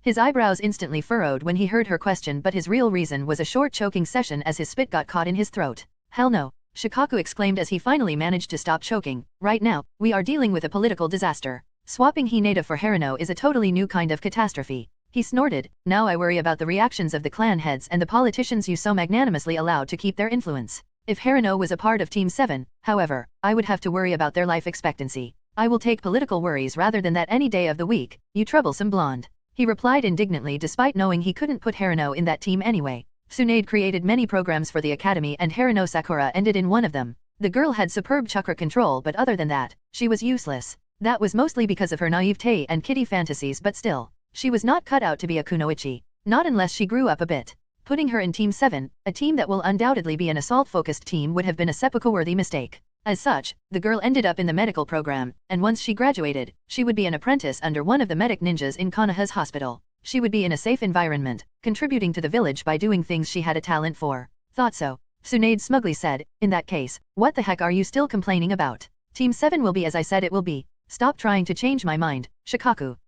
She glanced at the sheepish Yoshino, all know that you just want to talk me out of it because you are too lazy. She rolled her eyes and gestured at him to continue with the teams before taking a sip from her tea. Chapter 290, Teams 3, Inoshikacho. In Naruto, Reborn with Talent. Next we have the Inoshikacho trio. Shikaku stated with open fondness as he mentioned the team his kid would be joining, making even Yoshino break her professional demeanor and smile a bit. If it was previously, I would have protested, but now, Shikaku trailed off. He still remembered how lazy his own son was when he was a kid. Since Shikamaru was 6, Shikaku could see that putting him, Ino, and Koji together would not improve them as a unit as it happened for him, Inoichi, and Choza. The personalities of their kids were simply far too alike. Shikamaru was lazy, resulting in the lack of motivation to even attempt to get better at the necessary things. Koji didn't want to hurt a fly, resulting in the very same thing as Shikamaru, and Ino might have seemed to be an exuberant and active girl that loved to tackle problems head-on and could motivate both Koji and Shikamaru into doing their best, but Shikaku met the girl almost every other week during the Inoshikacho clan gatherings. The girl had no interest in being a kunoichi whatsoever. She simply wasn't raised to want to be a kunoichi. Inoichi spoiled her far too much. The girl also didn't have a reality check that is usually delivered to clan children. Shikamaru was putting down old and sick deers since he was 6, and Shikako knew that Choza also had Koji kill pigs since that age to start teaching him about the importance of life and prepare him for the harsh realities of ninja life. Ino didn't have that. But Shikako couldn't really fault him much. He also spoiled Ino quite a lot, not wanting to see these innocent blue eyes to peer at the cruel side of the world. Shikako, however, knew that he couldn't shield the girl from it forever. Then again, she was not his daughter, therefore, not his problem. It was exactly this upbringing that destroyed any synergy between Ino, Shikamaru, and Koji. Ino, who was supposed to be the glue and motivator of the team, simply lacked motivation herself, therefore was unable to properly motivate Shikamaru and Koji. When she tried to get them to do something, she mostly irritated them with her high-pitched voice and bossy attitude rather than using her Yamanaka subtle emotional bullying to manipulate them like the previous Yamanakas in the Ino Shikicho trio did. This resulted in the three children kinda drifting apart during their younger years. Ino became Suzuki's fangirl, befriending other girls in the academy while Shikamaru hanged out mostly with Koji, separating themselves from their classmates. When their kids were 9, Inoichi, Shikako, and Choza were already prepared to break the tradition and not make the Ino Shikicho team out of them. Fortunately, Tsunade's reforms in the academy straightened the kids out, much to the pleasure of their parents. Shikako couldn't help but be immensely grateful for that. Raising a ninja was hard, more so for the parent rather than for the child. Children had a miraculous ability to adapt, but no parent liked to see their child suffer the adaptation process. Or so, Shikako would like to believe, despite knowing he was wrong. Neither Choza, Inoichi, or him, had the necessary predisposition to push their children hard enough to make them excel. Shikako didn't want to see Shikamaru crying tears of blood due to their special clan training for kids. Not when he knew how it felt since his own father put him through it. At that time, Shikako resented his father for quite a bit of time, but when he grew up, he realized it was precisely that training that helped him to survive the Third Ninja War. But that was a different time. A time of unease and war. Now that peace was here, Shikako was hesitant to make Shikamaru go through the same experience. Choza was much the same. Shikako could still remember how Choza was walking with his body constantly riddled with black and blue bruises, getting new ones every day. Shikako doubted Choza wanted to make Koji go through that training. The Akimichi clan's early training was pure physical hell. As for Inoichi, he was blessed and cursed at the same time. He had a girl. Shikako couldn't even imagine how hard it was on Inoichi. How could he make his princess go through the necessary suffering? All three of them were in a bind, and in the end, they decided to not make their kids go through their own experiences. But then, Tsunade reformed the academy, doing their job for them when it came to training the kids. Shikako doubted that most of the kids even noticed that their exercises were getting more and more demanding as the learning curve was not all that steep. The fast pace of exercises made up for that, and so, the graduating class was actually already at least genin level according to the previous standards, while the kids got the necessary habits for ninjas. Habits like the need for self-improvement. Hence, Team Inoshikicho was a go. Shikaku's lips suddenly turned into a frown. I actually received a request from Asuma Sarutobi for the Inoshikicho team, but I refused.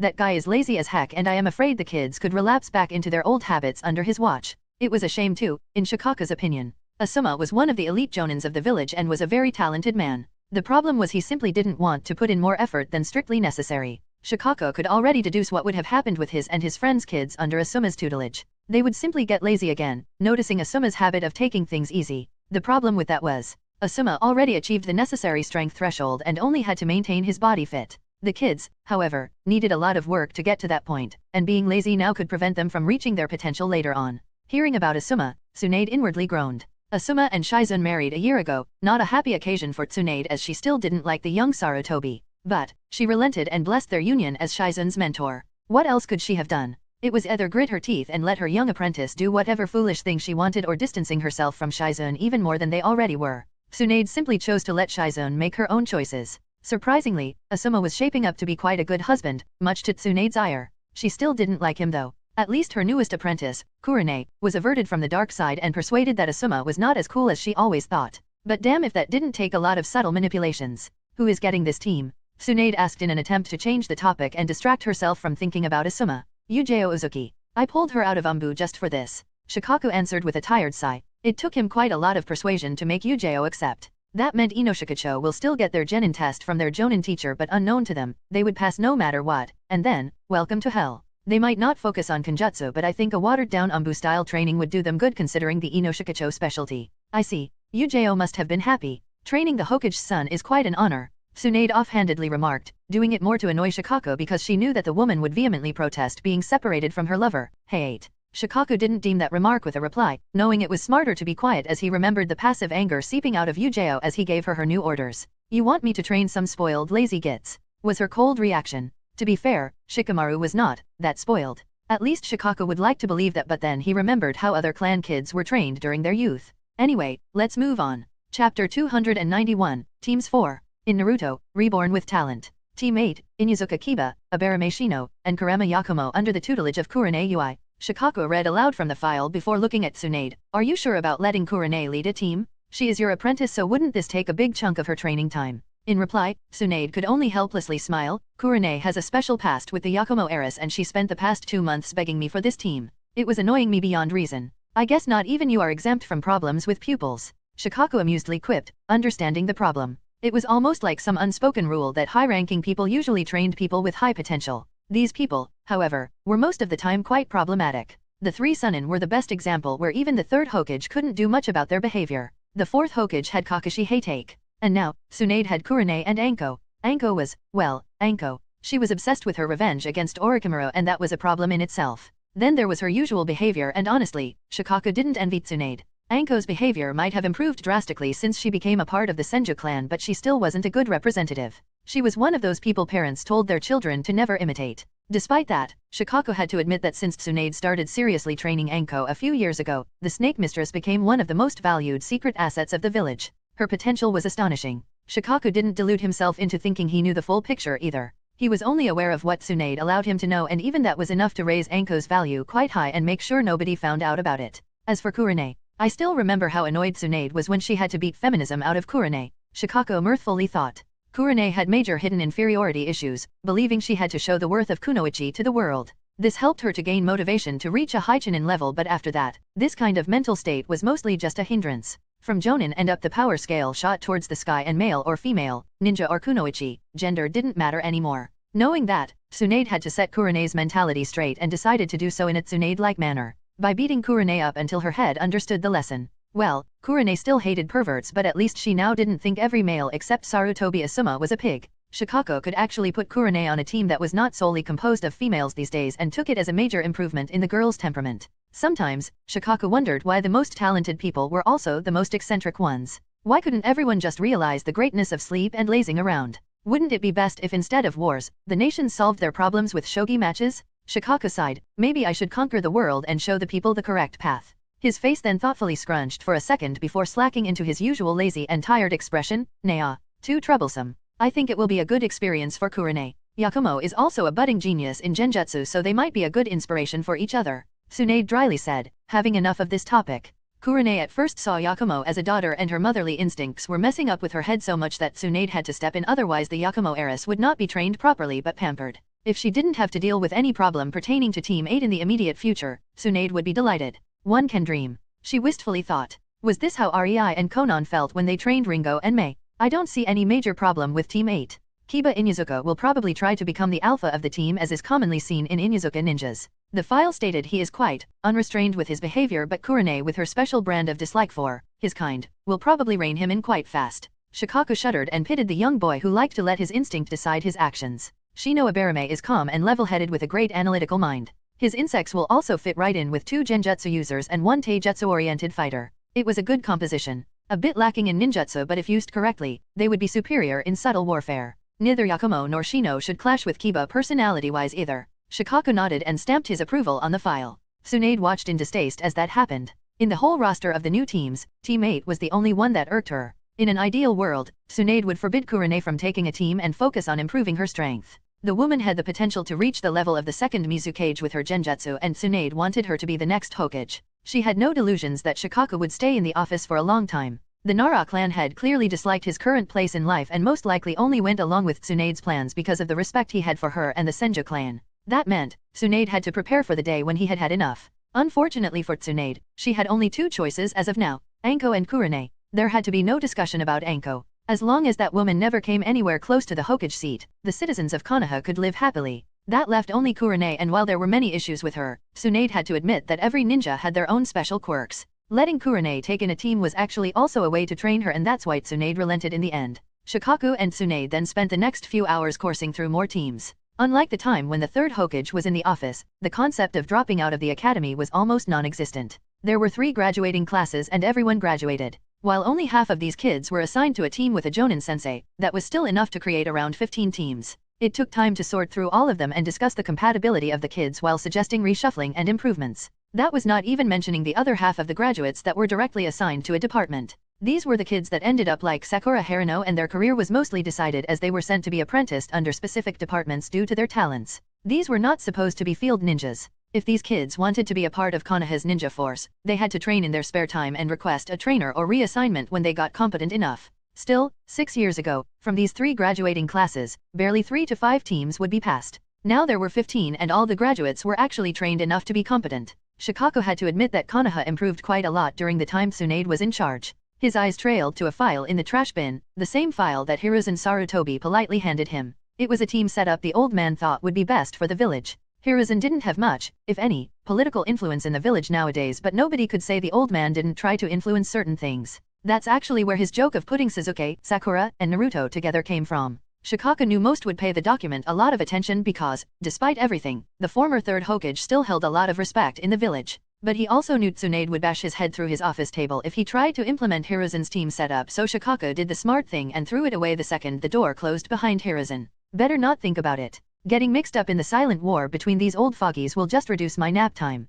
Chapter 292, Hard Lesson for Kiddies 1. In Naruto, Reborn with Talent. Anko arrived in the classroom where the new genin teams anxiously waited for their Jonin senseis. She obviously didn't show herself and hid in one of the corners on the ceiling as was a norm for ninjas, half expecting to be discovered. After all, it was the norm for the ninjas. Kids or not, they should have at least a basic degree of awareness and wariness, no? Well, she was sorely disappointed, and her team was in for a rude awakening once they passed their genin test. That, she swore. Oh, well, at least my snakes will be entertained. Anko thought in a sadistic manner as she eyes her 3 new cute little genins who shuddered from the sudden chill. Then, the Jonin senseis started to arrive and Anko's disappointment only deepened. From the 14 that picked up their teams, only 6 gave her a subtle sign that they spotted her while 3 others had this sudden case of momentary stiffening, betraying that they also were aware of her presence. As for the other 5, Anko lamented how they became Jonins when she was still de facto Chunin. The classroom slowly emptied, leaving only the exuberant and always excited ball of sadly still orange sunshine called Naruto, frowning emo duckbutt who just wouldn't change his hairstyle no matter how many snakes Anko sent at him called Sasuke, and thankfully no longer timid and always blushing Hinata who became a total badass under the smug Anko's tutelage.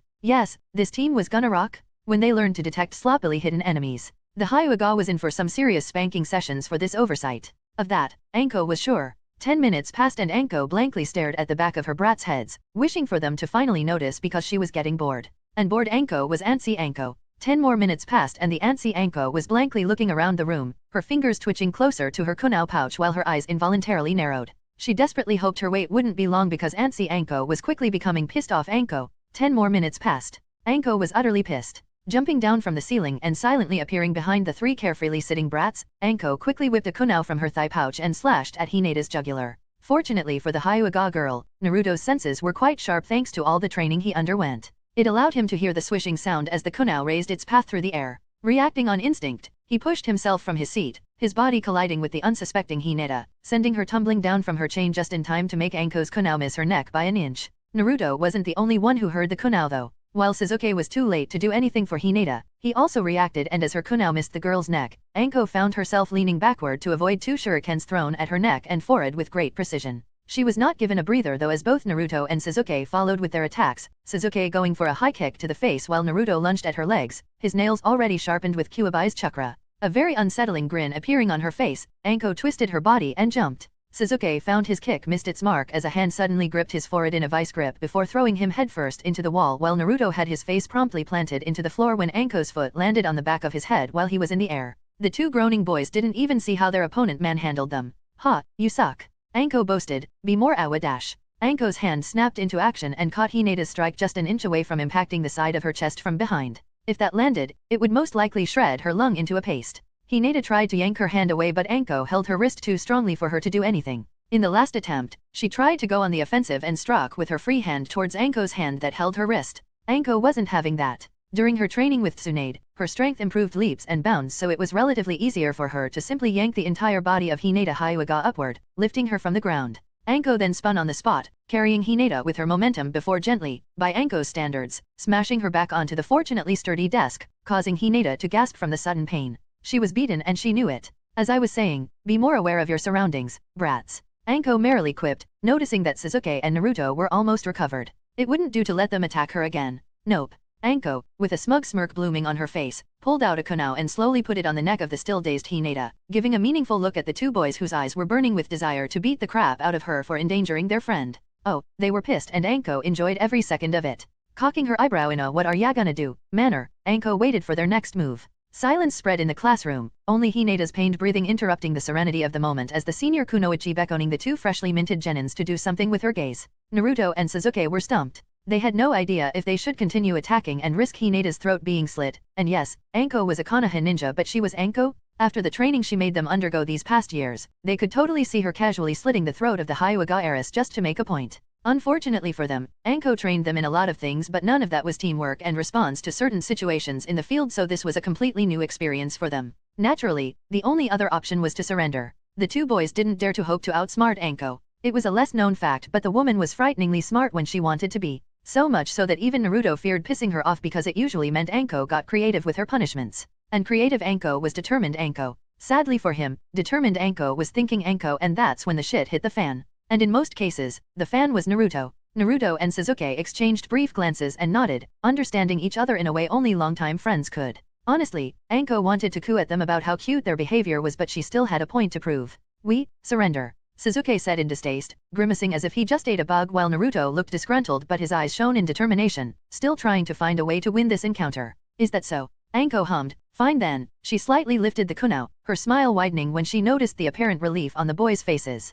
And then, in one fluid motion, she plunged the kunai handle deep into Hinata's throat, its tip reaching the hard work of the desk. The two boys blinked in incomprehension as their female friend gurgled and spasmed on the desk, her hands instinctively but weakly grasping Anko's hand that held the kunai while she choked on her own blood that was gushing out of her mouth as she stared in clear horror and fear of death at Anko, who was still tightly holding the handle of the kunai, pinning the girl onto the desk through her throat. Naruto and Sasuke blankly stared at the sight in shock and denial until Hinata stopped struggling and her lavender eyes dimmed as the desk and the floor underneath it became painted crimson red with blood. Chapter 293, Hard Lesson for Kiddies 2. In Naruto, Reborn with Talent. Anko watched with a bloodthirsty grin as the gears in her new boys' heads turned and the horrible comprehension of what just happened dawned on them. She enjoyed the abject horror etched on their faces and the feeling of hopelessness and loss that filled their unmoving eyes focused on Hinata's corpse. But she didn't need a rampaging Kyuubi on her hands, so, unfortunately, her fun was over. Letting go of the kunai's handle, Hinata's corpse suddenly burst into smoke, leaving only a log behind, driving the two despairing boys into an almost heart attack-inducing shock. The amount of relief their faces showed. Anko couldn't help herself and chuckle at how naively cute they were. The teacher's desk suddenly burst into smoke, revealing the blushing and bound Hinata with fear-filled eyes while Anko's clone had her in her lap, leaning the girl's back on her chest while her hand was under Hinata's jacket, fondling the girl's left breast.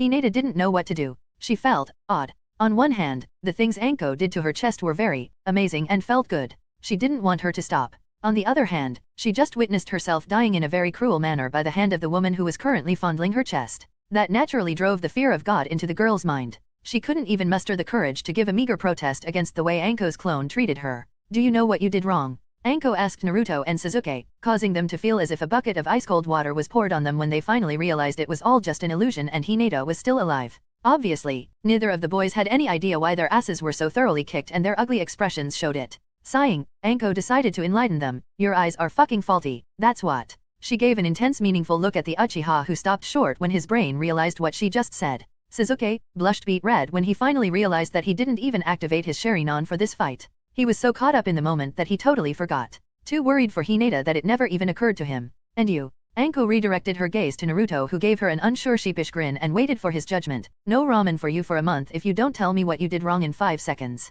Naruto's grin disappeared as if in a flash as the consequences of failure dawned on him and his face revealed even bigger horror than when Hinata supposedly died. Shit, shit, shit. His mind worked overtime. Shit, shit, shit. 1, 2, 3. Anko started the countdown while Naruto was outwardly panicking, sweat streaming down his forehead and his eyes wide in disbelief at his predicament. 4. Phi-dash. Sensing. Naruto screamed in desperation, "I failed to sense you, Anko-sensei." Anko silently stared at the gasping blonde who stared at her with intense worry, hoping he was correct. When she didn't say anything, Naruto was becoming more and more agitated, gulping hard and fidgeting. Only after 10 more seconds did Anko finally nod her head. "Correct. You idiot are one of the natural censors in the village, yet you didn't notice that Hinata was just an illusion. How dense must you be for that to happen? No ramen for you this week and that's final." Anko's words fell on Naruto like lightning from the sky. Naruto was aware he messed up. He was so worried for Hinata he never even considered the possibility that what his eyes perceived was not real. In hindsight, he should have known better after training under Anko for years. But, no ramen for an entire week? Wasn't that just Anko being unreasonably cruel for the sake of being cruel? His religion was at stake here? He gotta do something? And no complaining or I will change it to a month. Anko added, and Naruto suddenly decided that a week-long break sounded good. The food of gods could wait that long for its most ardent worshipper. It wasn't smart to tempt the devil Dango blasphemer and get his access to ramen cut for longer. Nobody could say Naruto didn't learn when to be quiet under Anko's tutelage. And then we have the perverted Peeker girl. The real Anko turned towards Hinata, who was still being given the groping of her young life by the clone Anko. I am sure you know what you did wrong. Tell us. She beckoned. Hinata was half mortified because she indeed knew what Anko wanted from her. Saying it, however, it was embarrassing. Knowing what is good for her, Hinata ducked her head and decided to obey. I didn't peek. She started and then squeaked in a high voice when the clone Anko licked her neck mid-speech, causing the girl to blush from head to toes. Yes, with how much you use your Byakugan to look at what's in the boy's pants, I thought you would be the first to notice me. Anko remarked in disappointment, mischievously smiling when she saw the two boys give Hinata astonished but bashful looks. I don't do that. Hinata screamed in an embarrassed stutter as her delicate Hyuga sensibilities were offended enough for her to momentarily even ignore the clone Anko's antics. And you can prove that. How? Anko gleefully goaded, causing the mortified Hinata to go completely quiet as she had no proof. Thought so, princess. Anko said in a sing-song voice. Anko was satisfied with her handiwork here. Sasuke was berating himself for being stupid. With this embarrassing experience, Anko doubted the boy will ever forget to use his Sharingan. Naruto was properly cowed and shown his place, which meant he hopefully won't cause trouble and try to prank anyone in the following month. And Hinata was embarrassed just shy of fainting, which, from what Anko knew of the girl after she trained her for years, would motivate the girl to get better. This could be counted as a very productive hour for Anko-sensei, and they said I would be a horrible sensei. Anko inwardly complained, not even realizing how close her methods were to Orochimaru's. U3. Ninja lesson number 1. Just because you are in a friendly territory doesn't mean you can completely disregard vigilance. You drop your guard as a ninja only in case. Never. Anko firmly stated, glaring at the three cowed genins. Noticing that her cute little genins understood the hard lesson, Anko's mind trailed off to the last part of her team and her expression twitched. Narrowing her eyes, Anko spoke, let's go. We have a lost Jonin sensei to find. She commanded in a tone that clearly stated complaining would not be tolerated, causing the three genins to fearfully nod. They realized that the pissed-off Anko was back. Chapter 294, Hard Lesson for Dummies. In Naruto, Reborn with Talent. Anko walked through the village like a woman on a mission, followed by her three cute little genins as if they were little ducklings. She knew exactly where to find her target at this hour of the day, and boy was he in for a rude awakening. Eventually, she and her entourage arrived at the place where the memorial stone was located, and voila, in front of it stood what Anko called a gloomy figure of average-sized white-haired perverted dipshit who liked to cover his face because he thought it was cool. Just her luck to have him in her team. The problem was, this bastard made her wait. Nobody was allowed to make her wait? Well, nobody except Tsunade-sama. Anyway, Anko narrowed her eyes at the unsuspecting Jonin who was paying his respect to the dead, and the three genins behind her instantly knew there would be a bloodbath in the near future.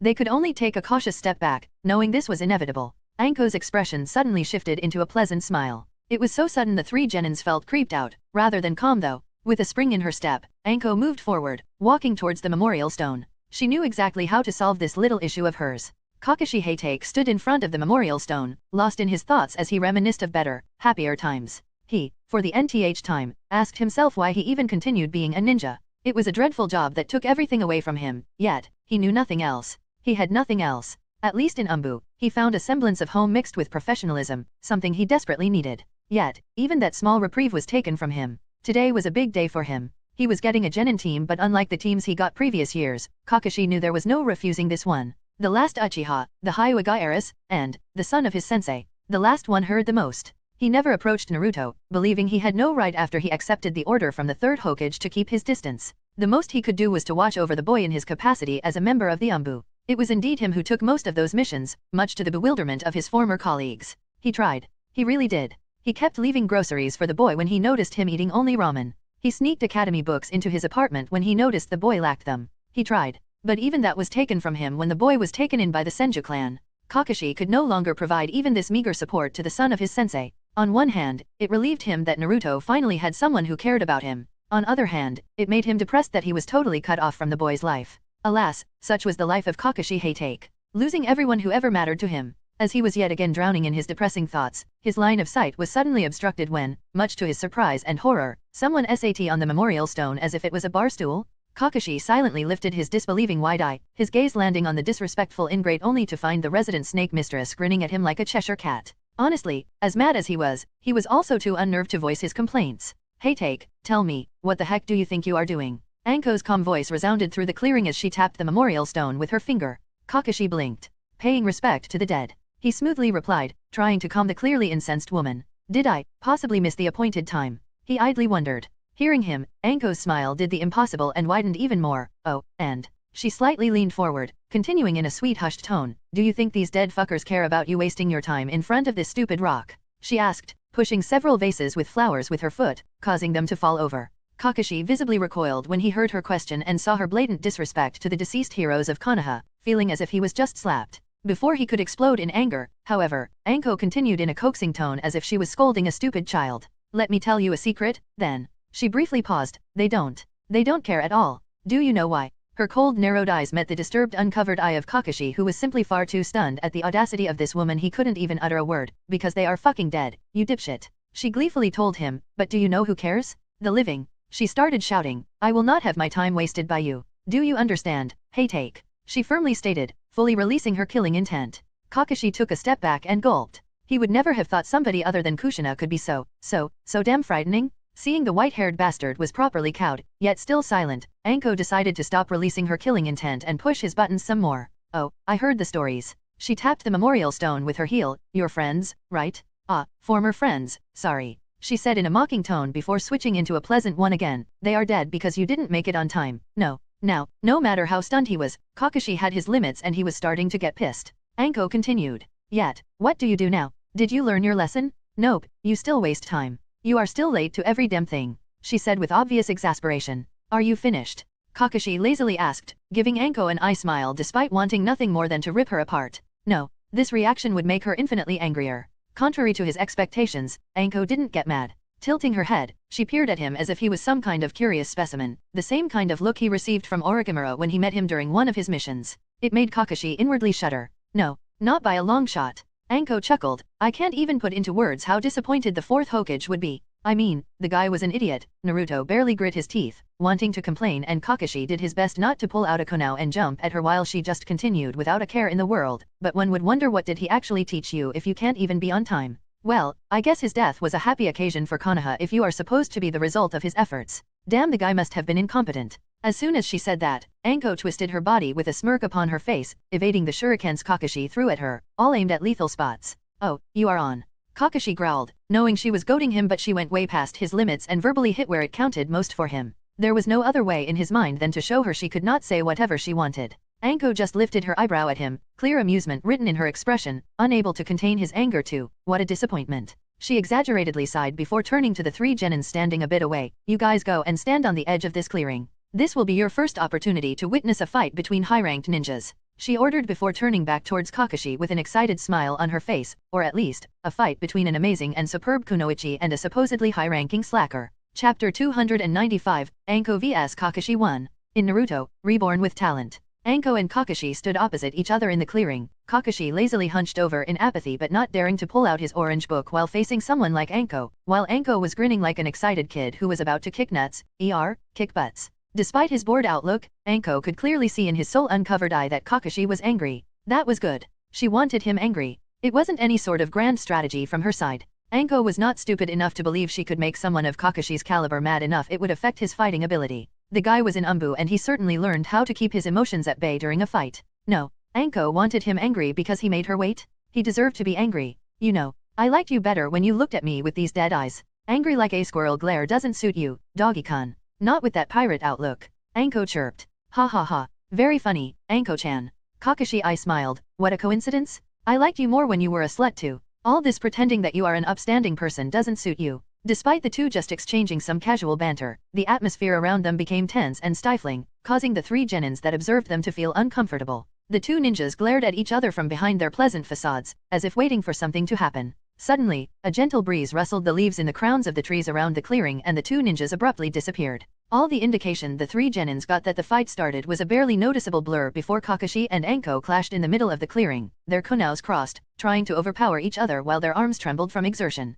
Looking each other straight in the eye, Anko and Kakashi snarled before their kunais separated with a loud clang reverberating through the clearing. Both jumped back, creating a distance between each other while not letting the other out of their line of sight. "Ma, nothing impressive so far," Kakashi cheerfully taunted, causing Anko to pleasantly smile. "That's what she said. Poor you." She licked her lips and abruptly threw a shuriken at the unsuspecting Kakashi, who was about to retort, causing him to shut his mouth and lean back, letting the shuriken harmlessly pass by his body, only to burst into smoke when it was close to his body, revealing a coiled venomous snake springing headfirst towards him. Much to Kakashi's horror, the snake was aimed at his crotch. It was relatively easy for Kakashi to sidestep the snake, but that meant a war. Kakashi ran at Anko with his full speed, engaging her in a taijutsu bout mixed with some kunoujutsu here and there. Anko used her flexibility to negate, deflect, and evade most blows, occasionally using moves from her snake style to mitigate the force behind her opponent's attacks by taking the hit earlier than intended while returning one of hers at full power in return. It was obvious her taijutsu was not her main means of offense. Kakashi's style was more dependent on speed and fast but effective hits into weak spots. Unfortunately for him, Anko was his worst enemy in that regard, as she was far too flexible for him to hit his intended targets. The two danced around the clearing, exchanging hits, swipes, and slashes, more often than not, missing the other by a small margin. Kakashi suddenly spotted a twitch of Anko's lips as his back hit a tree, getting a bad premonition. He was a guy who trusted his instincts, and in this case, it saved him when Anko abruptly changed her style, and instead of her usual flexible and fast jab, she tightened her fist and sent a strong solid punch at Kakashi's chest. Normally, Kakashi would face it head-on. He sparred with might guys, so solid and strong punches were something he learned to counter quite easily. But his instincts forced him to dodge roll to the left, pushing himself up from the ground and back onto his feet. He was really glad he didn't take the hit head-on when Anko's fist impacted the tree, bisecting its trunk with sheer brute force as if it was a child's play, causing the eyes of Kakashi alongside the three watching genins to widen in bewilderment and fear. The three genins quickly came to their first decision as a team: to not piss Anko off. They were trained by her for years, but this was the first time they saw her use this super strength technique. Honestly, it made them wonder what else she could do they were not aware of. As for Kakashi, she knows Tsunade's technique. Kakashi mentally exclaimed, not liking where this fight was going. Okay, maybe letting her wait might have been a bit of an oversight on my part, he thought, and gulped as Anko turned to him with an eye smile of her own. I will teach you, letting a lady wait. Kakashi wanted. He really wanted to retort that there was no lady present here, but his suicidal days were already long over. Since he found the joy of Ika Ika, he no longer desired to join his friends on the other side. Not yet, at least. And nobody can claim Kakashi didn't know when to keep his thoughts to himself. Anko dashed at Kakashi, using a completely different set of movements than previously. Her snake style was nimble and flexible, its movements adjusted for quickness and readiness to evade. Anko's current moves, however, felt heavier, less focused on speed. That said, while her current style indeed wasn't focused on quickness, Anko herself was very fast. Kakashi had only a split second before she was in front of him, already swinging her fist in the direction of his face. Kakashi leaned back, doing a bridge under Anko's swing before he propelled himself into a handstand and pushed his body away from the murder-happy woman capable of crushing a mountain with her fist. He didn't sign up for this shit. Anko didn't let Kakashi get away easily though. As he landed on his feet, she was already closing the distance between them. Kakashi barely managed to redirect her punch by leaning his body to the left while hitting her elbow, evading his demise by an inch. Seeing his chance, he grabbed Anko's outstretched arm and shoulder threw her away from himself. The second he let go of her, Kakashi's hands started quickly forming hand seals. Anko was in midair when she heard Kakashi's voice, fire release, great fireball technique, and a moment later, she could feel the heat around her rising. Twisting her body in a way that would get her closer to the ground, Anko sent a sharp kick to the ground under herself, causing it to rise and cover her body, shielding her from the flying ball of fire. That also allowed her to regain her balance and land on her feet. Both ninjas momentarily stopped, sizing up the other while taking a small breather. Kakashi was good, Anko had to admit. Rusty, but good. His instincts were top-notch and he clearly had enough experience to carry him through the tight spots. Anko was unpredictable, Kakashi inwardly sighed. Unpredictable was bad. Hard to deal with. He hated unpredictable. As he looked at the woman, he had to admit, she made him respect her during this fight. It would be foolish not to respect her, considering she could make him into a pancake with a punch. That said, the woman was utterly irritating. He still had to teach her a lesson too. Yes, there was no other way. Kakashi decided and pulled his headband up, revealing his Sharingan. Up for ninja lesson number 2. He smiled at Anko, who snorted but readied herself. Chapter 296, Anko vs Kakashi 2. In Naruto, Reborn with Talent. Author note. Okay, so, as many of you probably noticed, this arc will not focus on REI and his girls. I want to portray the situation in Konoha and Team 7 because of the upcoming Chunin exam, which I plan to make into a kinda important milestone. I am sorry if some of you don't like that, but I must say, I had fun writing it and it was refreshing just switching away from REI and his girls for a bit, since I was finding it harder and harder to find something to write about. One of you asked me, I read through the comments on the last 10 or so chapters today, if I am taking a break from the plot around MC's group.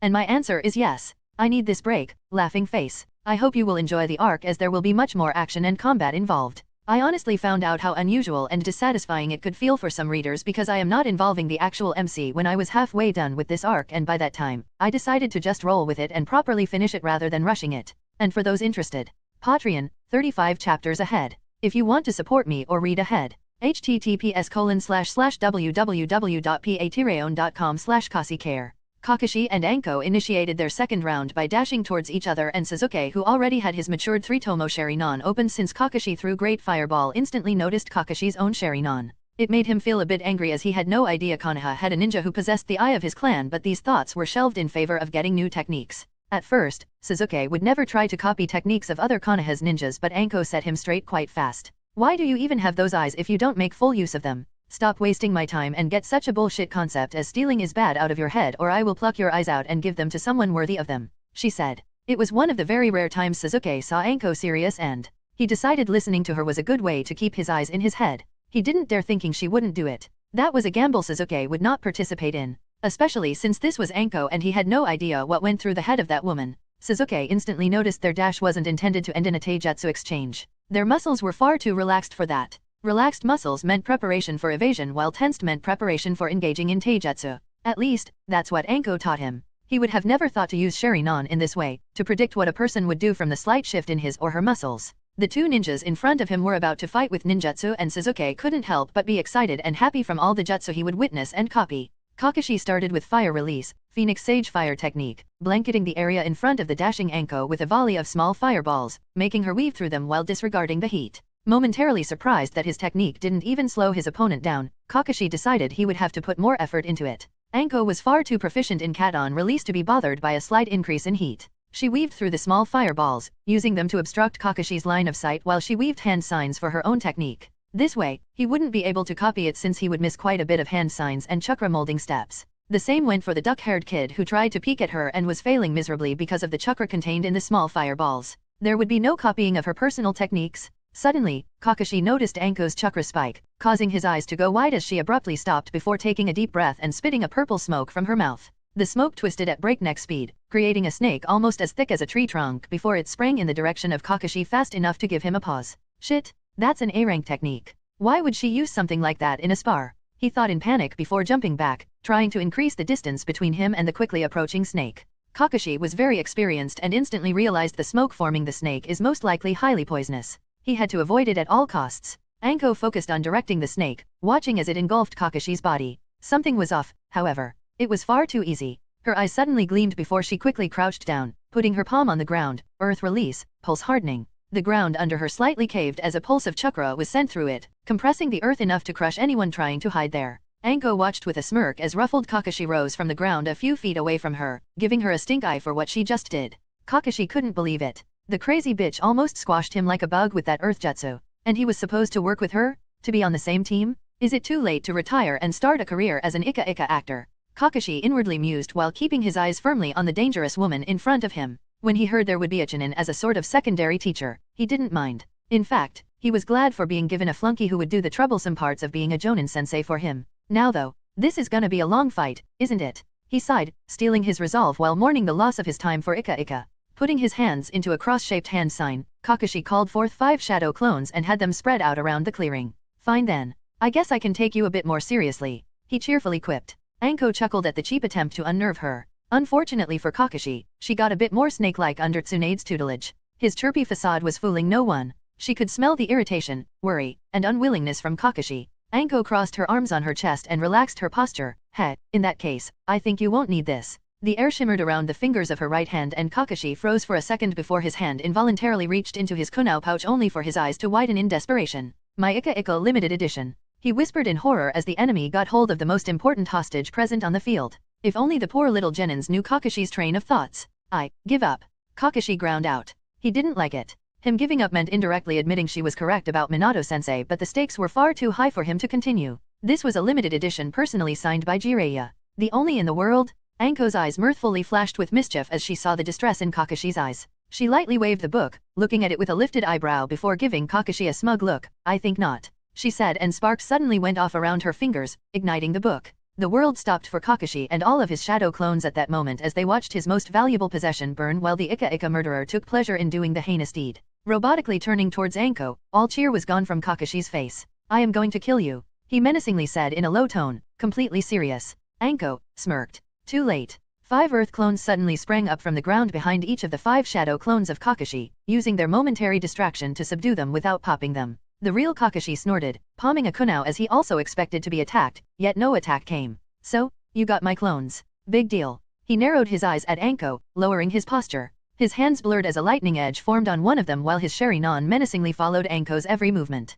He wasn't going to kill her, but damn him if he didn't make her stay in hospital for the foreseeable future. Kakashi was about to dash at Anko with his Reikari in hand when she spoke. Shadow clones are a very peculiar thing. Did you know the main reason why they are forbidden and why Tobirama Senju added a safeguard that pops them after suffering a hit is because they transfer pain? Anko couldn't contain her wide smile. Let me demonstrate. Kakashi couldn't be bothered to listen to her drivel. He only listened to the first part before disregarding it and rushing at Anko, who just relaxedly stood in her place, not even bothering to assume a defensive stance. When he was halfway through the clearing, Anko's earth clones simultaneously plunged kunao into the crotches of Kakashi's shadow clones.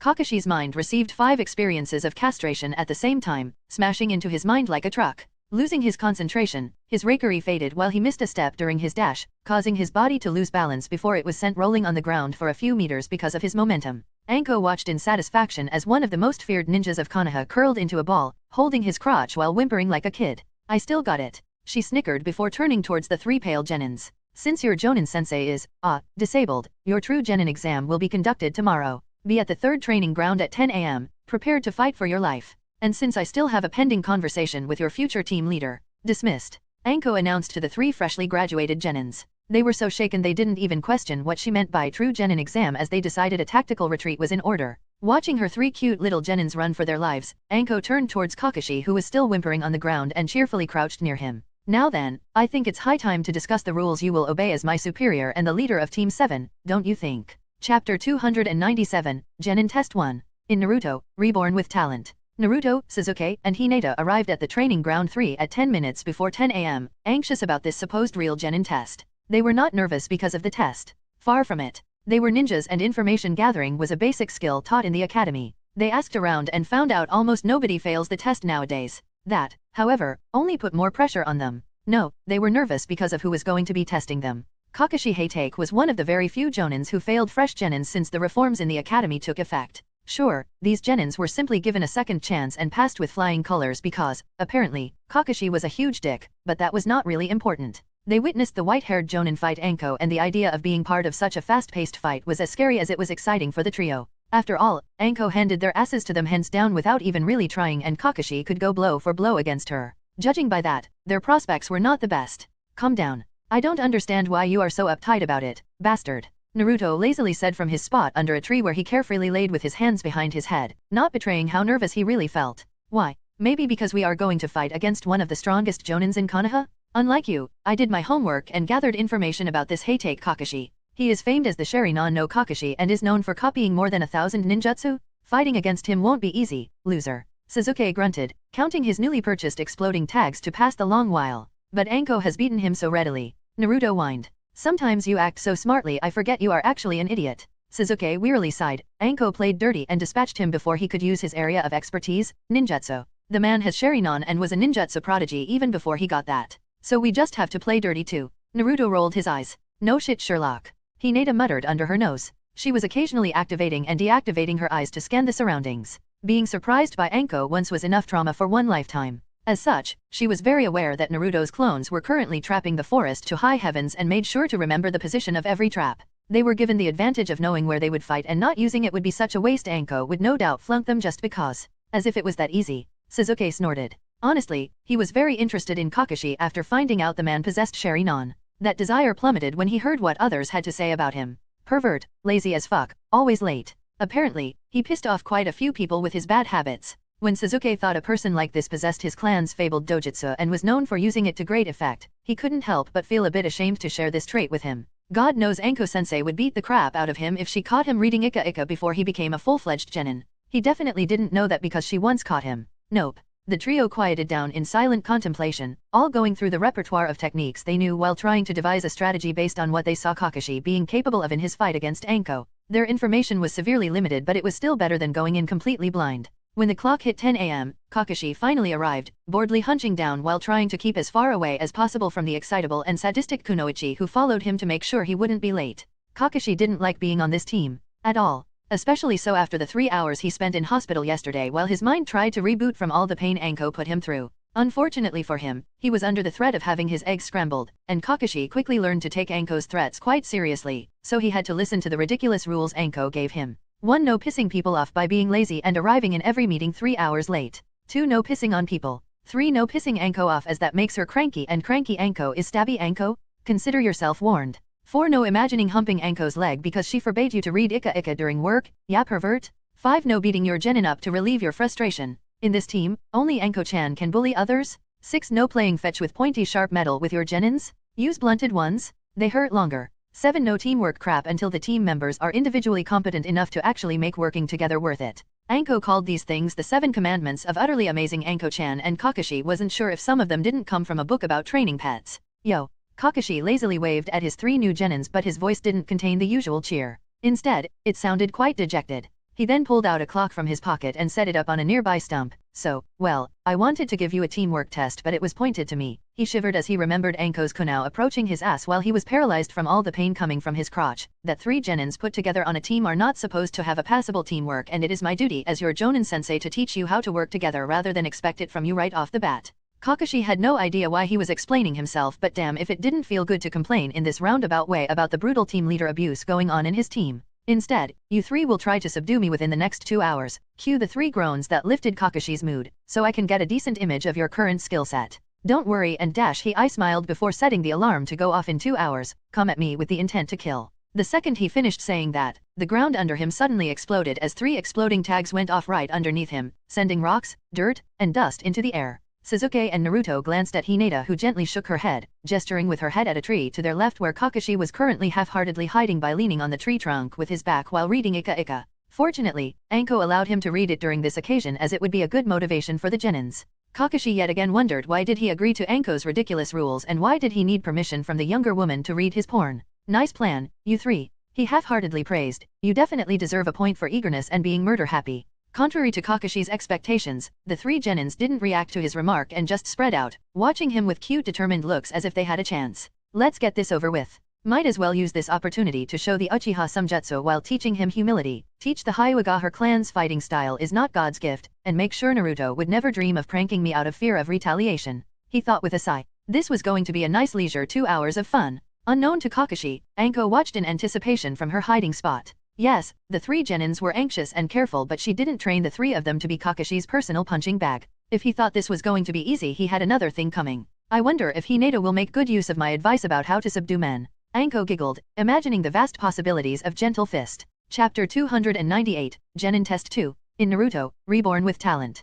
Kakashi carefully observed the 3 genins from behind his Ika Ika, mildly displeased, yet slightly impressed that he had to split his attention between his favorite book and his opponents. That exploding trap was ingenious, and if he didn't have Jonin-level reflexes, he would have been killed there and then. It was obvious his cute little genins were a bit special. As he was waiting for the genins to attack, Kakashi suddenly stiffened. Only his instincts honed through numerous battles made him able to react in time as 2 clones of Naruto appeared from the ground, catching his legs while a small stone behind him transformed into yet another clone and took hold of his only free hand, limiting its movement range. Before he even managed to realize he was trapped, Hinata did something he saw only one other person do. She sunshined right in front of him with pinpoint precision, already striking with her gentle fist as she appeared. Kakashi's hair on his entire body stood when he saw where she was aiming. Not my crotch. He inwardly freaked out, using his only free hand to try blocking her. As he positioned his hand in front of his crotch and Hinata's strike found a purchase, a flurry of torn papers exploded in all directions, ripping the item Kakashi held in his free hand, making his eyes go wide in horror.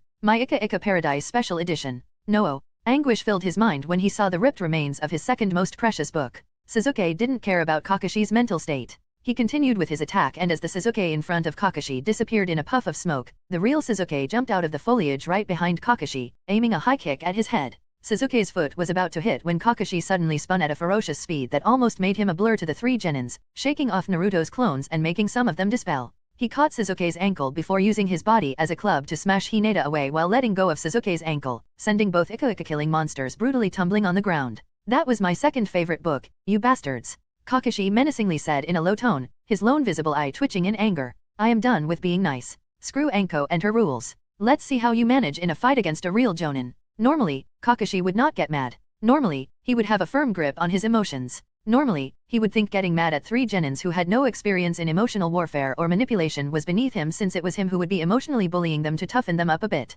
Normally, Kakashi would be calm and collected, always cheerful if only to piss the people around him off. Unfortunately for the 3 genins, his encounter with Anko and the following trauma made him crack, and Hinata destroying his second favorite book was just the right spark he needed to ignite. Kakashi appeared in front of Naruto, kicking him in the stomach and sending him flying into the forest. Suddenly ducking under a kunai thrown by Sasuke, Kakashi stopped his pursuit of Naruto and focused on Sasuke, dashing towards him with the intention of beating the crap out of the kid to release his frustration. He was about to punch Sasuke's cheek when Hinata appeared in Sasuke's place via a quick kawarimi, making Kakashi's eyes widen when she spun into Kaiten, causing his fist to be deflected with enough force to rattle his bones and sending his body spinning away. Kakashi regained his balance and used the momentum of his spinning body to throw a kunai with the explosive note right at the edge of Hinata's Kaiten. The second the girl stopped spinning, the weak exploding tag went off, sending her body hurling back. Kakashi was not done yet, and turned towards the direction of Sasuke, only to see an empty clearing. He slowly blinked, his temper calming down due to the unexpectedness of the situation, and turned towards where Hinata's body was supposed to be located, only to find a smoking log.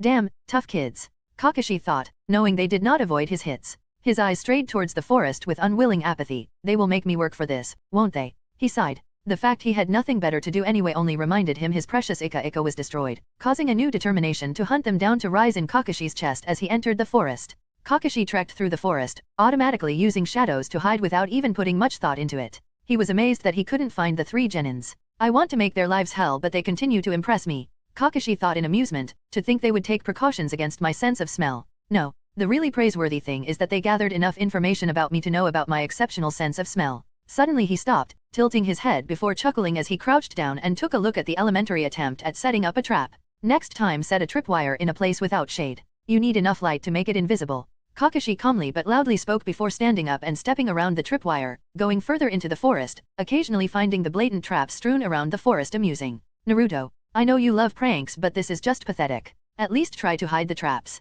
Kakashi shook his head. Unknown to Kakashi, he saw only what Naruto wanted him to see as he stepped further and further into the center of Naruto's trap. Naruto suddenly grinned as the clone he transformed into a tripwire popped, alerting him that Kakashi passed by. This was it. This was what he waited for. He was an extremely good sensor, and even before he trained that particular skill of his instincts and observatory abilities were very good. He naturally recognized Kakashi as Inu, one of his Umbu guards when he was younger. Naruto also remembered bags of groceries occasionally waiting for him in front of his house whenever Inu's shift ended. Or the academy books appearing out of nowhere in his apartment. Or, well, Naruto knew Inu was helping him quite a lot. Unfortunately for the poor unsuspecting Kakashi, Naruto was raised by Anko, who imparted a simple piece of knowledge into him. If you want to impress someone, show them how much you improved. And Naruto took it quite literally. Hey, Inu-san. I am going to show you I am no longer that little boy who needs protection. Naruto whispered to himself with a fox-like grin before nodding at his clone. The Operation Doggy style is a go. He quipped, making it dispel, which gave the signal for his other clones. Chapter 299 Operation Doggy Style. In Naruto, Reborn with Talent. Kakashi finally reached the center of the forest and found himself almost awed that he still couldn't find the 3 genins.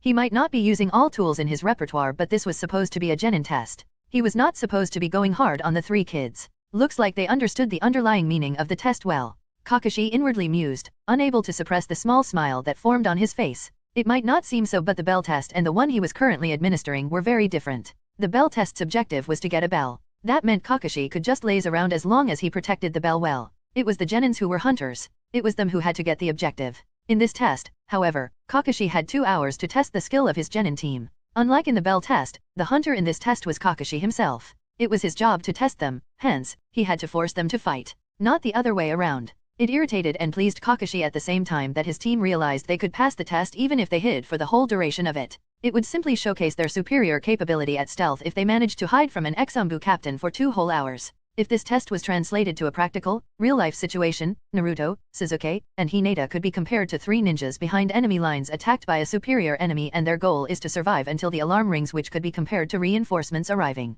Kakashi sighed, rubbing the bridge of his nose. I might be forced to take this a bit more seriously and properly track the kids. He thought wryly. I don't want to be mocked by my colleagues for losing to 3 new genins. He lamented. Well, whatever. Shrugging, Kakashi crouched down and started lazily weave hand signs. Kukiyo Snow Dash. Kakashi was in the middle of casting the jutsu when his senses registered a kunai heading towards him. In an instant, multiple things happened. Firstly, Kakashi mentally rolled his eyes when he realized the trajectory of the kunai was off. Honestly, he was a stationary target and the kid throwing the kunai still missed? It certainly must have been Naruto. Naturally, Kakashi was experienced enough to check if the kunai had an explosive tag attached, but there was none and there was no chakra fluctuation coming from it either. The kunai landed an entire 3 feet away from the crouching Kakashi, making him furrow his eyebrows and feel embarrassed for his future pupil. Jutsu. Kakashi finished the summoning jutsu, summoning his 8 ninja dogs with an explosion of smoke for each dog. There were, however, 9 smoke explosions instead of just the expected 8, freezing Kakashi in his tracks as he realized the kunai was indeed a trap. He didn't manage to dodge in time as the smoke that exploded from the kunai engulfed his body. Kakashi instantly held his breath, not knowing what to expect from the smoke. He wasn't inside of the smoke cloud for long as his body instantly jumped out on instinct while his mind wondered how Naruto managed to create a trap kunai like this without causing any chakra fluctuations. Unfortunately for Kakashi, this was indeed Naruto Uzumaki, the prankster king of Konoha's custom-made anti-Kakashi trademark.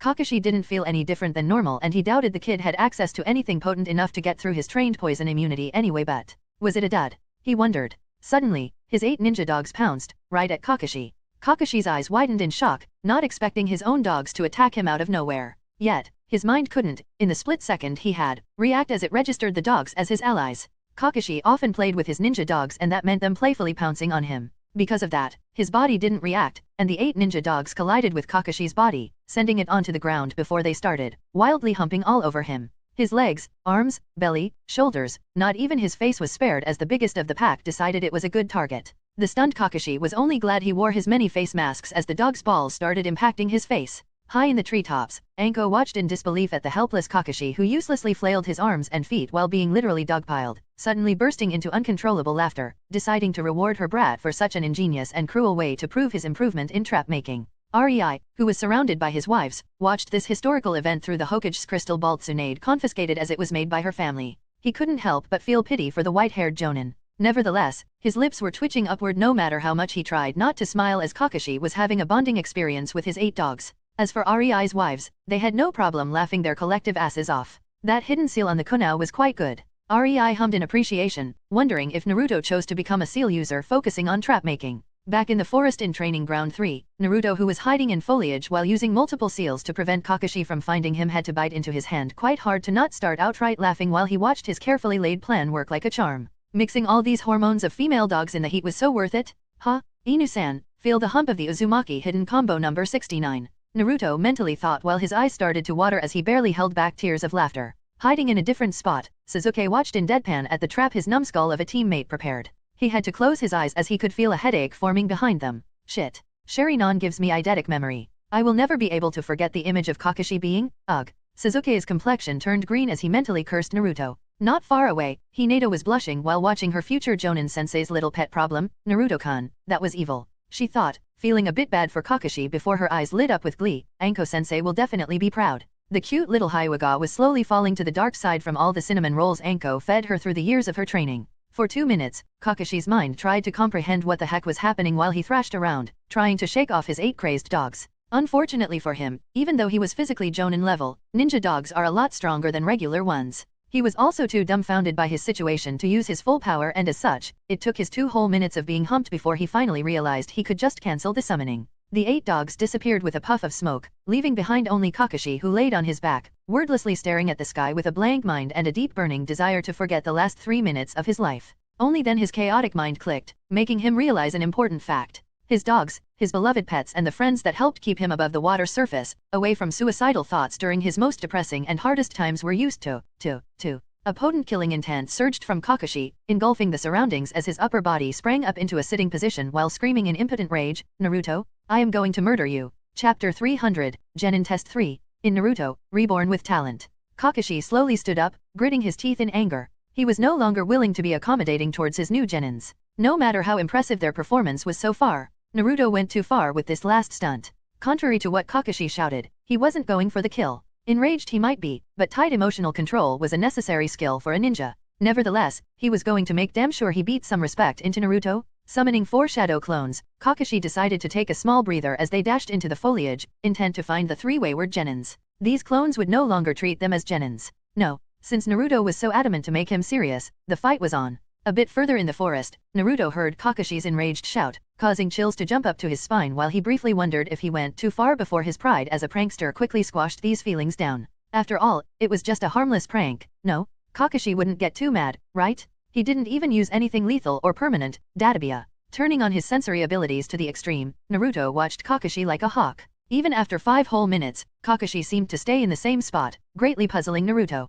What is he doing? Naruto pondered in confusion. He couldn't be traumatized enough to give up. He is supposed to be a jonin. Naruto was aware that Kakashi was working on a time limit. There were barely 30 minutes remaining until the alarm bell announced the end of this exercise, yet, the hunter was still taking it easy. If it was his old self, Naruto would rush out to engage Kakashi, but training with Anko has beaten these bad habits out of him. This Naruto preferred to stay hidden if he had the option. After all, why bother fighting when you could just laze around? The bush near Naruto suddenly shifted, causing Naruto's guard to rise, only for Hinata to rush out, making him feel relieved. Naruto, watch out! Hinata exclaimed in between her gasps for air, the veins around her eyes bulging out. In the next instant, a few things happened at once. Naruto's mind halted for a second when he saw Hinata's urgent expression. He didn't know why she was so distressed because his sensory abilities didn't alert him about anything nearby. It was only then he saw her Byakugan activated and registered what she said. Naruto's eyes widened as he pushed himself off the ground into a roll, only barely dodging a downward kick from Kakashi that spread many cracks through the place where Naruto's chest was just a second ago. That would have cracked my ribs for sure, Naruto thought with a bit of fear creeping into his mind. Hinata, without really thinking, sprang forward, intending to make Kakashi busy in order to give Naruto a second of a much-needed breather so he could find his balance and rejoin the fight. Unfortunately for her, Kakashi wasn't having it, and as the girl stuck with her fingers towards Kakashi's chest in the initial move for the 8 trigrams 64 palms, she found herself gasping for air as her eyes bulged while the air was forced out of her. Only when she was flying back did her mind distantly realize Kakashi used his superior reach to deliver a strong kick to her stomach, stopping her technique before she even started.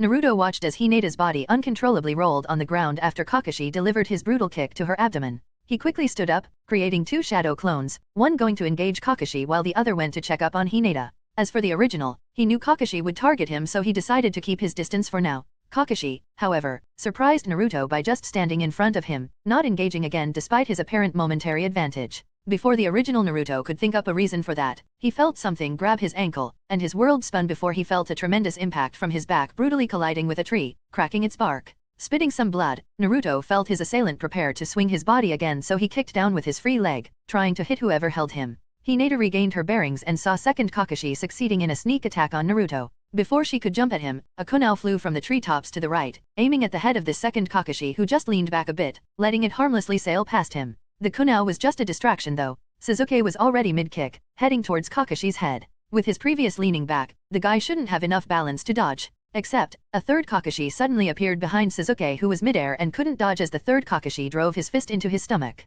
That was not the end of it. After the first punch, Kakashi delivered the second, then third, then fourth. The combo continued, keeping Sasuke stationary in the air before Kakashi put a bit more strength into his 10th punch, sending the Uchiha's body flying back into the foliage. Knowing she had to intervene, Hinata dashed at the second Kakashi who held Naruto by his ankle with one hand while blocking his kick with the other, preparing to swing his body again. She threw some shurikens at him, trying to prevent him from doing it. That was the extent of the help she could provide to Naruto as she suddenly found her body being driven into the ground when the fourth Kakashi suddenly showed up out of nowhere, kicking her between the shoulder blades. Hinata had only an instant to curse herself for being too focused on Naruto and Sasuke that she didn't pay enough attention to her surroundings before she realized the fourth Kakashi intended to land on her back with his knees. Widening her eyes, Hinata realized that would break bones and quickly pushed her body to the side, evading the fourth Kakashi by an inch, causing him to pop in an explosion of smoke when his knees impacted the ground so heavily it spread cracks through it. Both Sasuke and Hinata were prevented from helping Naruto, but he didn't count on them much, considering their opponent.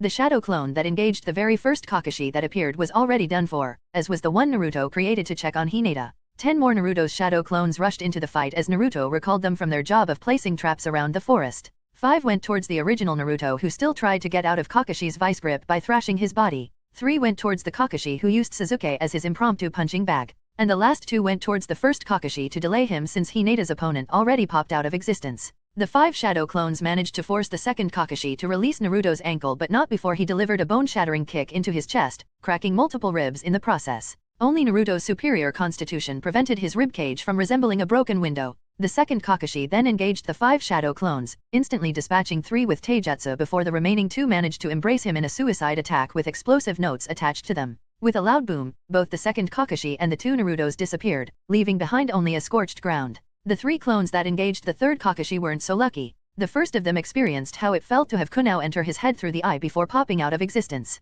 The second managed to deliver a punch to Kakashi's side. Unfortunately, it was just a glancing blow, as most of the force behind the punch was mitigated by Kakashi backhanding the clone, turning it into an explosion of smoke. The third clone of Naruto deviously went for a low blow, hugging one of Kakashi's legs. It would have been a great tactic too if Kakashi didn't already deal with the other two clones. As the third Kakashi was about to swing his kunao down at the head of Naruto's clone, who was hugging his leg like a koala, his eye pupils dilating in realization it was over, a huge fireball appeared, engulfing both of them. A few feet away, panting, Sasuke fell onto his knees, holding his chest that was full of broken ribs. The first Kakashi already dealt with his two opponents, looking at the three kids in an appraising manner. Naruto and Sasuke had broken bones while Hinata had a few bruises at most. Nodding to himself, he spoke, and that, kids, was the ninja lesson number 1. Taijutsu. Now it's time for lesson number 2. He smiled while pulling his headband up. Sasuke's red eyes widened in alert and he opened his mouth to warn his two teammates, but he was too late as his world spun. Genjutsu. 3 screams resounded through the forest, making the real Kakashi, who still rested in the place where his dogs attacked him, genuinely smile as the nice symphony entered his ears. Alas, it was time to move.